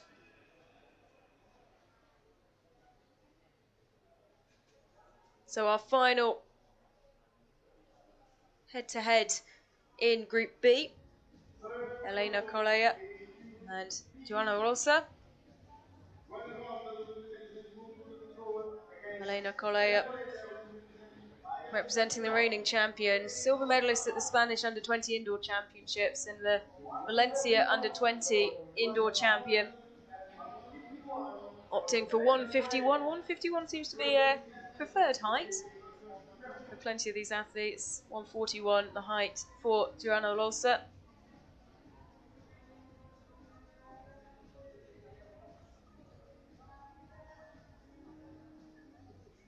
I do wonder if there's a bit of psychology in the athletes going for numbers that end in 1, particularly that 151, if they think that those who they're up against might go for a round number, say a 150, and so they just add an extra centimetre just to be sure.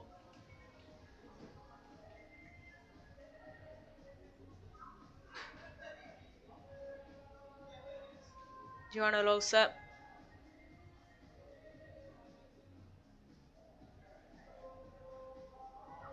Over at her height of 141.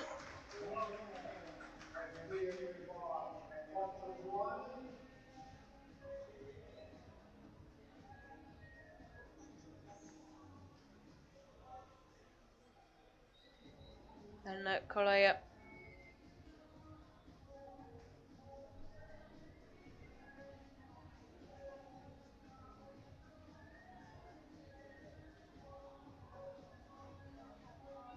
Bar being raised for the Spanish athletes.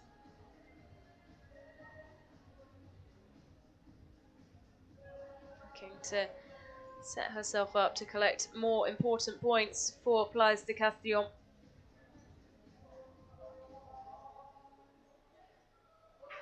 Easily cleared, no problem there. 151, she cruised over it. 3 spikes. And we'll set up, you imagine, one of the ties for maximum points. Confirmation of who that will be against, we will bring to you very shortly.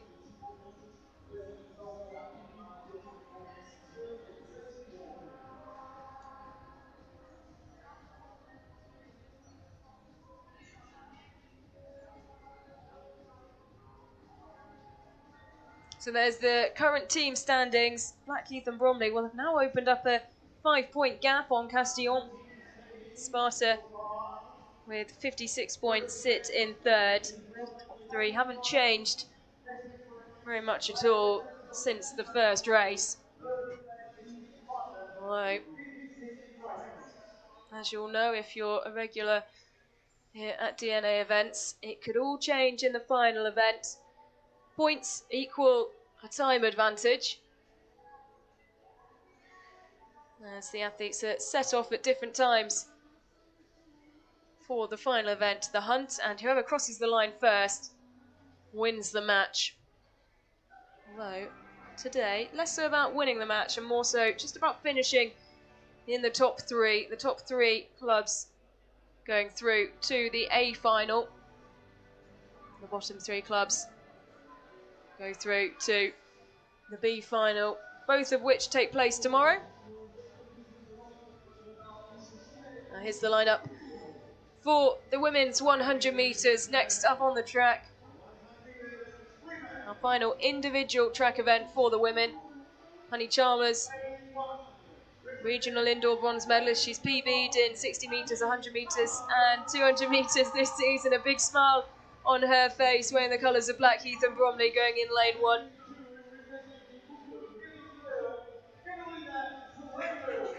Carolina Solero of CPPEA. Amra Cruiser Jorgensen, tall figure in the centre of your screen. One to watch in this one. Jorgensen. Elena Salvetti of Team Lazio. Ines Gomez wears the colours of the reigning champions.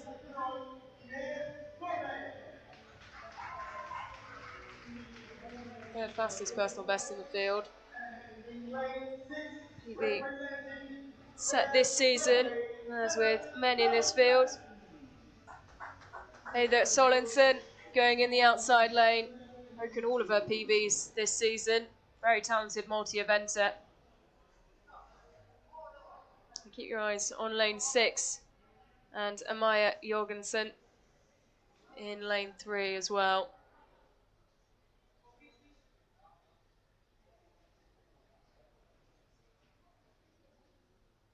The only athlete in this field to go under 12 seconds this season, setting that PB at the end of June.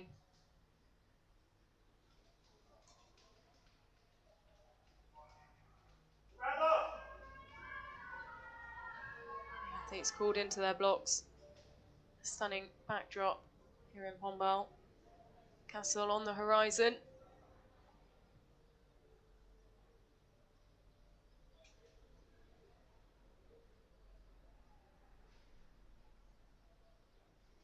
The penultimate individual track event, the final opportunity for the women on the track to gain some points ahead of the hunt, which is just a few events away now. So underway and quickly out the blocks are the athletes going in lane 3 and lane 4. Jorgensen now into her running, into her strides, starting to open up a gap on Salvetti. And she's across the line first. It'll be close for second place between Salvetti and Honey Chalmers, who went well on the inside lane. Amaya Jorgensen taking 12 points though, and first spot for Sparta.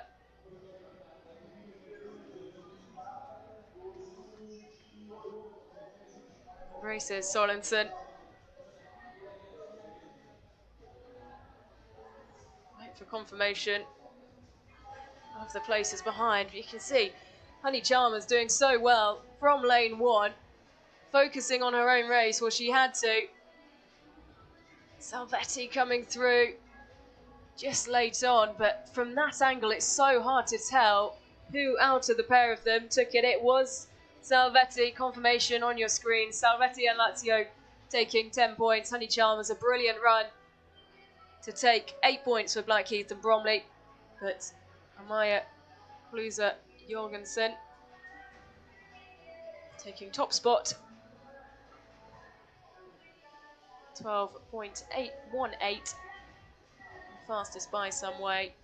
Has such a long stride. Once she's up and into her running, she's so hard to catch.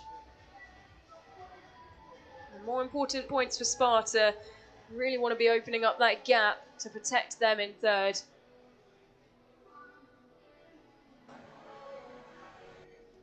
Bring you an update on the team standings shortly. We'll be back as well for the final head-to-heads in the women's high jump.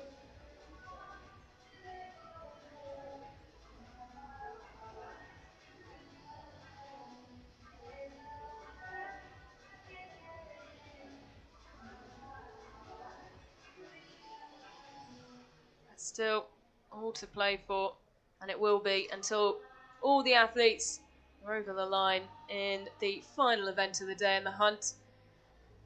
Blackheath and Bromley, 7-point advantage on reigning champions Castillon. But they know that a big point advantage, well, it doesn't always lead to a victory in the hunt. Castillon also know that they can close down time advantages if they use the right runners in the right places. 3 points behind Blaise de Castillon is Sparta, the Danish team. They will be trying now to open that gap. Just 7 points ahead of Lazio, while North Norway and CPPEA trail. Top 3 clubs going through to the A final, bottom 3 into the B final tomorrow. Particularly with the standard of athletics that we've seen over the course of the afternoon already, and what we saw yesterday. I keep saying yesterday, this morning. We are due a spectacular final. Second place is 74 points. Third place is Team Scotland, 68 points. Fourth place, Team Lasso, 61 points. Fifth place, Norway, 36 points. A stunning shot over the top of the stadium. 53 points.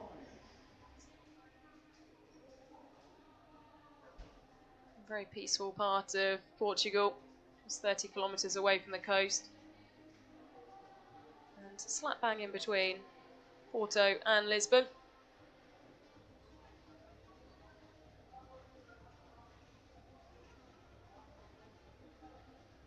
And now, the duel, the high jump.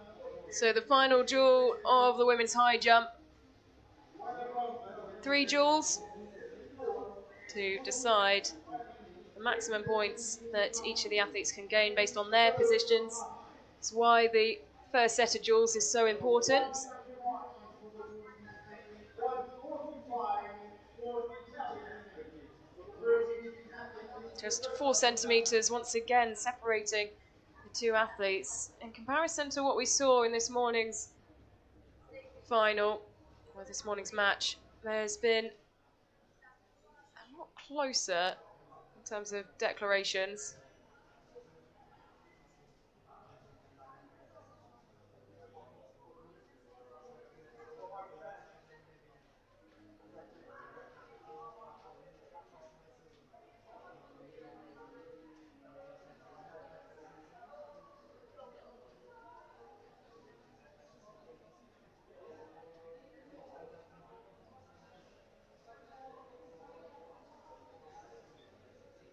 Joanna Rosa, first to jump, opting for the slightly lower height, 141.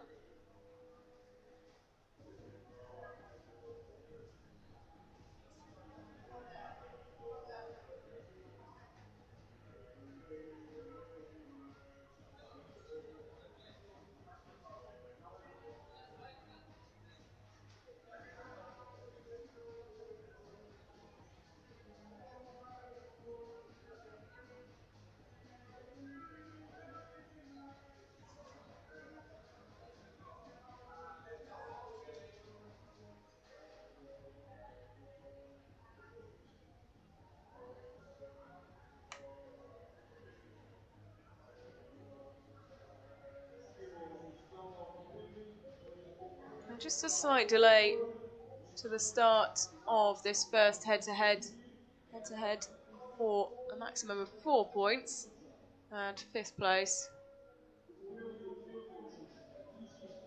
It seems the boards on the side of the track are just stuck on the wrong athlete at the moment. The clock hasn't started to click,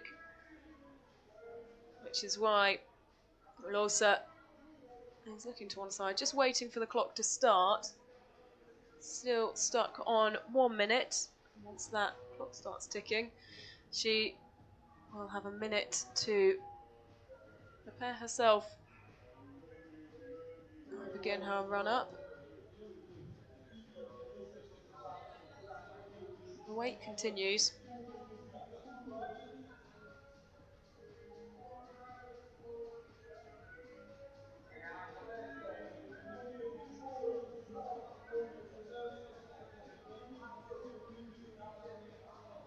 So the name has changed on the scoreboard. It hasn't changed the right name though, unfortunately, and the clock still hasn't started.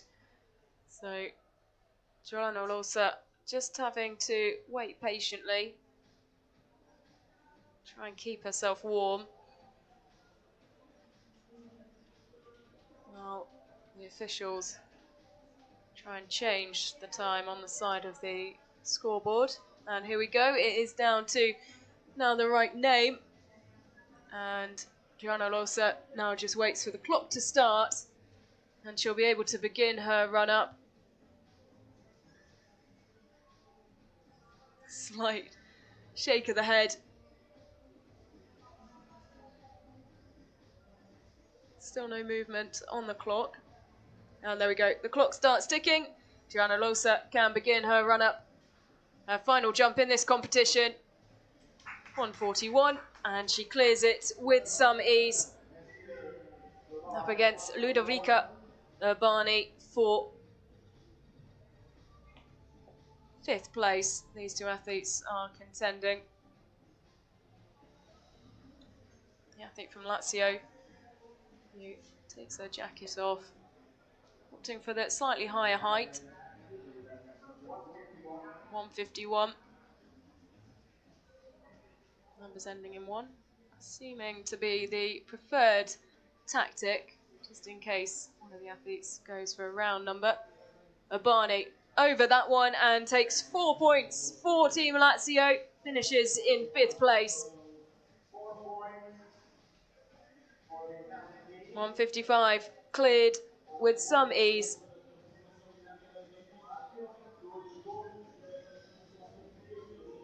And next up, the head-to-head duel for 3rd place, a maximum of 8 points to come from this one. Jessie Sargent of Blackheath and Bromley up against Aurora Thorstrop, the Danish under-20 combined events champion. Ooh, once again, not much between these two. 155 for Sargent, 153 for Aurora Thorstrop, as they hand their whiteboards back over to the official.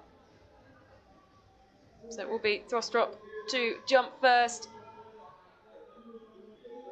opting for the slightly lower height.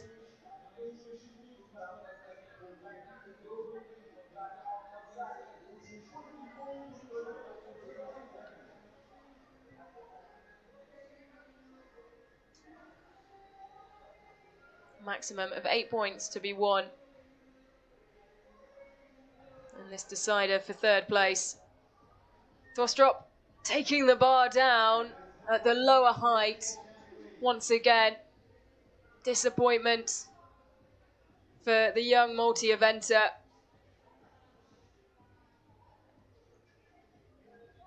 This hasn't been the competition that she would have wanted.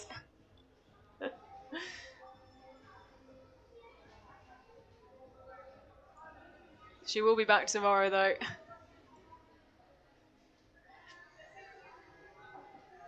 And she'll just be hoping that Sparta are in the A final.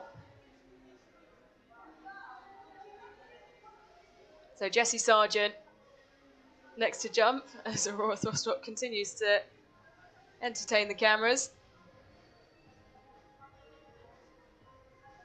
The bar being raised just by 2 centimetres.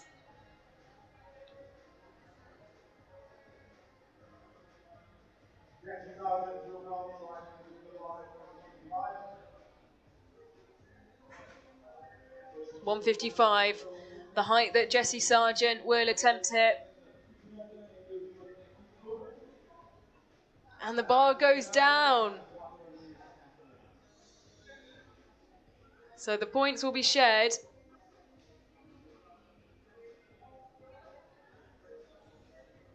Doesn't look happy with that. It's always hard to judge where to go. Do you push for a slightly higher height? Do you go for one that's a bit more conservative? Safer height to clear, but still with it all hanging on one jump, the pressure is on.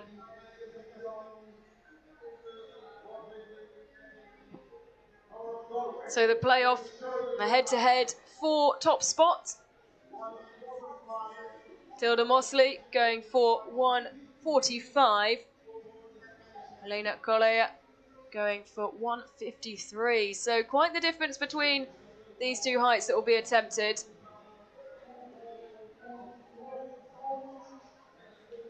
Tilda Mosley 5th at the Norwegian Under-20 Championships.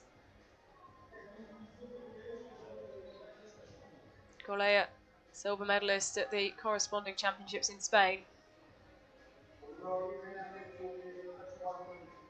Mosley first to go.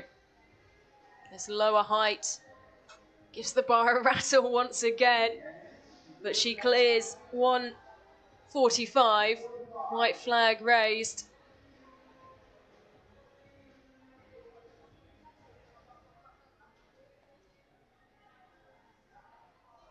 Elena Colera next to jump this higher height that she's opted for.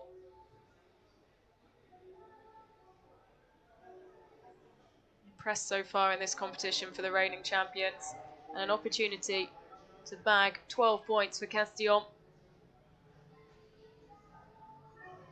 12 points that, well, with a few opportunities remaining now to add points, could close the gap on Blackheath and Bromley, who lead the way currently in the point standings.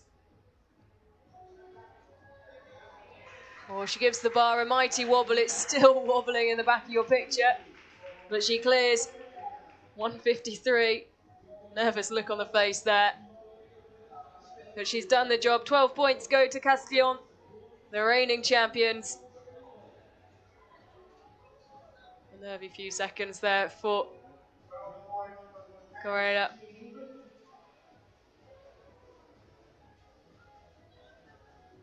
We can see next up we will be going to the javelin throw.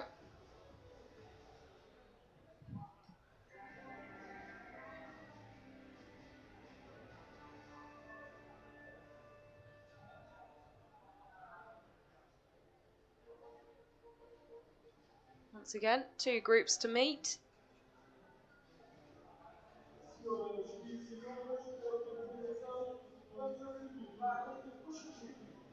And you can see confirmation now of both of those groups in the men's javelin.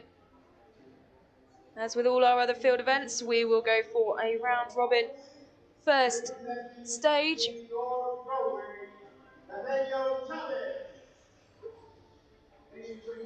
Nathaniel Chavez representing Norway. Mads Vincentson, who we've already seen in action today in the sprint hurdles.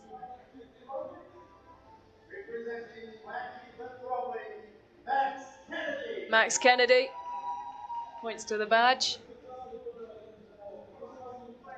And into Group B. Ica Moreno.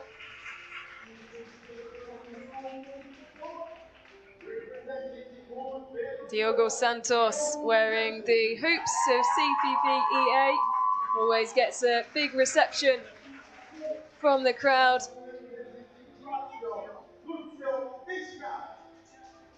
Lucio Visca lining up for Lazio.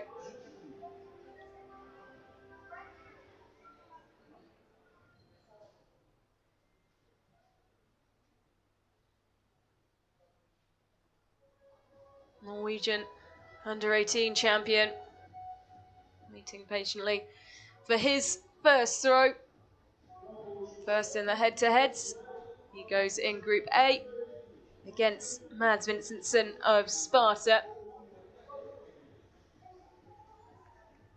Figueroa Chavez, his first throw. Over 50 metres.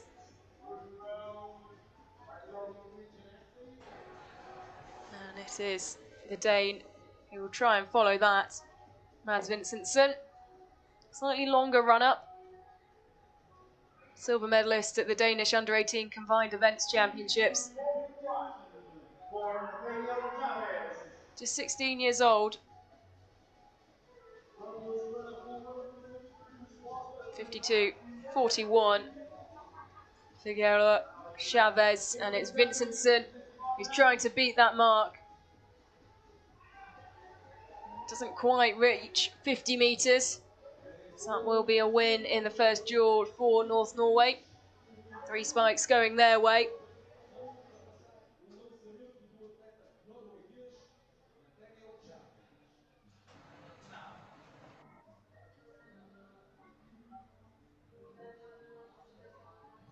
Max Kennedy up next. Confirmation though of Mad Vincenson's throw of 47-45.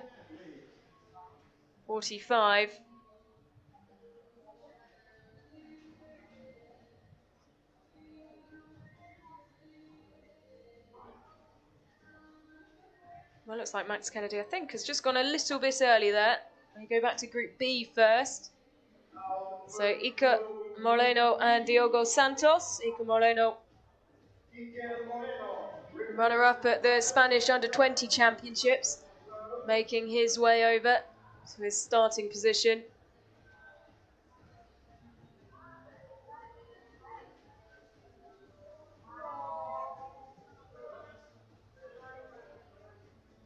Quick on the runway.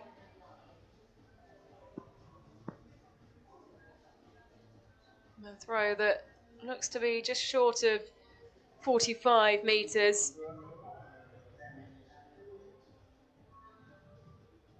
Likely more around the 44, low 44 mark.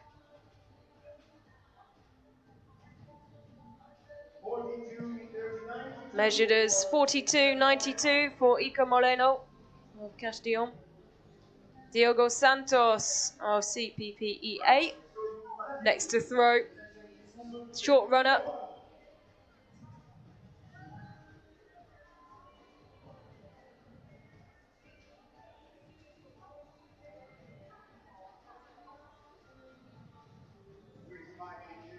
Castellón will take all three spikes.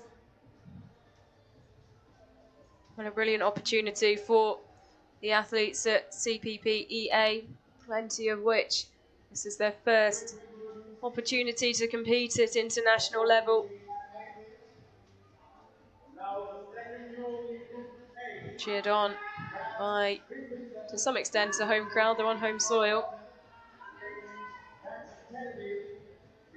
So back to Group A for duel number 2. Sparta, represented by Mads Vincentson. Looking to get his first win in the head-to-heads. This his second and final opportunity to throw. Around 45.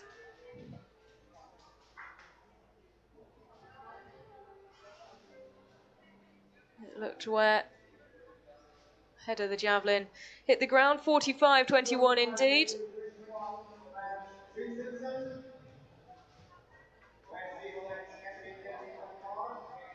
Max Kennedy next to throw. Well, he's been in really good form this season. He's added 7 metres onto his personal best over the course of the last few months. Well, there won't be much between the two athletes there. Dropping down in a very similar area. You wouldn't want to try and separate that without the official measurements. Wait on to see where Max Kennedy's throw has landed. Just 2 centimetres between the two athletes. Mads Vincentson taking his first head-to-head win.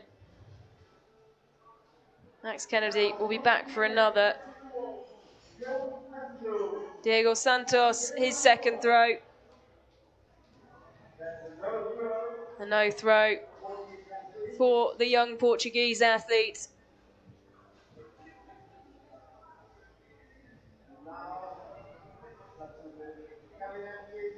Who, like all the athletes, will have an opportunity to reflect on competition tonight.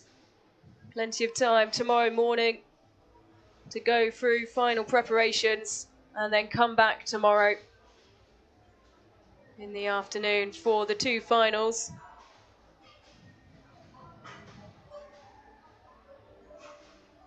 Visca of Lazio already on the runway. Really powerful throw. Just under 60 metres. A really powerful thrower. That snap in his release.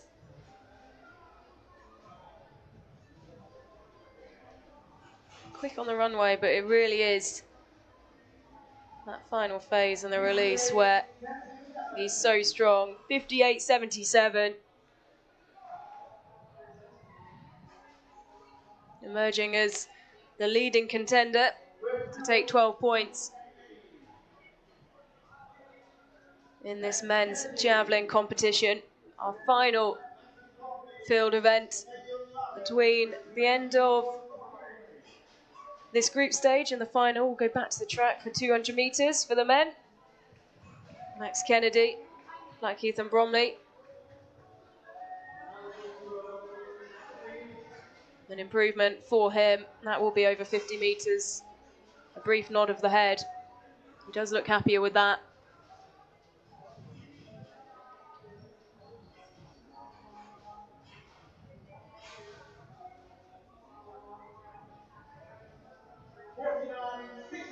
Wow, it looked like it was going to be over 50 metres, but it's so close to the mark. 49 metres 60. Figueroa Chavez of North Norway. That is the mark he has to beat. He's to win this head-to-head. And he only goes and does it. Big throw from Figueroa Chavez. As we wait for confirmation of the result, well, it was well over the 50-metre mark. North Norway will take the 3 spikes in that duel. 53-29 to beat Max Kennedy.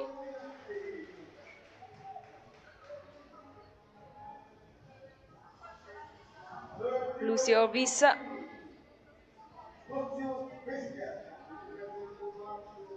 Visca just adjusting his grip on the javelin. A final stretch.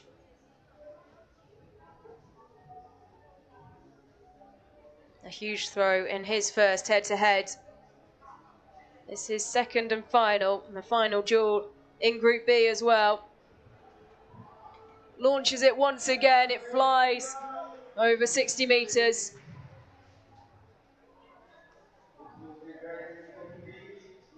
It's going to be hard to beat this one. And an athlete that's going to be hard to beat in the final as well. 61 metres 57. Icon Moreno, wearing the colours of the reigning champion. Well, he would have to do something incredibly special here to dethrone Lucio Visca.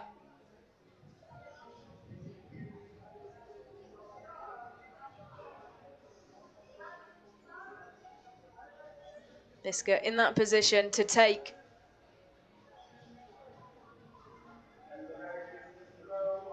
his place in Group B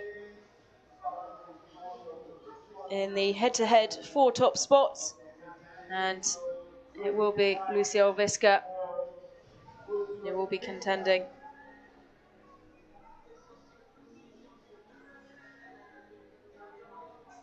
That final head-to-head.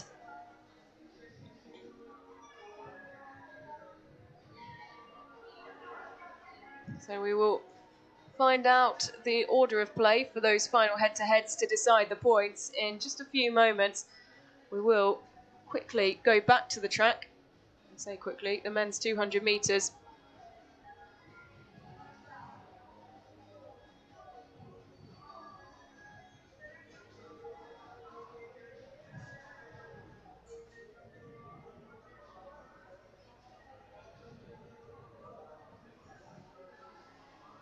Here's the current team standings. And still hardly anything to separate Blackheath and Bromley and Castillon. Just 2 points now, which equates to 0.66 of a second advantage for Blackheath and Bromley. Sparta, 75 points. They're 10 points ahead of Lazio.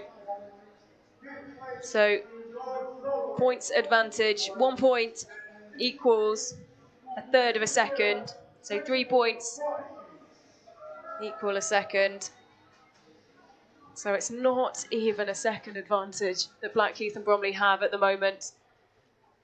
Once again, it's going to be incredibly tight, the start of the hunt. Well, we do have 2 more sets of points to add to it. When you look at the personal best times that you can see there, you imagine once again there won't be much separating the teams who are currently leading the way in terms of points in this 200 metres. One to watch in this one, the athlete from Sparta, Sofus Emil Ramsgaard Jensen. personal best of 21.18. Competed in the 200 metres and the 4x100 metres at the World Under-20 Championships this summer. The team that finished 4th for Denmark, just outside of a medal in the relay.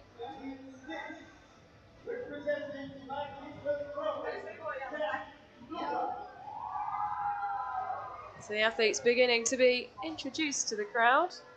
A lot of noise for the athlete going in lane 6, Jack and Duba, Blackheath and Bromley. Magnus Berg Jonsson going in lane 5. Lane 4, representing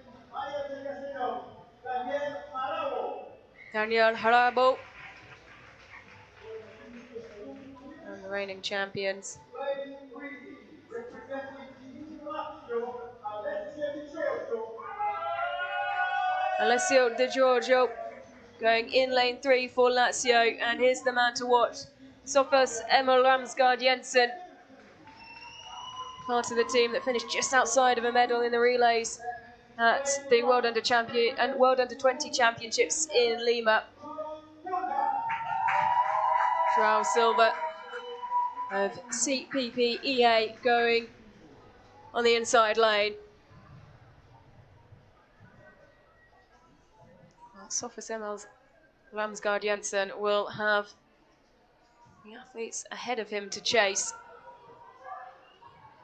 Jack and Duba the opposite. He'll have to cope with the pressure of feeling them breathing down his neck as he goes in the outside lane. The regional champion over 200 metres. Keep your eyes on Magnus Berg Jonsson as well. Norwegian Under-20 Championships finalist, going in the colours of Norway in lane 5.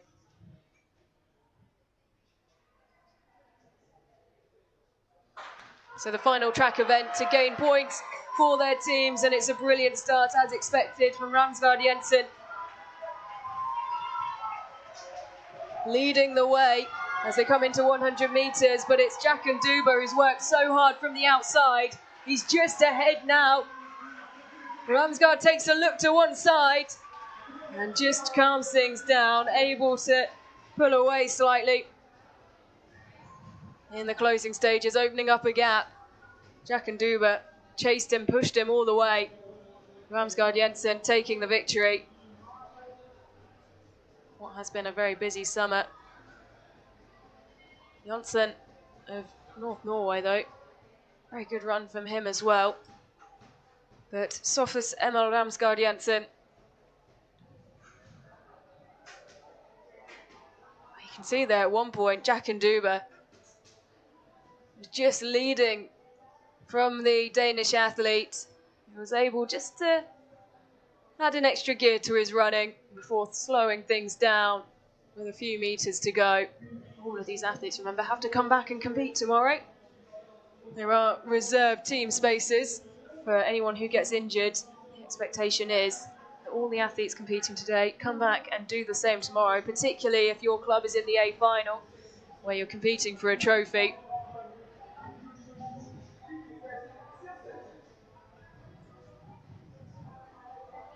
So just one more set of points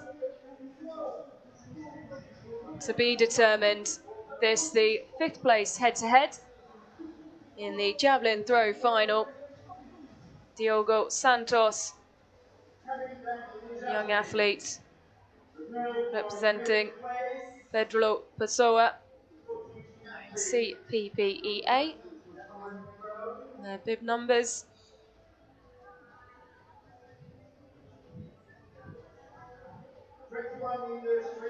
(21:28) for Santos. So Max Kennedy, take confidence that he will be able to secure Blackheath and Bromley 4 points here. You probably would have wanted a little bit more from the competition. The opportunity to see out one of the clashes for higher number of maximum points. This fifth place head-to-head can only gain 4, and easily done for Max Kennedy and Blackheath and Bromley. 4 points for the team currently leading.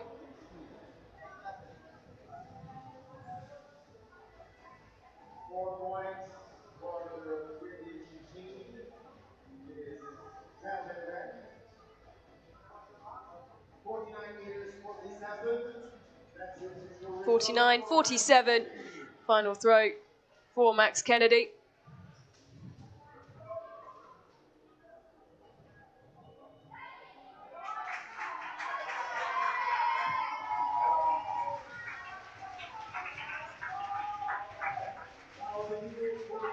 So a lot of noise being made as the athletes who will be leading out the hunt make their way onto the track.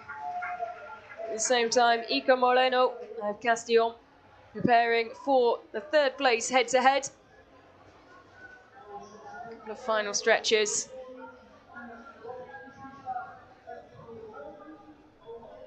Maximum points to be taken from this one is 8 up against Mad Vincentson of Sparta.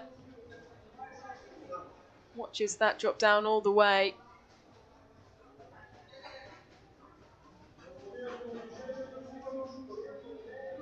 42-43 maybe.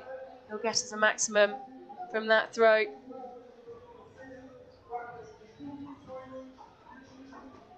Wait for confirmation. 43 meters, 22.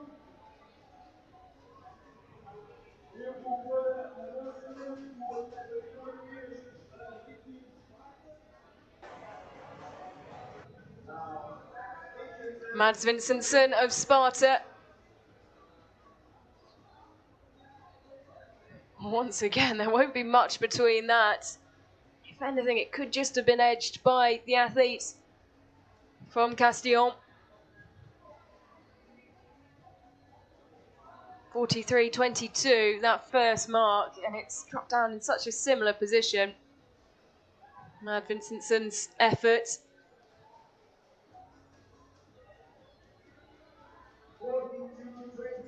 42-27, Iker Moreno takes 8 points for Playas de Castillon.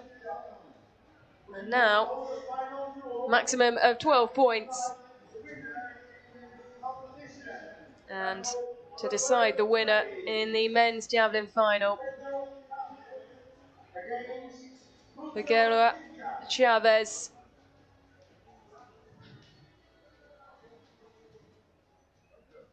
It's over 50 metres. It's heading more towards the 54-metre mark. But we know that Lucio Vrisca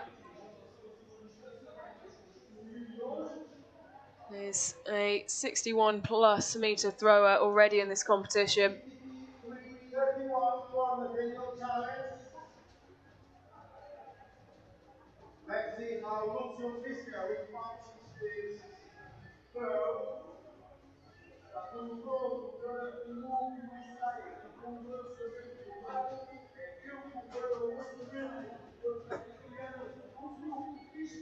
Lucio Vrisca.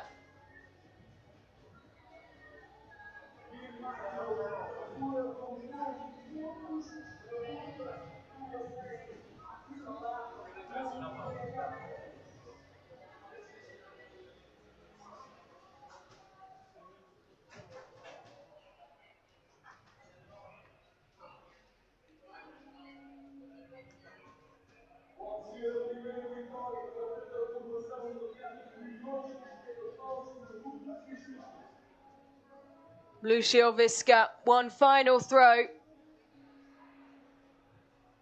Powerful throw, and it's far once again. It's well over 60 metres once again as well for the Lazio man. Such a confident performer. He has taken the win in this competition. We'll wait for confirmation of the distance, but it's 12 points to Lazio. 65 metres on the dot. The furthest throw in this competition, and what a way to end out the first day of action in terms of individual events. An important last few points for Lazio as well as we head into the hunt. You can see the athletes just preparing for it as Liska almost getting wiped out by one of the Norwegian runners.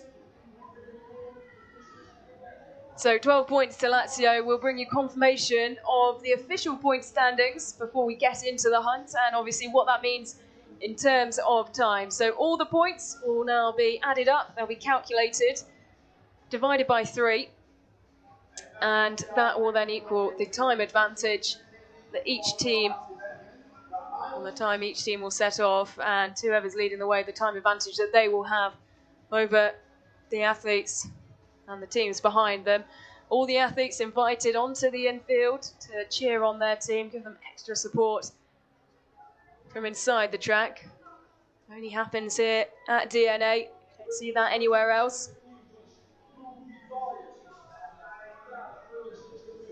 And there are the final team standings. And you can see how close this competition has been by the fact that we have no clubs over the 100-point mark. Points shared more evenly year on year. Blackheath and Bromley only have a 2-point advantage, which is less than a second in terms of the time they will set off ahead of the reigning champions Castillon. Sparta are in third, and that will be an all-important position when it comes to the racing, because the top 3 will go through to the A final tomorrow.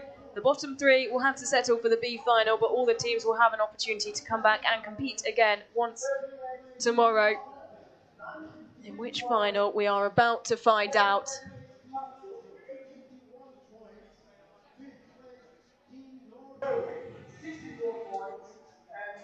Well, we saw a brilliant final race. It all came down to the closing stages of the last 800 metres in the hunt. It's a mixed medley relay. We'll start off with 600 metres for the women. It will then be 400 metres for the men, 200 metres for the women, and then an 800 metre anchor leg for the male athletes in the club to decide who takes the bragging rights, let's say, on day 1, and who goes through to the A final, who goes through to the B final. We'll do it all again tomorrow to decide the champions.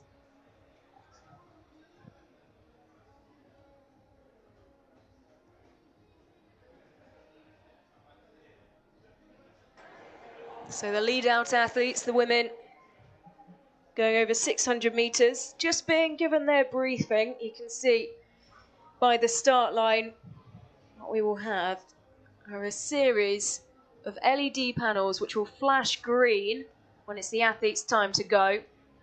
They are pre-programmed to flash up green at the time the athlete needs to go, and then they will go in succession depending on the time difference that has been worked out by dividing the points advantage that the teams have on each other.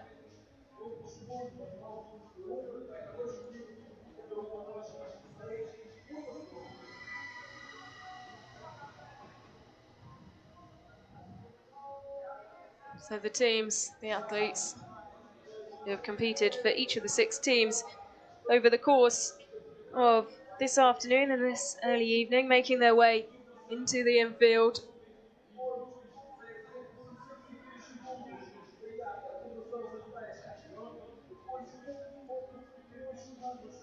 And those on the infield occasionally rack up more mileage than those who are actually racing as they sprint back and forth, try and catch the athletes in as many places as possible.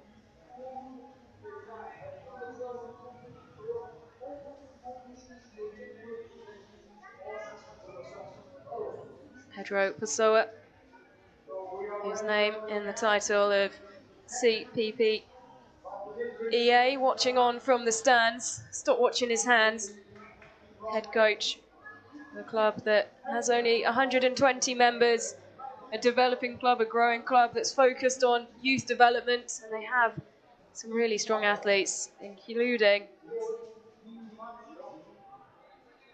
Tiago Machado, who goes the final leg for his club.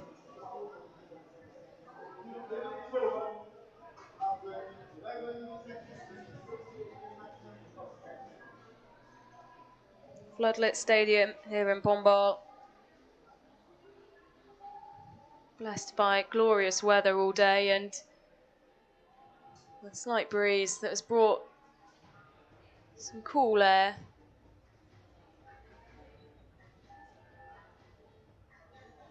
Unless you've been making your way down the back straight and bottom bend, it has been almost perfect conditions to compete in.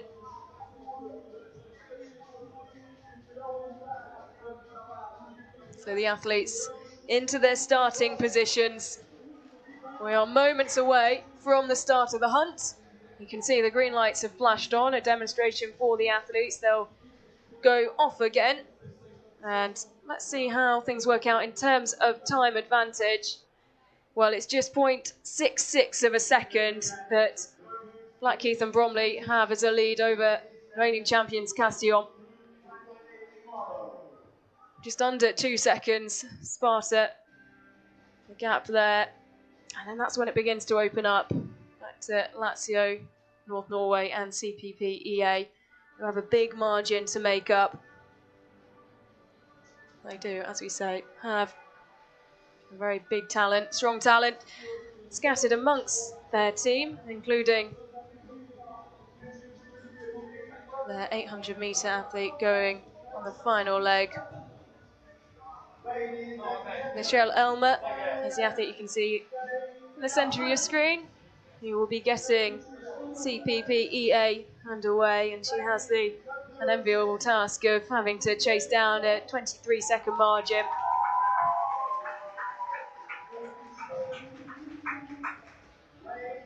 North Norway, led out by Marley Strastad.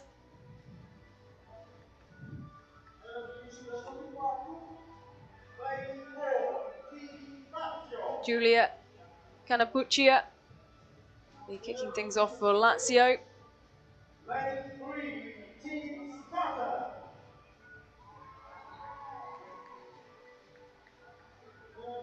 Tigerson, who took the win in the women's 800 metres, she's back for this first leg, 600 metres for Sparta. Marta Mitjans kicking things off for Pelias. Just a fraction of a second after Blackheath and Bromley try and make the most of their very small advantage. Cameron Kelly-Gordon, the athlete in lane one, who is waiting patiently for that light to flash green.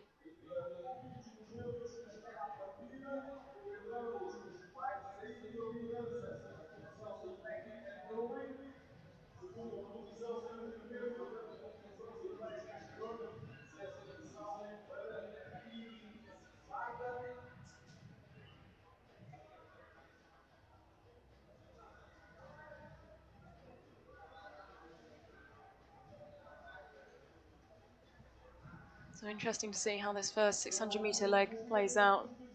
Lurka Thygesen, you can see in the centre of your picture with the blue ribbon in her hair, representing Sparta, winner over 800 metres, Danish under-20 champion.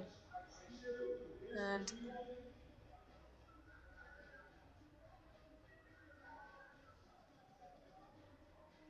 she'll be leading Sparta out for this first leg, 1600 metres, or 600 metres even. She'll be very glad it's not 1600 metres after already running 800 metres. Just a quick test of the panels to check that they are all working. The athletes just given the opportunity for some final bounces, some final short strides. Going back into their places.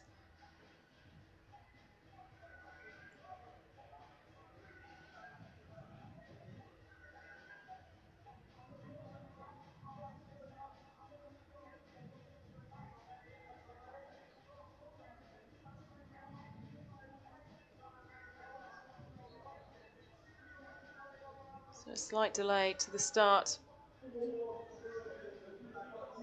of the hunt.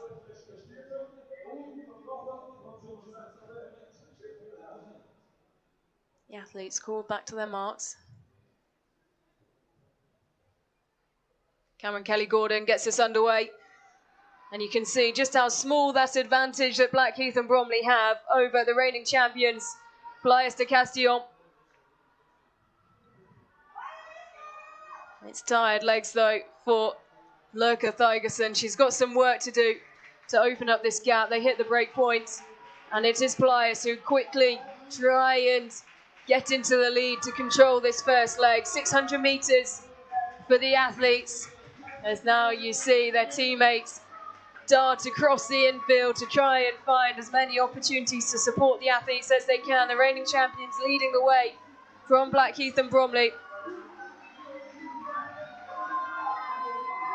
Mitchens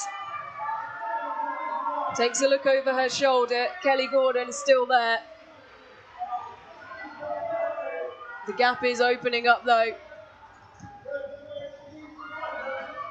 Around the 60-second mark, they go through 400 metres. They'll come into the back straight. They'll be able to see the athlete who they're handing over to. It's just 400 metres that the men run. And it is Playas de Castillon, the reigning champions, who lead the way from Blackheath and Bromley, and that gap is opening up and opening up.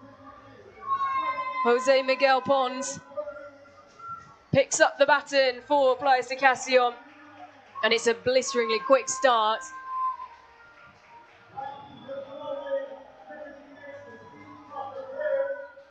He's chased by Blackheath and Bromley.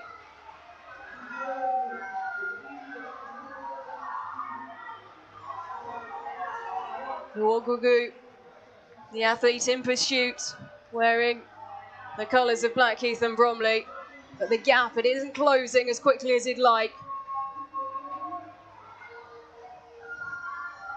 Sparta still holding on for third position, just the top three through to the A final. There's Castillon prepared to hand over 200 metres for the women now. Adriana Monteblanc.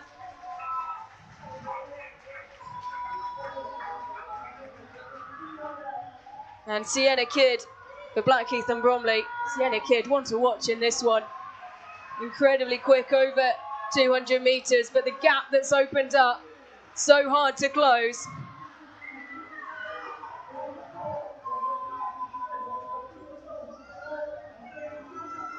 So on to 800 metres now. Still Castillon leading the way from Blackheath and Bromley. And not much between Blackheath and Bromley now and Sparta. Those two almost neck and neck. Sparta really driving down the back straight. They've passed Blackheath and Bromley and they're into second position. Playas de Castillon, the reigning champions, leading the way. Alejandro Rios looking incredibly comfortable in his running.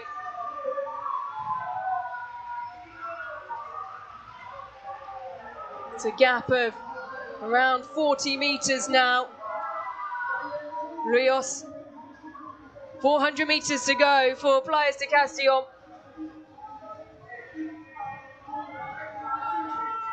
Harry Fage just tucked in behind William Thorgerson,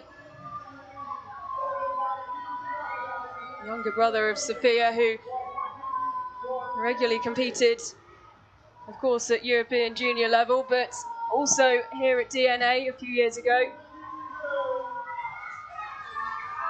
So 200 metres to go now for Playas de Castillon. Alejandro Rios, a look over his shoulder. He knows his work is done, and with plenty more hard work to come tomorrow, he can just ease down a little bit while staying aware of the charging Danish man behind him. He enjoys being able to soak up the crowd and the support of his teammates on the infield. Thorgerson will see Sparta over the line. for second place. And then Blackheath and Bromley will take third place. And so there is your lineup now complete for tomorrow's A final. Players de Castillon, the reigning champions, winning today's match, today's second match, booking their place in the A final. A smile on the face of Alejandro Rias.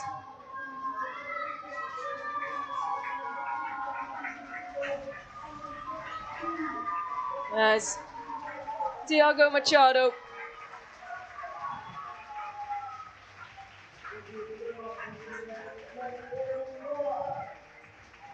comes into and over the finish line. CPPEA had such a big margin to try and eat up, and well, they did close the gap in the end. Machado, a very talented 800-metre runner competing at the European Youth Olympic Festival. And celebrations, well, I don't think the head coach would be too keen on those this early on in the competition, with still an A final to come tomorrow. But a sign of how much it means to the reigning champions, who have been big believers in DNA since day one. They hosted the first Clash of the Clubs competition 2 years ago. They won it last year and have finished top of match number 2, crossing the line first in the hunt. They book their place in the A final tomorrow alongside Sparta and Blackheath and Bromley. Lazio, North Norway and CPPEA will be back tomorrow. They'll be competing in the B final. And it is Castillon who put themselves in pole position to try and defend their crown here in Pombal.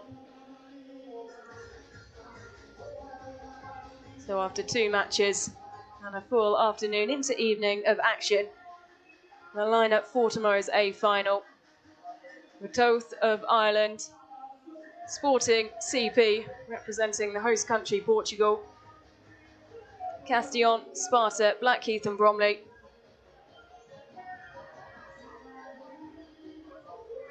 Celebrations continuing. They'll be hoping that they're the team that is celebrating tomorrow as well. AK Skoda Pilsen, though, looking incredibly strong to take the win in the first of the 2 matches. They'll be hoping that they can push Castillon, reigning champions, all the way to try and win the title.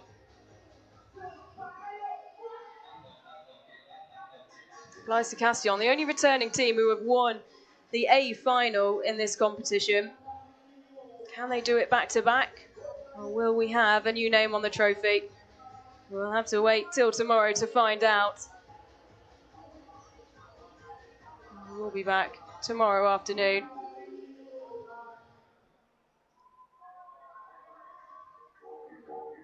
B final getting underway. At the same time, today's first match started. The action starting at 2 o'clock tomorrow afternoon. GMT, with the A final slightly earlier at 5 o'clock in the evening. As CPP EA celebrate for so many of the athletes in this young and developing athletic side. This is their first international experience. They get to enjoy it, competing against other nations, other clubs, meeting new athletes on home soil.